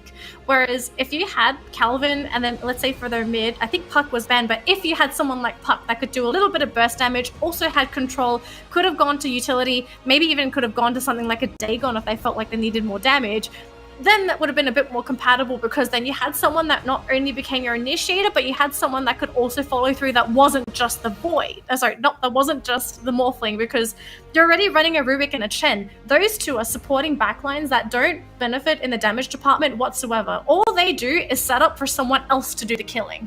And if Facehugger didn't get the static link off, he basically just didn't do enough damage to really finish anybody off. So honestly, I think they got forced into the Razor pick. Maybe they, get luckier with the next drafting phase and actually get something that they want. Anyways, enough of my rambling. MVP, who is it gonna be? There you go. It's Hyde on the Expected? Shaker, and the chat. Yep, the chat knows it. Everyone's saying Hyde, PogChamp, Hyde God. He was so here good. he is. Oh, I thought he had a Yeah, KDA of 1, 2, and 22, if I'm not mistaken. Was it 2? Doesn't matter. He did his role. He secured that mid lane victory for the OD, especially during the laning stage. He did a lot of things, and you said he's got the great Fisher block. He had the control onto these the morphling most of the time, and played a really good game. Yeah, I really liked how Hyde played that Shaker. He was so disruptive. They really couldn't do anything about it. It's not like he had anyone that could chase the Shaker and stop him from casting those fissures. So I'm expecting maybe next game, either we could see Oracle picking up the Shaker themselves, or maybe even going for a Shaker ban, because I felt like, this was a first pick Shaker as well. This wasn't just a sudden third, fourth pick Shaker that came out of nowhere. So yeah, that was it. That was game number 1 of a brand new series between Boom Esports and Oracle.Youth. Congratulations to Boom Esports taking one game off the hands of Oracle. But yes, this is a best out of 3, which means we have some more games to go. We could potentially go into our first 3 games for this series, but we'll see. Okay, but for now, we're going to take a quick break. My name is Keith, and together with me, Danelie. We'll see you in about 5.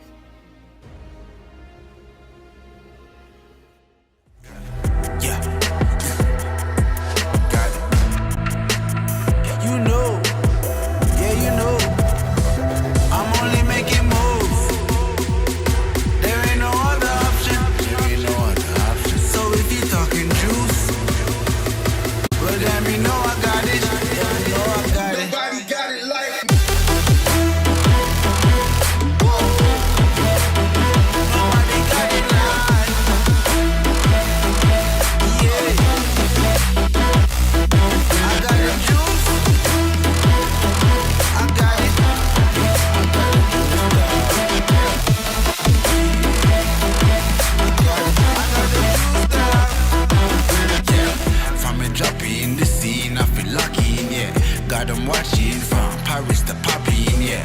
With this music was lurking, now I'm attacking. Now with the chatting, I just step up and make it happen. It's a lifestyle.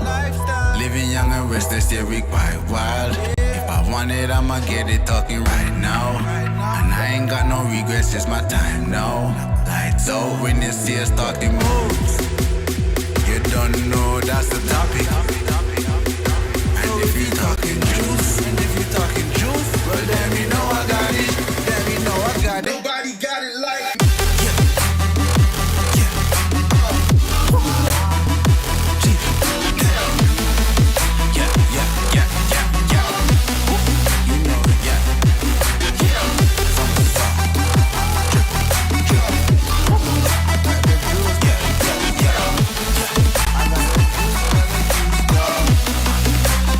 You know. Nobody got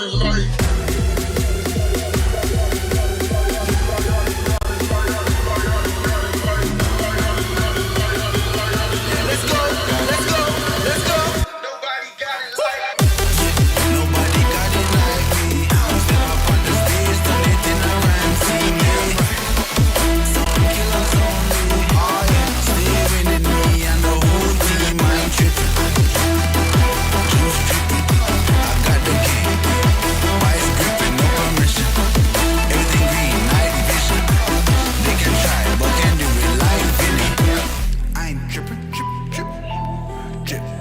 They can try, but can't do it like Vinny. Yeah, no permission. I got it.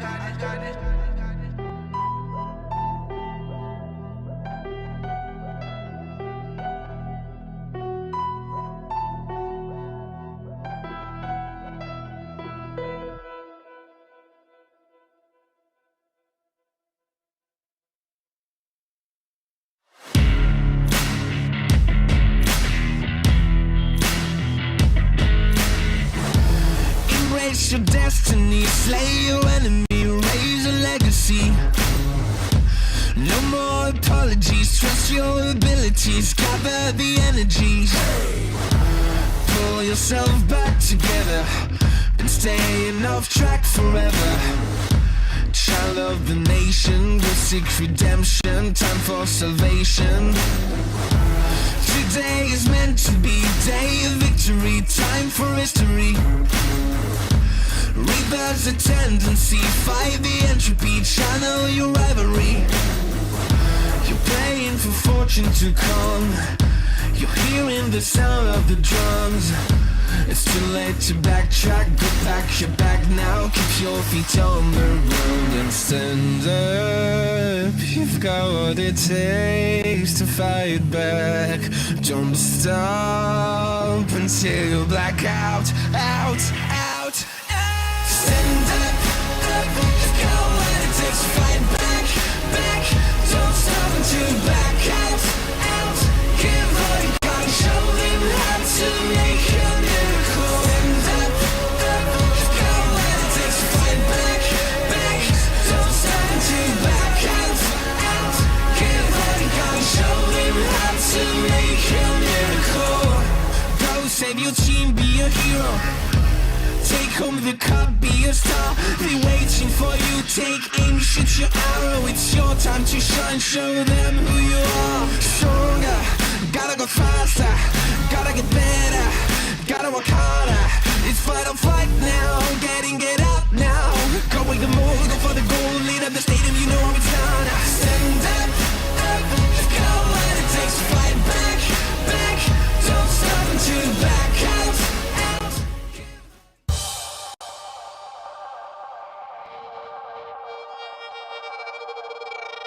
Came from the darkest regions, wrapped in a cloak of light. Minus the focus heights, I'm trying to get my opens right. Throw my doubts aside, I climb the mountainside. And when I reach the peak, the view I see will help me fly. Feel the pressure, but it's relative to the man I measure. No time for hesitation, finally time to step up. And when you're feeling deep in your bones and your soul, you're fed up. You're close to the glass ceiling, keep your head up. See your dreams as a goal, that's how I'm seeing mine. Achieve my full potential, let all the demons pre my shine.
Hopefully we're not muted this time. Hi everyone, welcome back to the ESL Championships. We're jumping into Game 2 really soon between Boom ID.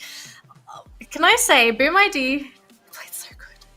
They played so well, considering that they made like just a slight error. Oracle, they've promised. I'm going to say that. They have absolutely got promise to beat Boom ID, but they just need to probably pick up a lineup that might be more suited to them, because it did feel like they were a little uncomfortable. Speaking of picking heroes, the draft is ready, so let's jump in right now. Keith, any changes you think that's going to be happening in the draft? Now, before we get into the draft, I just want to point out that someone think that the boom joke was pretty lame, but she's rolling with it. That's what's going on in the chat right now. They were saying great first game, and yes, boom really boomed. Danelie says down in the chat. So now that's out of the side. Talking about boom, it's right here. They ban out again the same bans as we see previously. Takes out the Bat Rider, takes out the Nyx Assassin. It's looking like they're going with the same thing. If it's not broken, don't fix it kind of strategy for Boom Esports. Takes out the Morph despite actually knowing how to handle it. So maybe they're going in for some different plays here. I think they just didn't want to play up against the Morphling. Morphling just makes games really, really annoying because suddenly you're up against a timer, right? You're going up against a grenade. And if you leave that grenade ticking for too long, it goes off and suddenly you're in a whole boatload of trouble because you're up against a enormous Morphling. So I think for the Boom, just getting rid of the Morphling, it's better than just, letting Oracle set up for it. Then maybe they could have tried to set up for the ban, but it might have been too much to ask for. Radiant team Well, ban. Team Oracle going with the staple 3 bans they usually go for, taking out the Pango, taking out the Mars, taking out the Nyx. Yeah, what do you think is going to be different here? Surely you don't ban out an ES. You probably take one for yourself, right? He's just too good in the game right now. He's got a decent control, a decent team fights. Might be up to Oracle to ban out the ES. I mean, I'd personally leave it, to be honest. Boom could pick up the ES again. It doesn't have to be a first pick either. They could save the ES for 3rd pick, even 4th pick if they really wanted to as their secondary support. Heck, they can even still make it offlane if they really wanted to as well. So it's not a hero that I prioritize highly in banning. Maybe if you think that let's say you have someone on your team that specializes in Shaker and they always pick it up, that's the only time I would ever say, okay, you have to ban that hero because they specialize in it. I think Timbersaw was a better ban anyway for the last phase for Oracle, and then Boom, honestly, free to do whatever they like. Snapfire's available. Rubik's available. It seems like teams, they really like Rubik today. Yeah, talking about Rubik, that was on the side of Oracle.Youth. Couldn't get the steal he wanted to. That's a lot of factors, right? One of it being the Morph was just not equipped to actually take a team fight just yet. They take up the Oracle instead. Boom Esports taking the mascot. Yeah, right. They might be pretty sad about that. I'm trying to think, okay, so what do you want to normally put with an Oracle? I know a combo that teams like to go for is Oracle Troll, just because then at least Troll can pop the ulti and not really have to worry about himself. Huskar as well, a nice pair up with Oracle too, if you want to go for, that kind of gimmicky strat. If anything, anyone who Oracle just likes to rush in, right? Yeah, we could see the Lycan. We could see that Lycan you guys are talking about. Well, it doesn't seem like they're playing the push style. Boom Esports banned out the Nature's Prophet and the Death Prophet themselves. And like you mentioned, it's Southeast Asia. If anything, they just want to be flashy in the team fights. So, picks up the Amber again. We like spirits, okay? That's why we pick a lot of spirits in our region. The only spirit that doesn't get any love nowadays is Earth Spirit, because apparently he's too good, and then now he's just not good enough. I feel bad for Earth Spirit. Really, really fun hero to watch. He's very situational now, but then even then, I don't think people pick up the Earth Spirit. So Ember versus Void.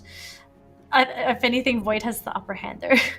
Void way too OP, I'm going to be real. That hero is terrifying. But I do realize one thing though. Whenever people draft out the Void Spirit, they seem to ban the Ember. This time around, they're letting him through. Dire team ban. Maybe not expecting Ember to get picked up by Boom ID. Well, there's got to be some sort of explanation Boom is thinking about it since they picked the Ember right after the Void. We'll see what's it going to be. They take out the Puck. So, straight off the bat, they want to play super mobile. They don't want the Dream Coil just catching on to all of them and snapping at any cause. If they take that one out, 5 seconds. we might see, I think. They might be suspecting Azure to play the Void Spirit as well. Maybe thinking that, okay, this is a safe lane Void Spirit. We're going to go try and pick up a mid laner instead that could benefit a Void Spirit. And Dazzle. Oh, we've got a lot of sustain versus sustain. Although, hang on, can we say we might have a little bit too much on Oracle? Because we've got not only a Chen who bought a mech in the last game, but now you've got Dazzle heals plus Grave. And Surely Void you Spirit pick up has the a AA shield. right now. Surely you pick Do you the think that's AA, a good- right? Okay, hang on. They So you're haven't telling picked me that Oracle is trying to condition Boom Esports to pick up an AA. Is that what you're trying to tell me? They're 3 heroes in. I don't see a reason why they shouldn't at this point. Look, what if they just pick up Rubik and they still, aggrave themselves? Then you have That's lots true. of sustain versus lots of sustain. Instead, Mirana going to be making an appearance here for Boom. I'm assuming this is support, since most teams nowadays only pick up Mirana to be paired up with a support. Works really well with Oracle as well, since Oracle can set up for a Mirana Arrow. Ember Spirit also a great setup for a Mirana Arrow. They can use Moonlight Shadow to set up for ganks. And if you look at Oracle's lineup so far, they don't really have any way to lock down an Ember Spirit and a Mirana now, because Mirana has access to leaps.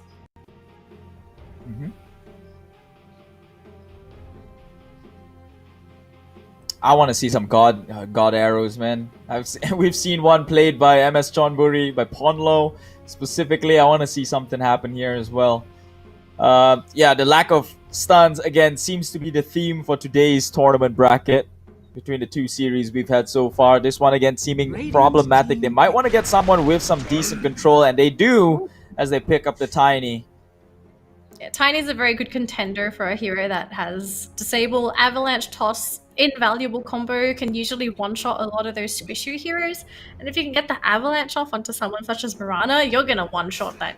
Mirana is just so squishy, she's super weak. Even Oracle, if Oracle gets caught out, he's basically donezo's because Tiny just does an absurd amount of single target damage. I'm assuming this is core Tiny, but for what lane it is, I have no idea if they want to maybe throw him in the... What lane do we normally see Tiny nowadays? Because most people I speak to say that core Tiny is rubbish. I mean, they technically nerfed the toss, right? Which was the thing they always run into. They toss the mid laners back into towers and secure an easy kill with the tree, right? So does that mean we're gonna see mid Dazzle? Because that was a gimmick. Not opposed to it. No, not opposed to happened. it. I mean, Ember Spirit's known for having his flame guard on. If he's in the mid, I think the Dazzle could actually take it down, especially with the poison touch. So, unfortunately, the game I saw was not very successful. But I'm just glad that they put the effort in. Right? Yeah, that was unfortunate. Okay, so historical evidence will go with that one. I'm trying to go with proven strats. Unfortunately, it's not fully proven, but it has existed. But I suspect this is still like, I don't know. I really think like at the back of my mind, this is for some reason going to be core Dazzle. I'm kind of hoping it's not true because I'm a bit worried if it is. I'm very sure Boom is confused as well because they're looking at this thinking like, oh, okay.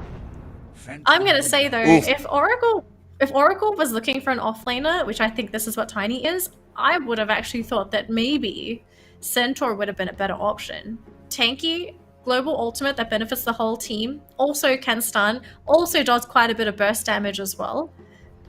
It kind of does the same thing that Tiny does. The only difference is he can't toss. 10 seconds. But they're both very tanky.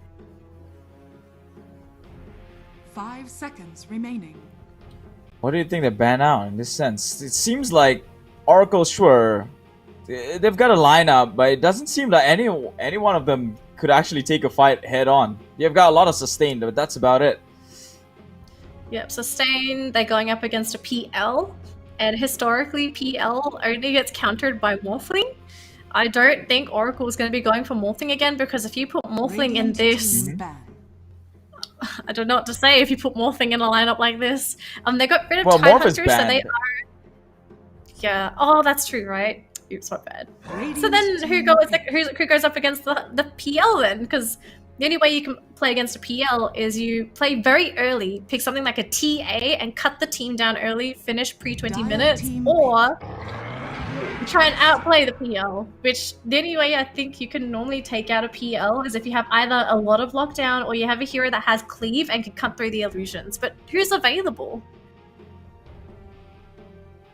Anti-mage? I wouldn't be a fan of anti-mage here, but yeah, Sven would actually be pretty okay. They do have the sustain. He can just run in face front if they want to with this event. He's got the cleave, traditionally used to counter a PL. But they don't have like the best heroes to set up for a spend. Like normally you'd want to have, you know, a Rubik or a Lich, like some kind of slow / disable so that the spend can gap close. But your only way of gap closing is maybe tossing the spend forward. Choose your hero. Oh my goodness. Wow. Oh my goodness. Okay. Well, I mean, Meepo can, to a certain degree, deal with Phantom Lancer before Phantom Lancer hits critical mass, but you're going up against an Ember Spirit and a Centaur, so Azure gotta work some magic. If he does it, I'll be very impressed. I don't know what the Meepo pick. It's oh my god, Facehugger is playing the Dazzle. It's actually happening. It's the mid. It's the mid. Actually happening. It's. Oh my Yeah. goodness.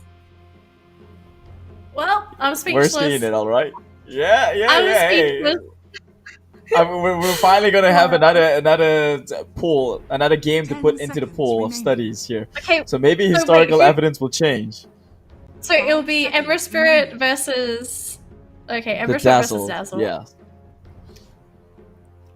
I just want to watch this match now. Do I have to cast? Can I just sit down and watch? This would be very interesting. Okay, hang on. I do have a bit of a theory though. There is a chance that they put the Meepo mid and Facehugger ends up going safe lane.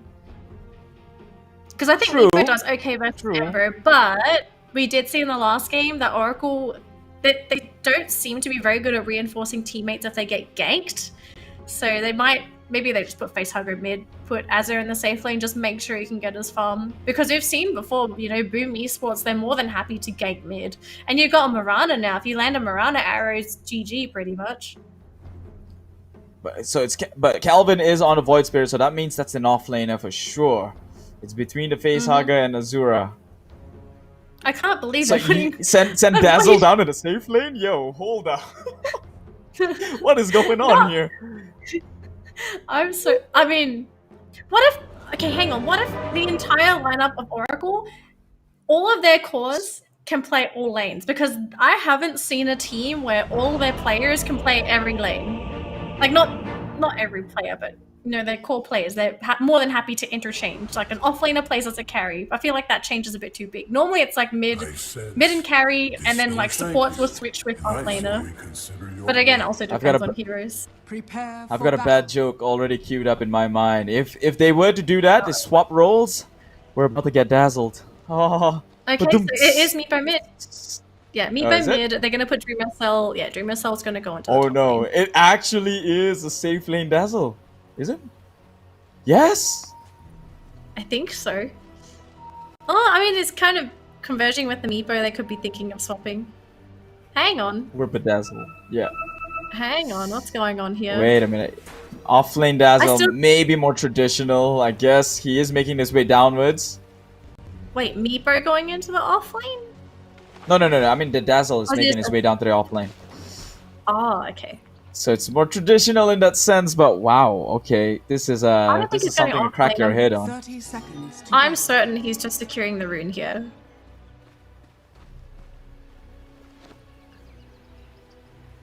Sure, I don't even know what to expect. I don't know what to say I don't even either. know. Well, I just wanna Kev see this scouts him matchup. out. Yeah, they do confirm that this void is in the off lane already, in this sense. Well, I probably made the assumption considering that Calvin did play offlane last game. Unfortunately, we got a pause here from the Meepo. I'm assuming we may need to have a reconnect on somebody. Or they just want to repick. Like, yo, I think we made a mistake. We made an absolutely devastating mistake. We can't get back from. Even the chat, they were saying Yeah. Sven incoming, but nobody expected the Meepo. Yeah, I would have actually said Sven as well. Sven felt like, you know, the hero that would tick all the boxes, that does the damage, that can cleave through PL illusions, has a pretty good mid-game timing as long as he can get his farm as well. But yeah, I did not expect the Meepo. Oh goodness. Maybe Azure has a talent with this Meepo that we are about to witness today. It could be history in the making, best Meepo player incoming. All of a sudden we have the new superstar coming in from Southeast Asia that decided to play Meepo mid with a Dazzle in the safe lane. Well, I mean, if we were to play devil's advocate, right? Like, let's give Oracle the benefit of the doubt. Meepo does take tower pretty quick, and if the Boom Esports can't match with the tempo, maybe there's a chance. I mean, look at it's Dazzle, it's Chen. They have all the sustain to never go back. They just keep the pressure going on all the way to the end. Yeah, that's what I found very fishy at the beginning, because I was thinking, this is way too much sustain if there were two supports. And then the Tiny came out and I realized, wait, oh no, it's happening again. Yeah, we're just going to have to wait and see how this works out. I'm curious to know how Oracle wants to play the strat out. What's the timing? What items are we going to see on the Dazzle? I know Dazzle goes for minus armor with this strat, so Deso is a pretty big item, but I do not know anything about core Dazzle, so I don't know anything outside of Deso what to buy. So maybe he goes down that route, or he's about to show us how to actually play mid Dazzle, and then we will all start seeing mid Dazzle in our pubs. It's been done before. Don't know what changed, huh? Yeah. We'll just wait for this reconnect, though. It's a bit unfortunate that we have some of these connection issues today. Yeah. Happens. I mean, everything's going online now, so things like this happens. Especially during the whole lockdown, everyone's just flooding traffic into the connection, so maybe that could be it. God damn Netflixes. God damn. Oh my goodness. Oh, did you? Okay, hang on. This was on Twitter. I'm very sure you may have seen. Actually, are you active on Twitter? I just realized. No, I'm not. I don't even have an account, but do tell me the story. No? We've got time. Okay, so there was a story.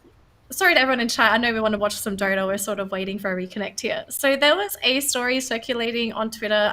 I'm not sure if it was like a politician. It was someone with a tick next to their name. Okay, it was a legitimate like verification tick. And the post basically said for gamers to play at reasonable hours to not congest the internet connection for everyone else.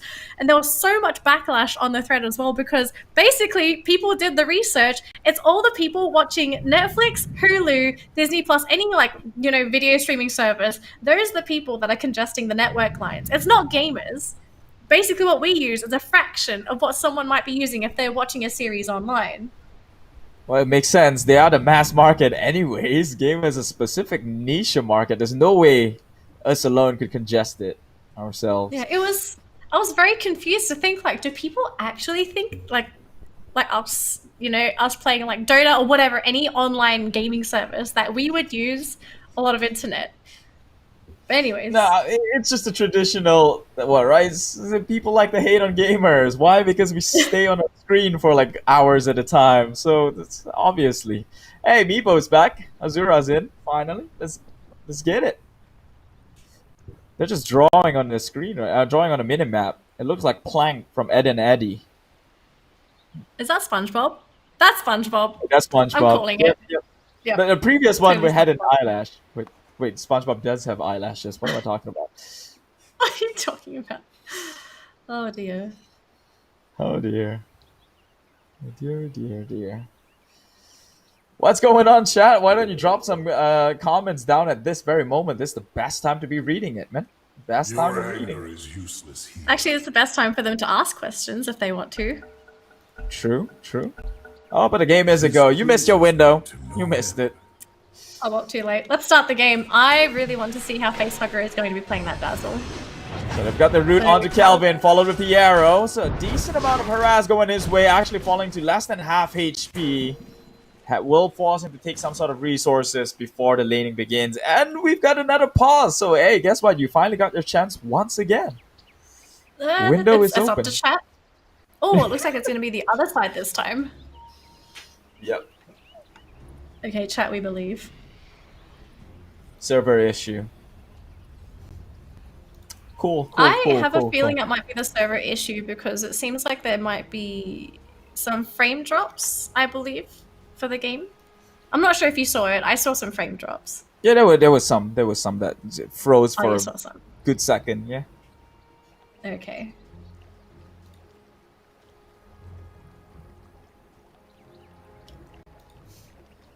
So, how's your day today? Did you do anything inside?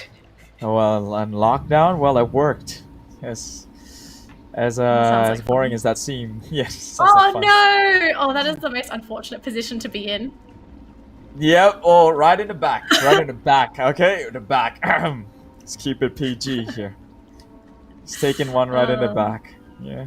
Right in the Took an booty. arrow to the knee. How's your thingy? You were coding some stuff for a Tyranno. So, chat, a little context, right? Danelie was trying to figure out on what a T-Rex's arm would do in a gaming situation. Like, let's say you're building a character and he consumes a T-Rex arm. What sort of perks does he get from that? Let us know in the comment below.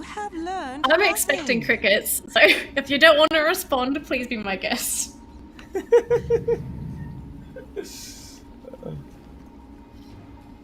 She's on an owl. Is that an owl or a griffin? It is a griffin. It's like a owl. But it it's an leaks, owl right? griffin. This doesn't have wings. I'm very sure. Oh That's wait, doesn't? true. No, I think it does have custom wings, if I'm not mistaken. I'm trying to remember because there's so many Mirana mounts now, and I use a different one. Used to be my favorite though. Ready? Okay, I think we're good. I'm We're good, ready. we're good. Are you ready? Yeah. More than Let's do ready. this. Like 10 minutes ago. Let's go. Let's get this. Game number 2 Okay. out of a best of 3 series. Boom, Esports already securing one game in their hand. Oracle to maybe make a comeback, or will it be another 2-0 victory? Let's get it. Mid lane, great block already coming out from Mikoto, making sure that he's got the tower advantage here. Oh, and with the poof, and we get another pause. How amazing! Things are going great, guys. Oh, server must be pretty bad. Because both teams seem to be complaining about the packet loss. It doesn't seem to be just one. And Mikoto's the one who Oh, hang on, Makoto. Yeah, okay, so it looks like we may have gotten a bad server, unfortunately.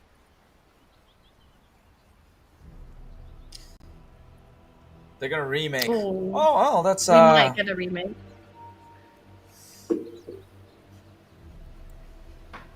Okay, so we may be getting confirmation that there will be a remake, guys. So again, our most sincere apologies.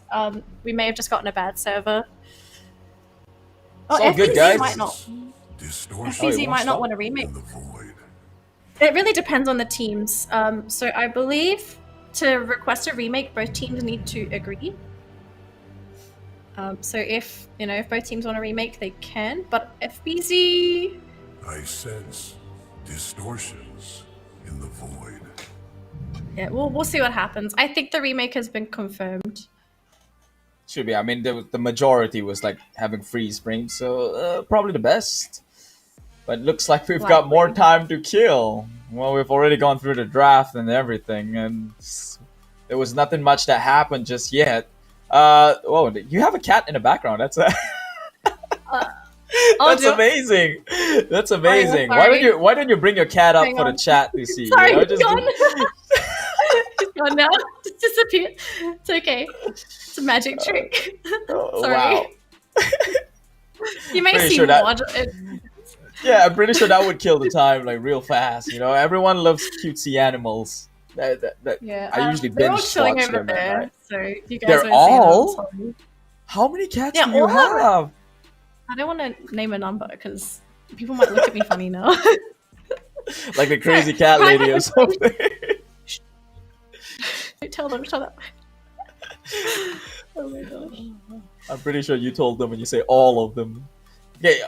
Tell me when I get close. When I get close, I'm gonna raise a finger up to the number, and then you tell me Is it stop. PG finger?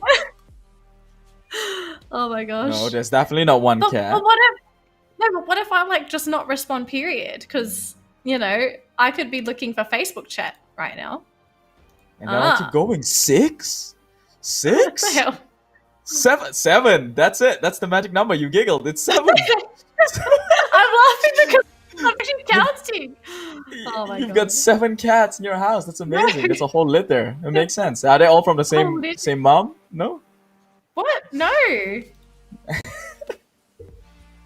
I'm trying to get chat going. My computer is not happy. Sorry, computer. I have it on my phone, actually. It's a bit buggy with the phone. Like some chats don't load out. Yeah, I struggle to find it sometimes. I think I may have found it.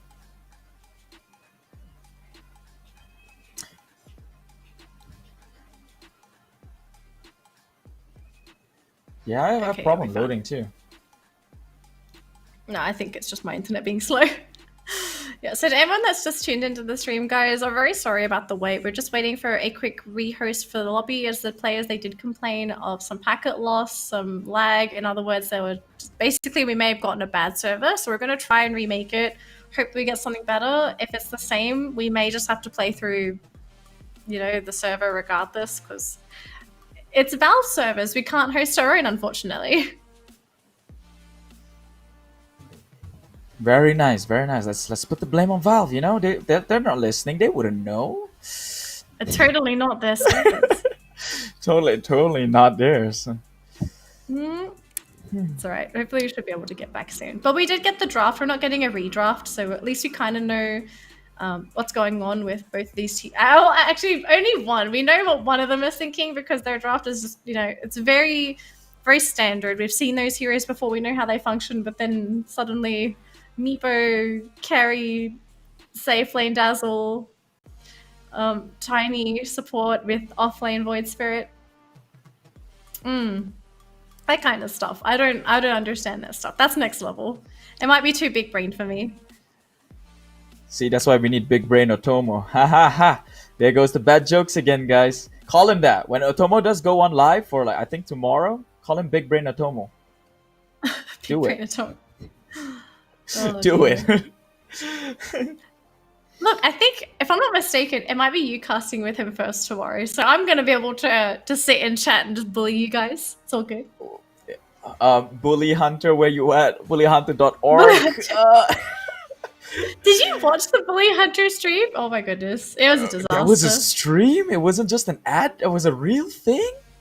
Did you not see it? Like I think it's just the broadcast. It should have been like the broadcast ad kind of thing, where it just basically shows what the service was, an example of the service. It's pretty cringe. Oh, we've got one way to kill time right now. Someone in the chat, Bees Jewel on Twitch, asked where you both come from, where your origins, Danelie. I never really quite know yours, so I'd let you have the floor. Yay! I was raised in Australia, but then I was born in Indonesia. Oh, really? Oh, I had no idea about Indonesia. I knew you were Australian, but Indonesia, yeah. God. Yeah, so I'm half Indonesian. I was born in Indonesia, and then I basically family moved to Australia because my dad's Australian. And then, yeah, I spent most of my life there, and that's about it. They're really not that exciting. I have friends, and they're just like, oh, I was born here, but then I moved here, then my family moved there, then now we moved here, now we live in Australia. And I just sit there thinking, wow, what a wonderful life. And I've just been living in one country for most of mine. Whew. So do you feel a slight draw towards Boom ID then? Be honest about it. To be honest, no. I don't look at teams for countries. I look at teams. Mostly, I gravitate towards a team if I like how a certain player plays, or if I like their hero pool, or if they just play, you know, outstanding. There's just something that, you know, something cool about them. And then, yeah, that's about it. That's about it, yeah. Well, mine's not as exciting as well. I'm from Malaysia, specifically Bornean Islands in Sabah. That's about it. Migrated over to the city. And guess what? Chat's booming up with your cat. Oh god, I think 5 minutes have gone past. Yeah, they saw my cat. They were like, cat, I love your cat. Lol. Is that a munchkin? Says Nurativ. Or a ragdoll. Yes. Yo, ragdoll is a species of cat? It's a type of... So, the one everyone saw was a munchkin. His name's Midget. He's got So he's a white munchkin, but he's got heterochromia where he has one brown eye and one blue eye. I think maybe if stream requests it, we can bring him onto stream. But yeah, I don't want to because I will literally just have like a pile of hair here because he sheds a lot, unfortunately. What's a ragdoll? Isn't ragdoll just a dummy?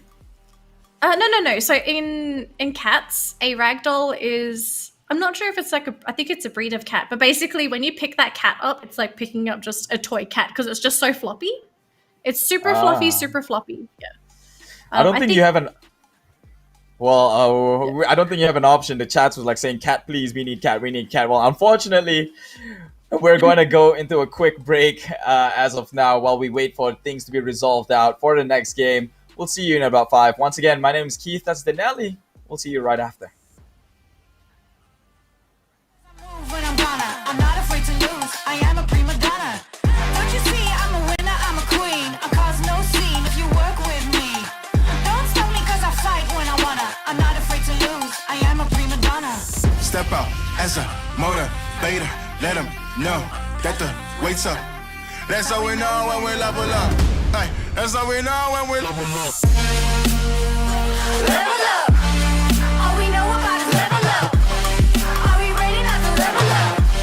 You know we fall and we get up. Level up. All we know about is level up. Are we ready not to level up? It's time, get up. Back against the wall, still I'm standing tall. Know about the ball, I got my fan with me. All we know is ball to empty out the mouths. The chosen one they call, I take my fan with me. Know about it if you tell, know you're breaking codes. But your credibility and all fall like dominoes.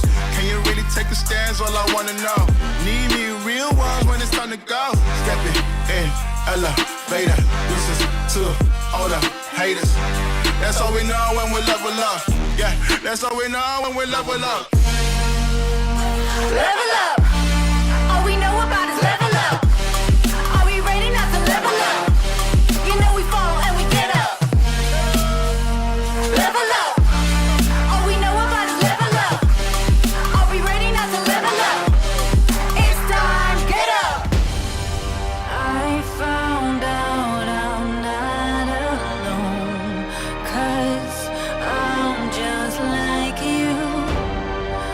We are fearless when we fight and not afraid to level up. All we know about is level up. Are we ready not to level up? You know we fall and we get up. Level up. All we know about is level up. Are we ready not to level up? It's time, get up.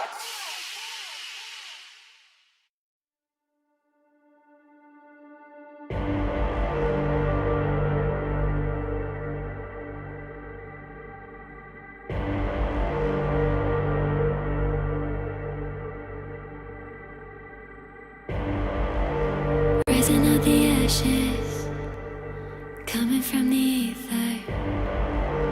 All I hear is static.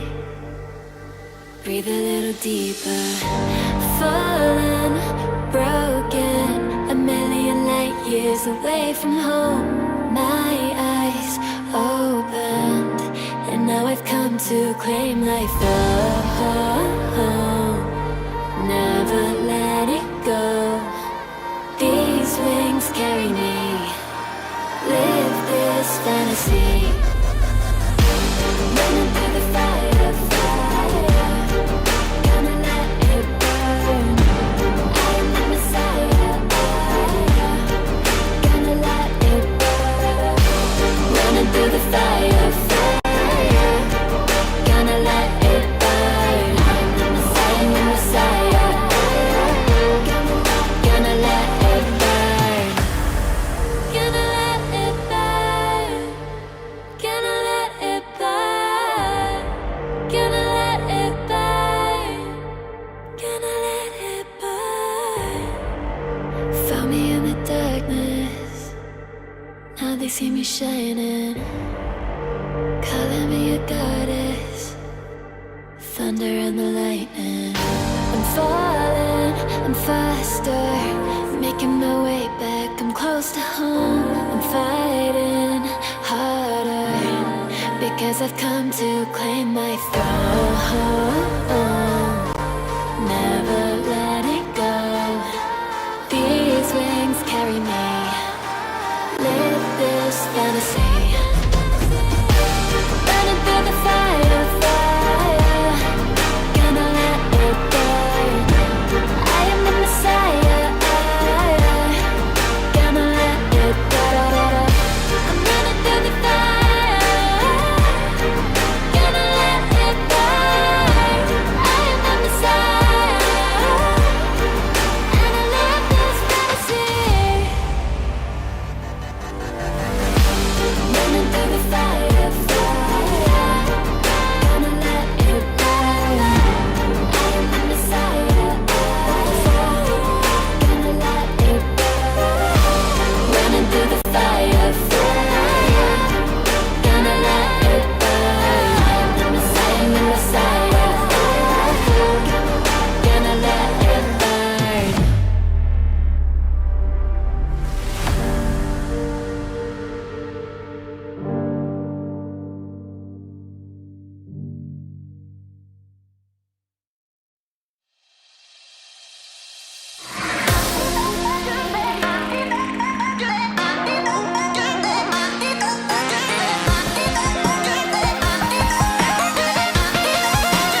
even find the kill, but the sniper, that's the bigger one, falls the hole.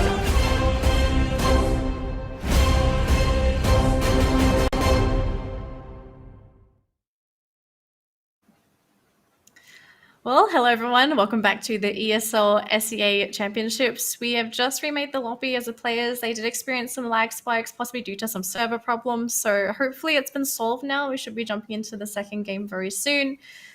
Keith, we're about to see some crazy stuff too because we've got a Meepo and was it Safe Lane Dazzle? Yes, so we've got Meepo and Safe Lane Dazzle on the same team. Yeah, I'm really excited. Honestly, if they win this one, that'll be amazing. Yeah, like for the memes, right? Like if they lost to a Safe Lane Dazzle, yo, that's going up. You know, people's gonna spam that in pubs, and I can't wait till that happens. But technically, are those free wins or free losses if someone goes for, Core Dazzle?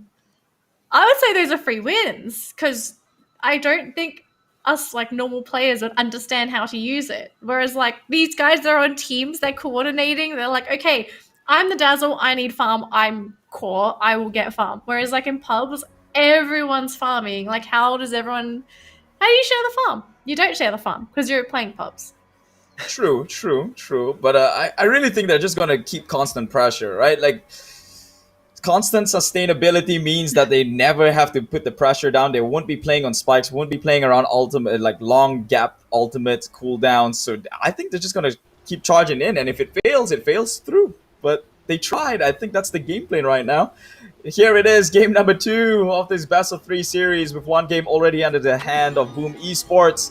Will they actually tie it out with this very, very unconventional draft, or will we be looking at a 2-0 victory here? Let's get into the game. I think if people look at the draft under normal circumstances, I wouldn't blame people for thinking that Boom would win immediately. Their draft is overall very balanced. They have a little bit of everything. They have something that fulfills every role.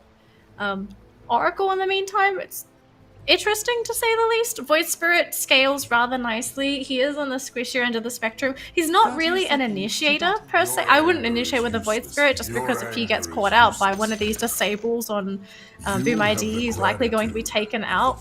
You have Chen, which gives you plenty of sustain. That's mostly Chen's job. Core Dazzle, I still don't quite understand how a Core Dazzle is supposed to benefit this team, minus maybe like the negative armor, the grave. Really interesting decision to have as a core. Oh, he tries to go for the toss onto the top. Kezcube going down for the first blood. Yep, it may be a remake, but with different results as they secure the first blood onto Kezcube and by Facehugger. So immediately showing its prowess right now, this Core Dazzle. QWE chasing down Hyde just to give it a little bit of harass. Should be fine. He goes top, right? Yeah. Did the Dazzle go top? Yeah, the Dazzle's up top now with the Chen. So that lane is just all about the sustain.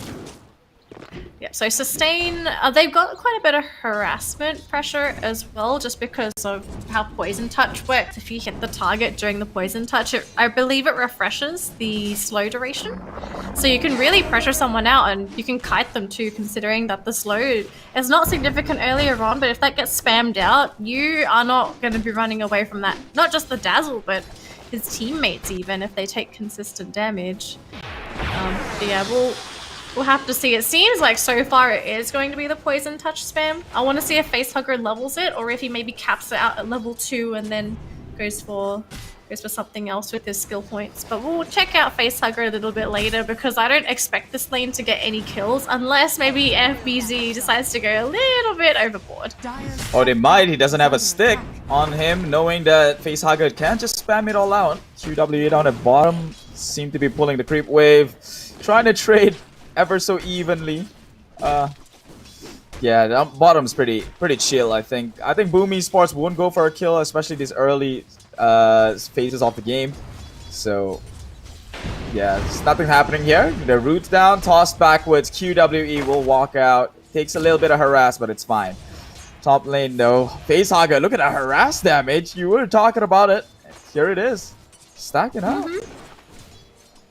Yep, so he's gone for no Shallow Grave. He doesn't really need it here, so he's just going to go for the heal and the Poison Touch. Boom, I'm not sure if they're handling the poison touch harassment quite well. I think that they might be underestimating how much damage this can actually do if they let this build up. And Chen's coming back into lane with creeps too, so you can't really, you can't really do too much to this Dazzle as long as both of these heroes are here. Azure, in the meantime, doing pretty well up against the Empress Spirit. They are tied for CS. They're not really focusing on denies, it seems, and mostly trying to get their own gold. So this Meepo off to a pretty good start so far. Looks like Dazzle's been pressuring out this Centaur though. Yeah, FBZ actually has a hard lane against his Dazzle. Oh, Purge off the heel, gets a decent harass onto Calvin. Calvin's got to be careful though. Cascade, once he hits 2, has the Fade Z that actually does do a hefty amount of damage. So Drew Missile just doing what he needs to. This is pretty much a free lane down bottom here for Boom ID. PL, no one to contest. Calvin being pressured out by the opposing Oracle. And he Face actually Hugger, turns it around. QWE is in the area to come in with the Avalanche. Does get the control of FBZ. Getting real low, but he pops the Fairy Fire and actually outplays FBZ. And they don't have the nukes. Yep. Kezku tried to come in, but he just couldn't do enough damage by himself. So this Dazzle, was it 3 kills? Where was that? No, first kill was First Blood. That was during the runes. 2 kills. There we go. I'm getting excited, I'm sorry. Because this Dazzle in the safe lane, who people doubted him, and now here he is actually paying dividends. Mid lane now gets the net off. The poof, enough to take the damage. Burst him down in the mid lane. So far, so good for Oracle. They've gotten kills with probably their most spectacular heroes on their lineup. So things are looking good so far. Their cores are doing really well. PL is still leading, but then followed by Meepo, and then Dazzle was more or less tied with Ember Spirit. They're not really that far. Not much of a difference anyway. So we could be looking at a pretty tight game. Yeah, this Dazzle is just 1v3 in this lane. Like he's just going ham at it. Rambley's just focusing on stacking the creeps, trying to get some of them dominated under his own on his own side, but this Dazzle on his own actually zoning FBZ and 2 others backwards. And just like that, they've got space to make the roaming initiation down into the mid lane. Mikoto, if he does overstep himself, they might have the Avatar's combo. There was a line drawn on the map, so I do believe they did see the Tiny. Oracle circled where Tiny was. Instead, he's going to try and rotate top, but I think they may have just caught a glimpse of him because now it seems like they're aggressively pursuing that Tiny in the jungle. Yeah, so Tiny's going to get out both supports. Yeah. Oh, Calvin tries to go for the rune, but he's being beaten down. Nah, I don't think a PL can catch him at this point in time. 3 runes for Boom though. You're gonna be pretty happy there. 50 gold for that, so 150. There'll only be 1, unfortunately, for Oracle, unless they don't decide to take it. Oh, QWE's coming in. Avalanche catches him in place for a little while, but he hoof stomps. FBZ falling low. It's stacking up. Purge it all off. One more hit. hit. He actually live? No, he will. Face Hugger finally takes him down, but they look like they can punish, and they will. Takes down Face Hugger in return. 2 for 1. Finally, Boom. Realizing that, yo, you have just outplayed your hand. Yeah, not the best trade. You would have loved to have kept your Dazzle alive, but unfortunately for Chen, he was way too far from the fight, and considering that the Dazzle fully committed to get the Centaur kill, if he didn't commit, he may have been able to get out, but he really, really wanted it. Calvin, in the meantime, though, he is not having a great lane down here. He's still CSing 23 with 4 denies, but you're not stopping a PL. Oh, Azura's in the area. He is under the cover of Invis. Will he look to nat him up? They will. He's on his own. Here comes the poof. Nope, leaps away just in time. Right under the cover of tower. Does not want to die for it, but Facehugger says otherwise. Meanwhile, bottom lane, Dreamer Cell pressuring Calvin to his wits. He's just spamming the voice chat. That's all he could do. Well, what else is there to do, really? Not so much. So I want to know who's the one that's going to be making the move for both of these squads when it comes to that mid game. The obvious one here for Boom would be Ember Spirit to make the move along with the Centaur and the Marana. Oracle probably just gonna hang back to see if maybe they need to protect anybody. Dazzle was gonna be in trouble going for here. it. Avalanche. Is They got there no to grave. hold him a little bit risk, but no. Unfortunately, damage was enough. And now Oracle's just gonna come in with the Fate Edict burst. Keeps it low enough for FBZ to finish him off, and FBZ gets away. But unfortunately, Poison Touch will stack upon him eventually, and he will go down. They do still lose that safe lane Dazzle, and ideally you'd like to be able to keep him, but unfortunately I believe with this skill build he's actually not he hasn't put any points into Shallow Grave, so he doesn't have that extended timer to get the extra damage in. Ideally you don't want to be leveling the Grave at all. I think up until level 8, level 9, just because you want to focus more on your damage skills rather than getting Grave. Maybe picks it up at somewhere about Another level engagement. 8. Here comes the Avalanche to control. Ooh. Breaks the TP. Ouch. And immediately the heal bomb comes in. Yeah, hopefully we're going to see more of those, because Heal Bomb is one of the bread and butter abilities on this core Dazzle. You want to be utilizing the minus armor since, yeah, it does physical damage. It doesn't do magical damage. Blocks the camp. They realize it, pinged it out, tossed back with QW. Eventually dead. Will he?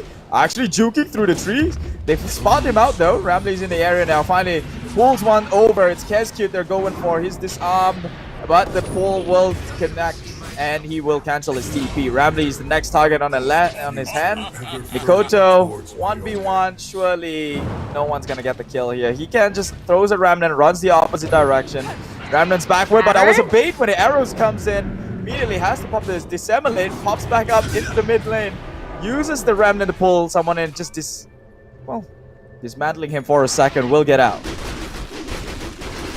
They won't lose the Void Spirit. They can't really afford to lose him.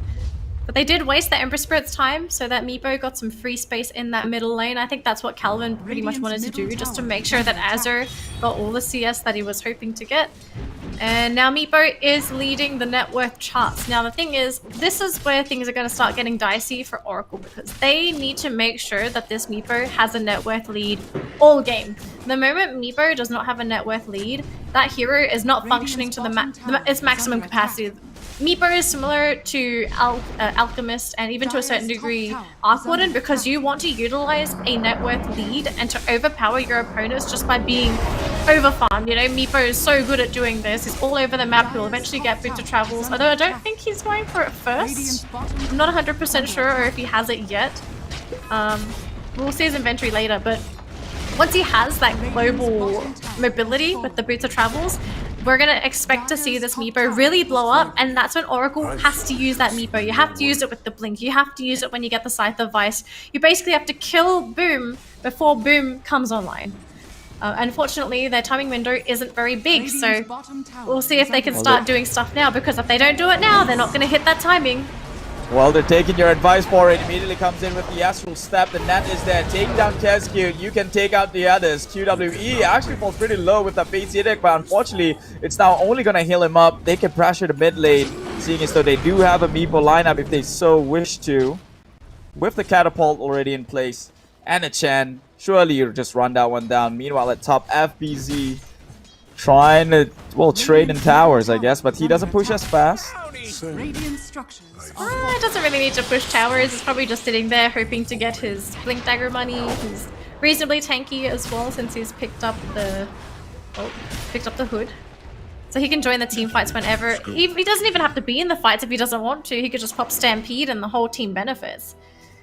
So yeah, for Boom, they're just not in a rush. They can go late game. They honestly don't care. It's Oracle that doesn't want to go late game. Trying for it. They catches one up on top. That's the Ember though. Does he have another Remnant away to get out of here? Trying to contest the outpost. Facehugger is on his own if they so wish to commit. That would be devastating. So he's got the Necro book. This Dazzle went for the Necro. So they are all in for the push. Could be all in for the push. Necro probably combos very well with the Poison Touch as well, since the Necro units are very fast. And you could just probably leave the Necro units on someone such as, you know, Hyde. I mean, what can Hyde really do? You could try and leap away, but Necro units, they, especially when you get them to level 3, they are really hard to juke off. Oh, the Blink initiation, as you said, he's got to use it immediately. Goes in, takes him down in a split second. No chance. Yeah, they got to keep doing this. If they could just get these pickoffs with the Meepo. Meepo's actually gone for Blink first, so he didn't go for the greedy play. I do like that. Because he knows he has to help benefit this team. But I just want to know, how does Meepo and Dazzle work together? Because yeah, there's minus armor, but how effective is this minus armor going to be for a Meepo? Maybe it's the grave. You know, when you're Boom, you're trying to kill the keeping him Meepo. alive. Yeah. But making the Dazzle a core though, I think it's a bit, you know, over the top. Well, they're on a strict timer most likely with that move, but if they can keep the pressure up, maybe this PL don't even come online.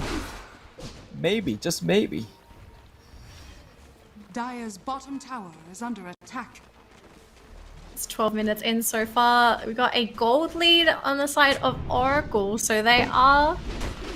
Oh, there you go, the PL. They gotta take him down though. Ramley is in the area. Do they have all the sustain in the world? They will not. In fact, they're turning this one around with all the rotations coming in from Boom Esports. Takes down the Chen. Just slowing the game furthermore. Yep. It's probably better that they lose the Chen. The unfortunate thing is they lost all the creeps though. Yeah, if they didn't lose the creeps there, it would have been okay to just lose the Chen, but you lost everything. So that's a lot of gold going in the way of Boom. So Blink Dagger probably going to be hitting a 18-minute timer on the Centaur, maybe even 15 if he doesn't die. Gets very efficient with his farming time. So once that Blink comes online, I think that's when Boom is actually going to put the hurt into Oracle to say that we can teamfight as well. We just aren't ready because Centaur doesn't have his Blink Dagger. So now they're just biding their time. Honestly, DreamSL's fine with this because look at him. He's farmed perfectly. He's keeping up with the Meepo, which is bad news for Oracle. You want to be ahead of that PL if you're that Meepo, but he can't quite shake him off. And the unfortunate thing is that they could try to gank that PL, but PL is constantly guarded by other heroes. I don't think it's going to be an easy task to slow him down. They might just have to cripple the rest of his team and then just effectively shut down Boom by deleting the rest of the team and then going after PL. But even then, diffuser on PL, it's pretty tough.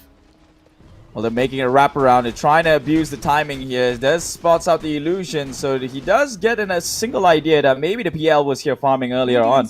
Will they catch on to someone though? Hyde is there. Immediately the Blinks comes in, but the leap avoids the net, and that was just a failed rotation. If this is the rate they're going, Oracle, they're gonna time out pretty fast. They gotta speed it up if they can. They see DreamSL, but they don't have the initiation, and I can see that they're trying to keep the Tiny close to Calvin because they want to get the toss initiation, but unfortunately Tiny just can't keep up. 3 TPs up top, Arrow, ooh! Does catches onto him, yeah. In come all the other Meepo. The poof is there, Avalanche to disrupt any sort of engagement, but they will take FBZ down eventually. Mikoto is just gonna make it away. Hyde is there in the area, does not see him. He was under the cover of the shadows, I think. The vision.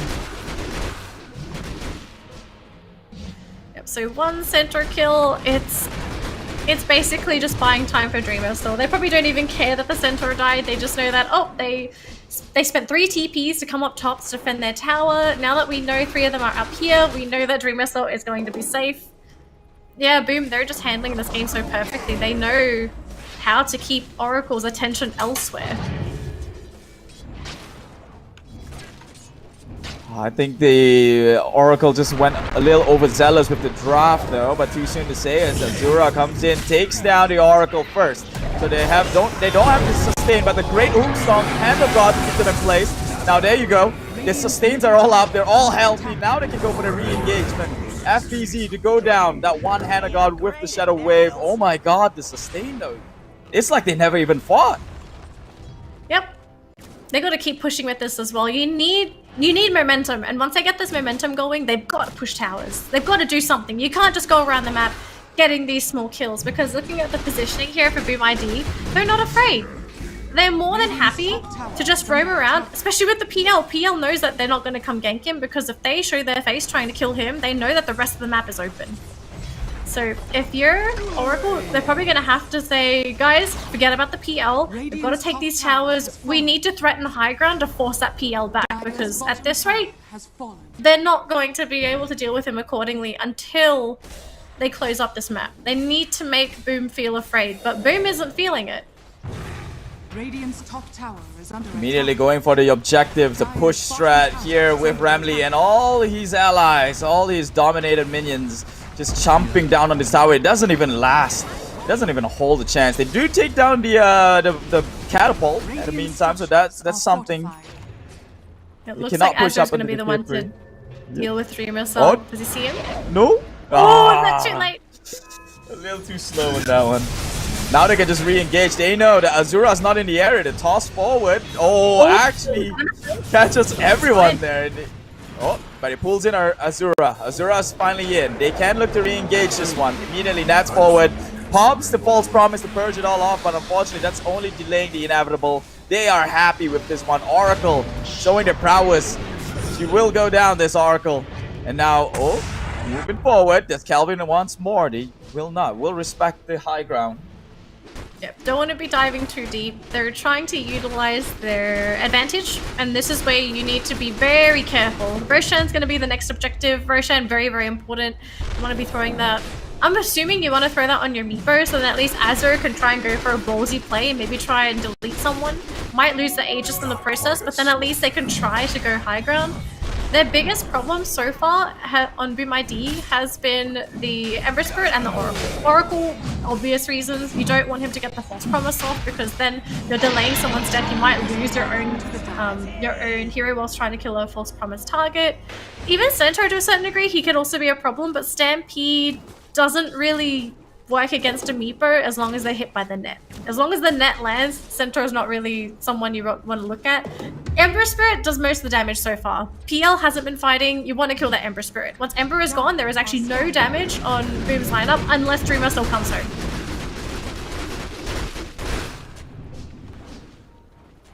Well, he's happily farming, already has a Diffusal and a Manta. Just picked that one up, so maybe he can actually join in on these early engagement at this point. A no mana Dazzle is a Dazzle that cannot save, so he's got to respect that. The hits coming up from this PL. Do they have arcane boots on their team? I don't think so, right? Teams don't really buy arcane boots anymore. Dire's bottom tower is So that could be an issue going up against Dreamercell. All his mana burns and his illusion now has it as well. So now everyone's just gonna be like, okay, Dreamercell, where the heck are you farming? Because we need to farm where you are. It seems safe. And it looks like they have to go home now. They're gonna leave Dreamercell now. High ground. Yep, they have to pierce high ground. This has to work. Yep, they have to. They know they're on a strict timer here. Gets the Nat onto FBZ. FBZ pops the Stampede. Moonlight Shadow as well to commit in. Calvin, though, they do take down the tier 3 tower, so that's a slight win for them.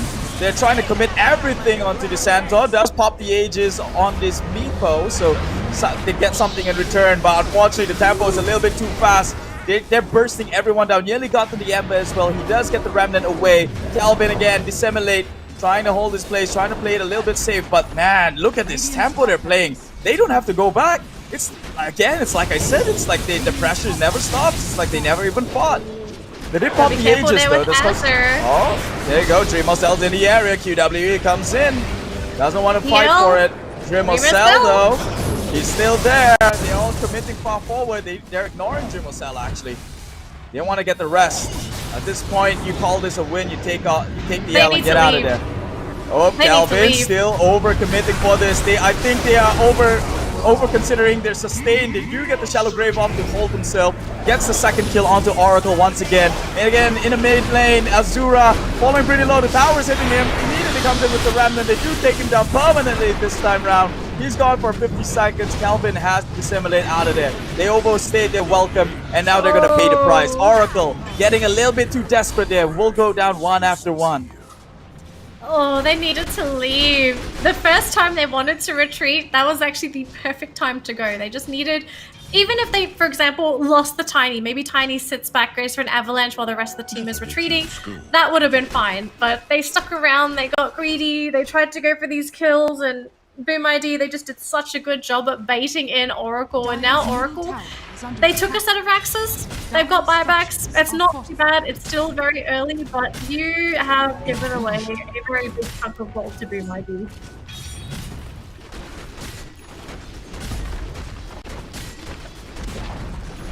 Dire's middle tower has fallen. They are playing the fast tempo as expected, but they seem a bit desperate, that one. Looks like during this downtime of Meepo, it's going to really hurt him a lot in terms of the farm, because when you're on a Meepo, you're expecting your clones or your Meepo doubles to at least be doing something across the map, and that 50 seconds was a long 50 seconds. They're going to re-engage again, I think. Do they have a smoke with them? They do. Pops the smoke, immediately goes towards the bottom jungle. They might actually run each into other. Calvin. Calvin will be It's the gonna first one to pop. pop it. Calvin was, yep, he gets the reveal. You'll scepter him up. The root is there, catches onto the boss, onto the void spirit. He nearly goes down, but the shallow grave is there to delay the inevitable. Or they actually took round in the back line to take out all the sustain. You've lost your Dazzle, you've lost your Chen, and now you're gonna lose more one after another. Without them, your Meepo is to die with, and it seems like Oracle has already ticked off the timer. They are just as easy as a piece of paper. Oh my goodness. Just deleted. Tiny tried to come in with the avalanche save, but basically he and Calvin just sacrificed their lives super early. And did you see what ended up happening in that team fight? They ignored the Meepo. Because Meepo by himself doesn't really do anything to Boom's lineup. They just gun for the Dazzle. They gun for Dazzle. Everyone else. They just ignored Meepo. And Meepo was just in there, he was hoping, hey, look at me, try and hit me instead. But then they only went for him after everyone is dead. So Oracle, their thought process, maybe they thought, we'll just hide behind the Meepo, it's okay, but if you look at Boom, they have so many ways to cut into the back lines just to get those really, really squishy supports. So Oracle, yeah, they're gonna have to rethink this. They have to know now that they are on the back foot. Yes, they took a set of Raxos, but even though you took a set of Raxos, you're playing up against a PL. Yeah, it's a big swing. That swing, it really hurt Oracle. Oh, they have every advantage now, Boom Esports, in terms of the EXP, in terms of the gold. They can't even kill FBZ on his own, and that was a 4-on-1. As a center, you think center is just gonna die? Like, I don't think so. Center is probably one of the tankiest heroes you can get in the game. I don't expect him to die now just because he's got all the items necessary to survive. Facehugger's Dazzle, I'm still trying to figure out what he wants to do. It just seems to me that we're not even looking at that sort of carry Dazzle with the Desolator. We're looking more of just like a very wealthy support. That's really what Facehugger looks like this game. It just seems like they've said, guys, we're just gonna try and super buff this Meepo. This Meepo is going to do all the work for us. Oh, hold that thought. Looks like they're coming in for the initiation. The wraparound is there. They spot out the Chen. They spot out the Tiny as well. That's what they need. Take up the sustain and see if those carries hold their own ground by themselves. Actually misses the arrow. He's trying to juke him through. Does he have an astral step? No, he does not. It's in 10 seconds. Does throw up the Void Remnant pool. Hide in just to disable him for a bit, but he's running the other direction. Did they actually get him though? He's only got an astral step. He did. He just jumped into the same place and got an arrow to his face. That's just. Oh dear. I hate to be this kind of skeptic, but like it looks over for Oracle. Like. Great, they got the tier 3, but they overplayed their hand, and now it's just going at them like real harsh. Yeah, good news, there is a Scythe of Ice finished on the Dazzle, which means that, on the Meepo. So whoever Meepo jumps on now should die to the Meepo combo. The thing is that enough to draw attention away from the rest of Oracle's lineup? Because so far, Boom, they don't see Meepo as a threat. I think once Ezra reveals this Scythe of Ice, they have to turn some attention to him. Makoto actually spots out Meepo. Yep, pops the BKB as well, so any sort of... Oh, and an arrow just to add salt on Rune. He tosses it back, but he tosses the wrong Meepo. And now they can just look to commit. They take down the Meepo. They can go for more. QWE inside the tree lines, just regretting his decision to toss the wrong Meepo away. He will go down. Oracle You might as well wave the white flag. It just seemed you timed out. It seems to me maybe they're just getting a little overexcitable with what's happening. Maybe at this point they just think, guys, we have nothing to lose, because with how the game is going, we will probably just lose unless we make some really crazy, very unpredictable plays. Because the movements that they're making right now are absolutely crazy. You don't normally see these kinds of movements, so they're probably trying to catch them off guard. If anything, the best place to fight with this Meepo would actually be the Roche pit. But Meepo's down for 20 seconds. Yeah, this Roche is gone, pretty much. It's free.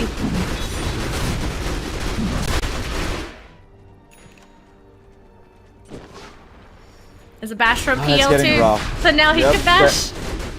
Oh, they're actually trying for it. Calvin, what are you doing? Actually goes into the discriminate. Astral step forward only to see his own death. Hauled in place by the Roshan as well. That's gotta feel bad, man. What was that? I can see what he was trying to do. He just said, guys, we've got nothing to lose. I'm just gonna go try and steal this Aegis. I don't blame him for making a move like this.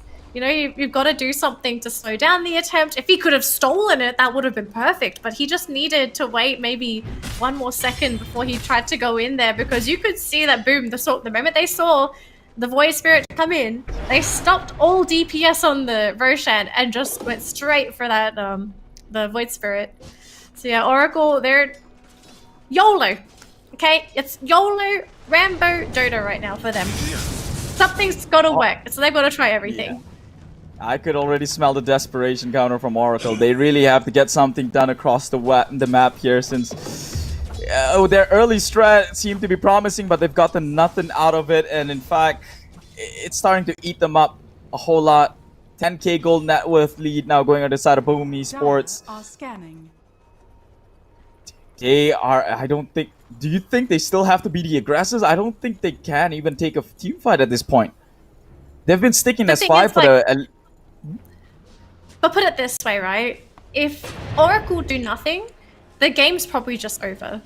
They're essentially just waiting for the inevitable. So I have a feeling that to a certain degree they need to be the aggressor, but they need to be very careful with what fights they pick. They can't 5v5 into Boom anymore just because Boom's figured them out. They know what Oracle's lineup, like they know how they're going to play it. They know who's the one that's actually doing the damage, who's the problems. So they've been eliminating the problems, which is actually the supports. It's not the Meepo that's the problem. They're eliminating the backline support so that they can kill Meepo once he's got no support.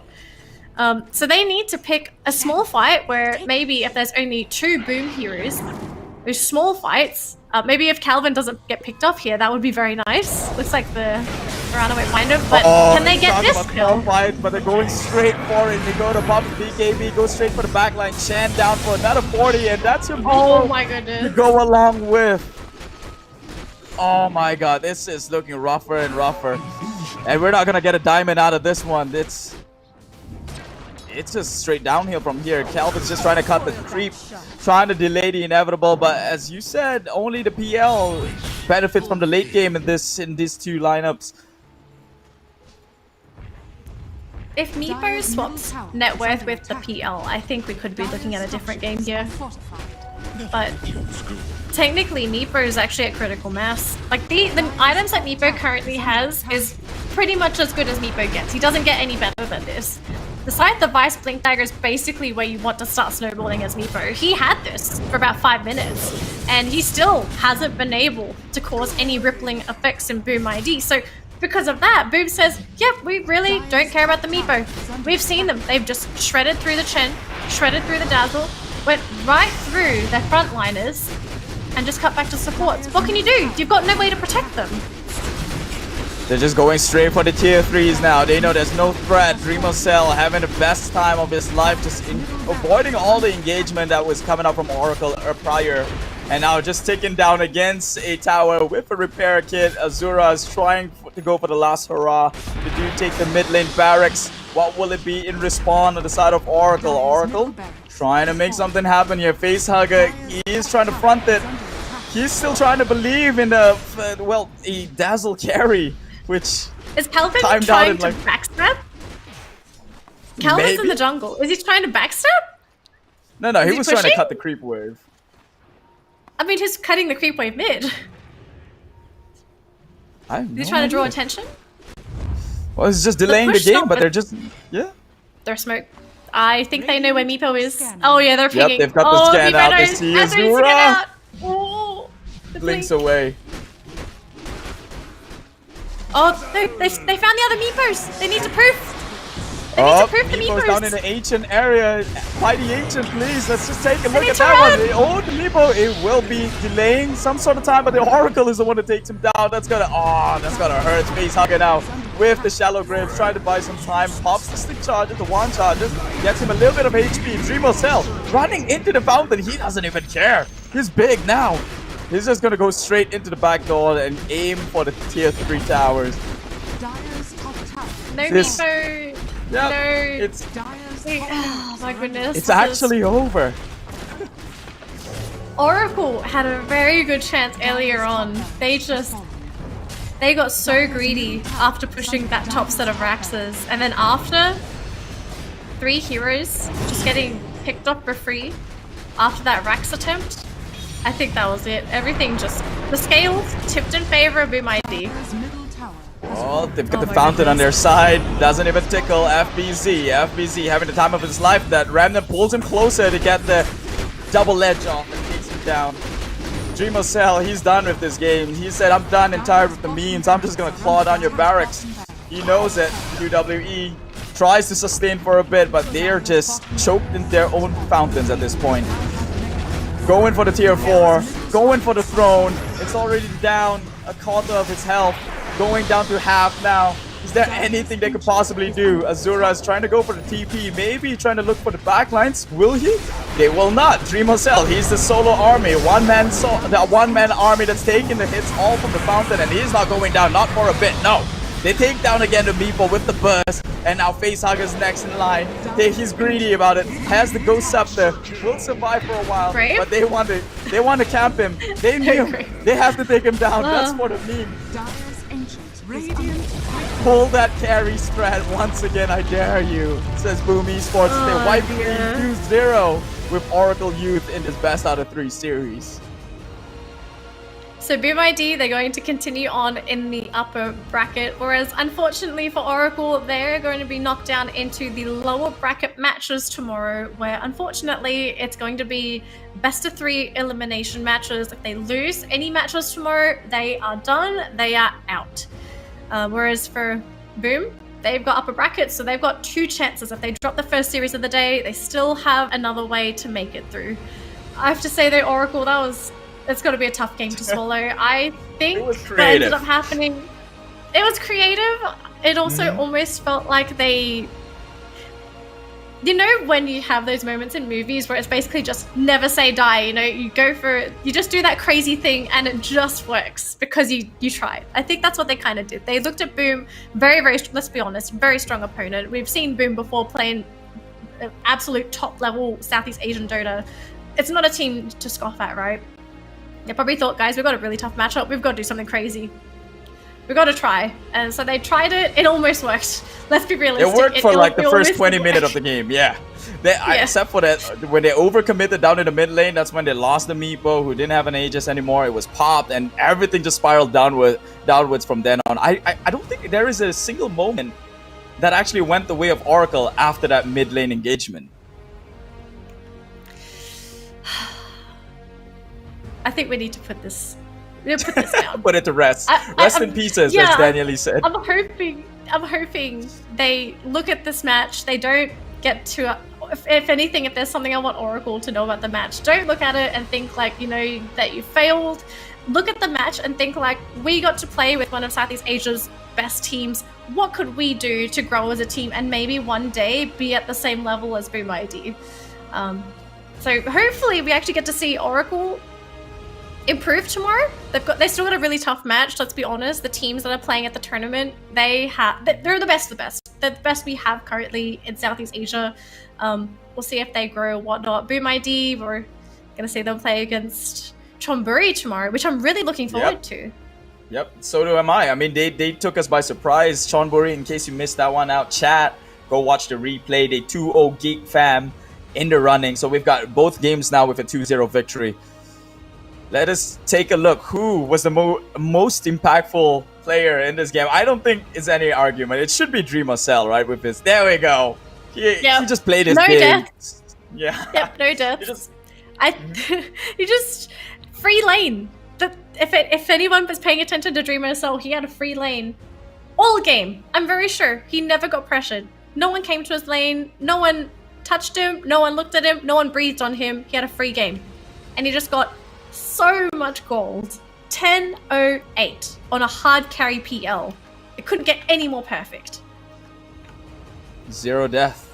That's a run right there. That's worth noting down. Dreamer.Cell, this guy, he played his own game. He was disciplined enough to, despite the team having to deal with the pressure, he never made the rotation in. He knew that they would eventually get it after he gets a certain item up, and he did.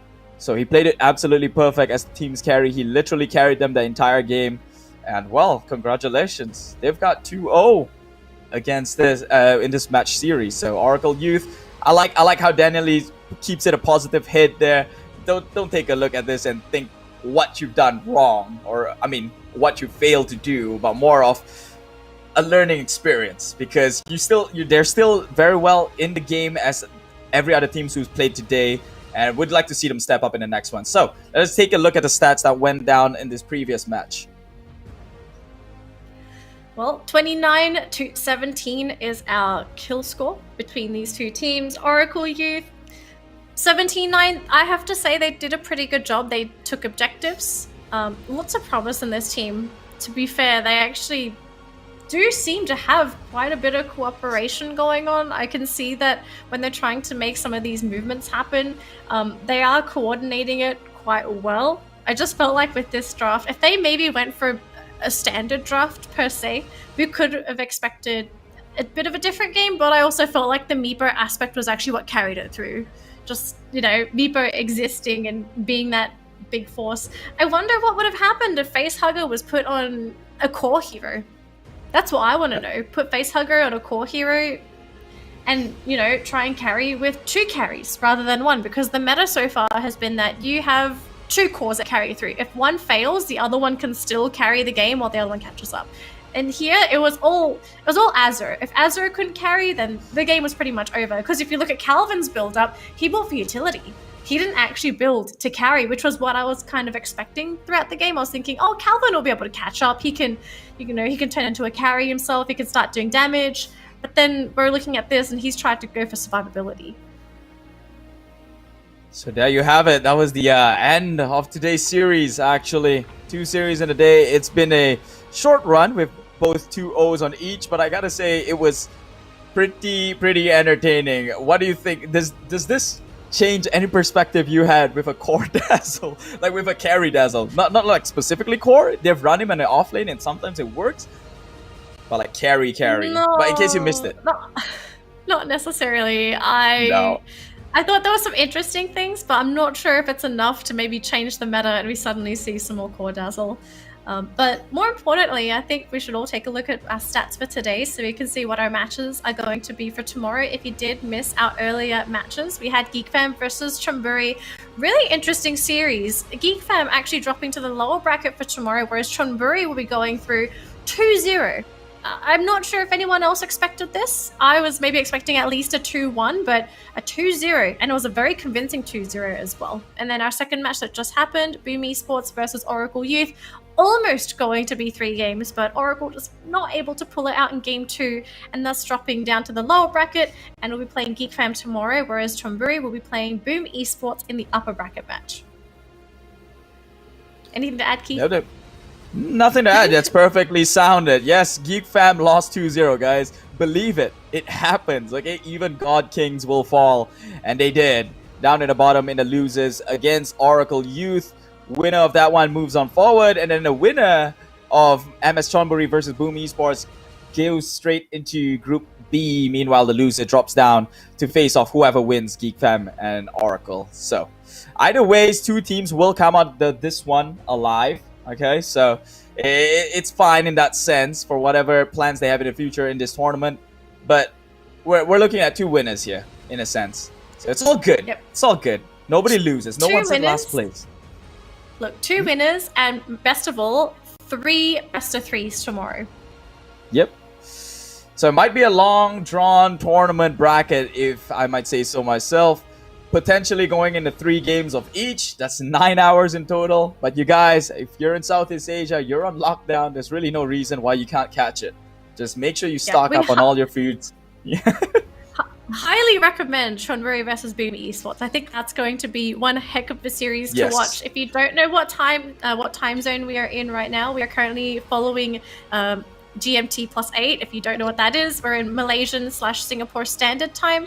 The first match will be starting at about 3 o'clock at our time. If you're at a different time zone, you can Google what time it currently is in Singapore or Malaysia, and then yes, you can do it all from there. I trust you. I believe. Yes.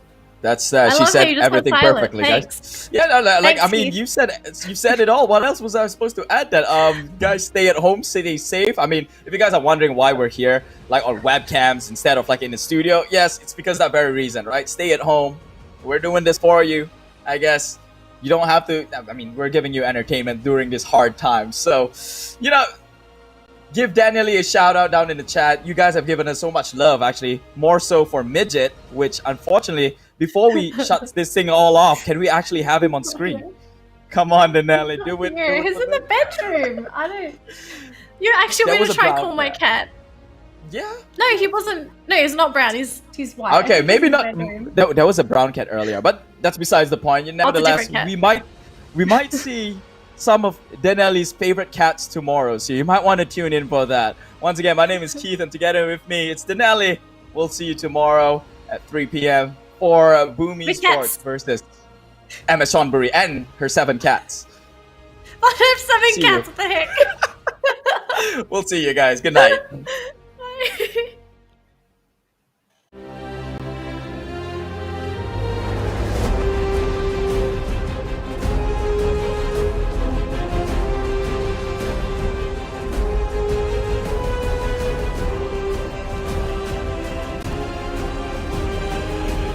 That's not the right trade-off in ES for an ES. He can't even find the kill. But the sniper, that's the bigger one. Falls up 1 and 2 in the back. 3 men back in the ball.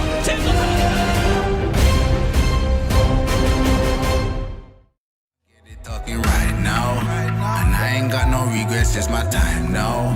Lights out when this year starting moves. You don't know that's the topic. And if you talking juice, well then you know I got it. Then you know I got it. Nobody got it like me.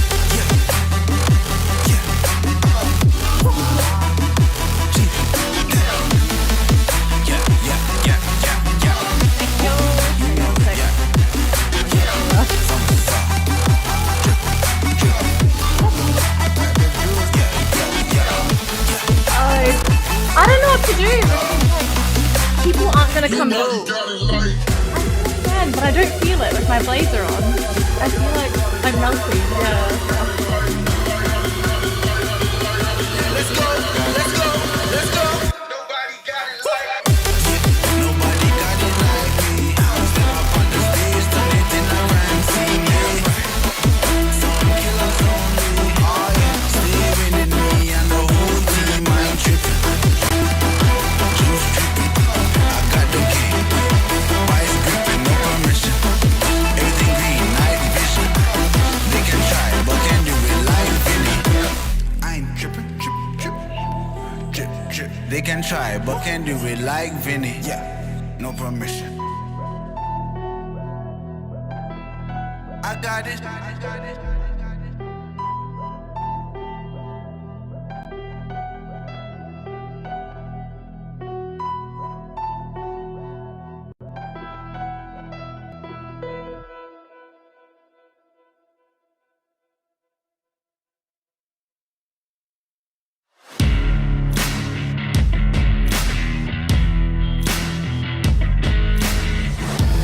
Embrace your destiny, slay your enemy, raise a legacy. No more apologies, trust your abilities, gather the energies. Pull yourself back together. Been staying off track forever. Child of the nation, will seek redemption. Time for salvation. Today is meant to be day of victory. Time for history. Reverse the tendency, fight the entropy, channel your rivalry. You're praying for fortune to come. You're hearing the sound of the drums. It's too late to backtrack, but pack your bag now. Keep your feet on the road and stand up. You've got what it takes to fight back. Don't stop until you black out, out, out.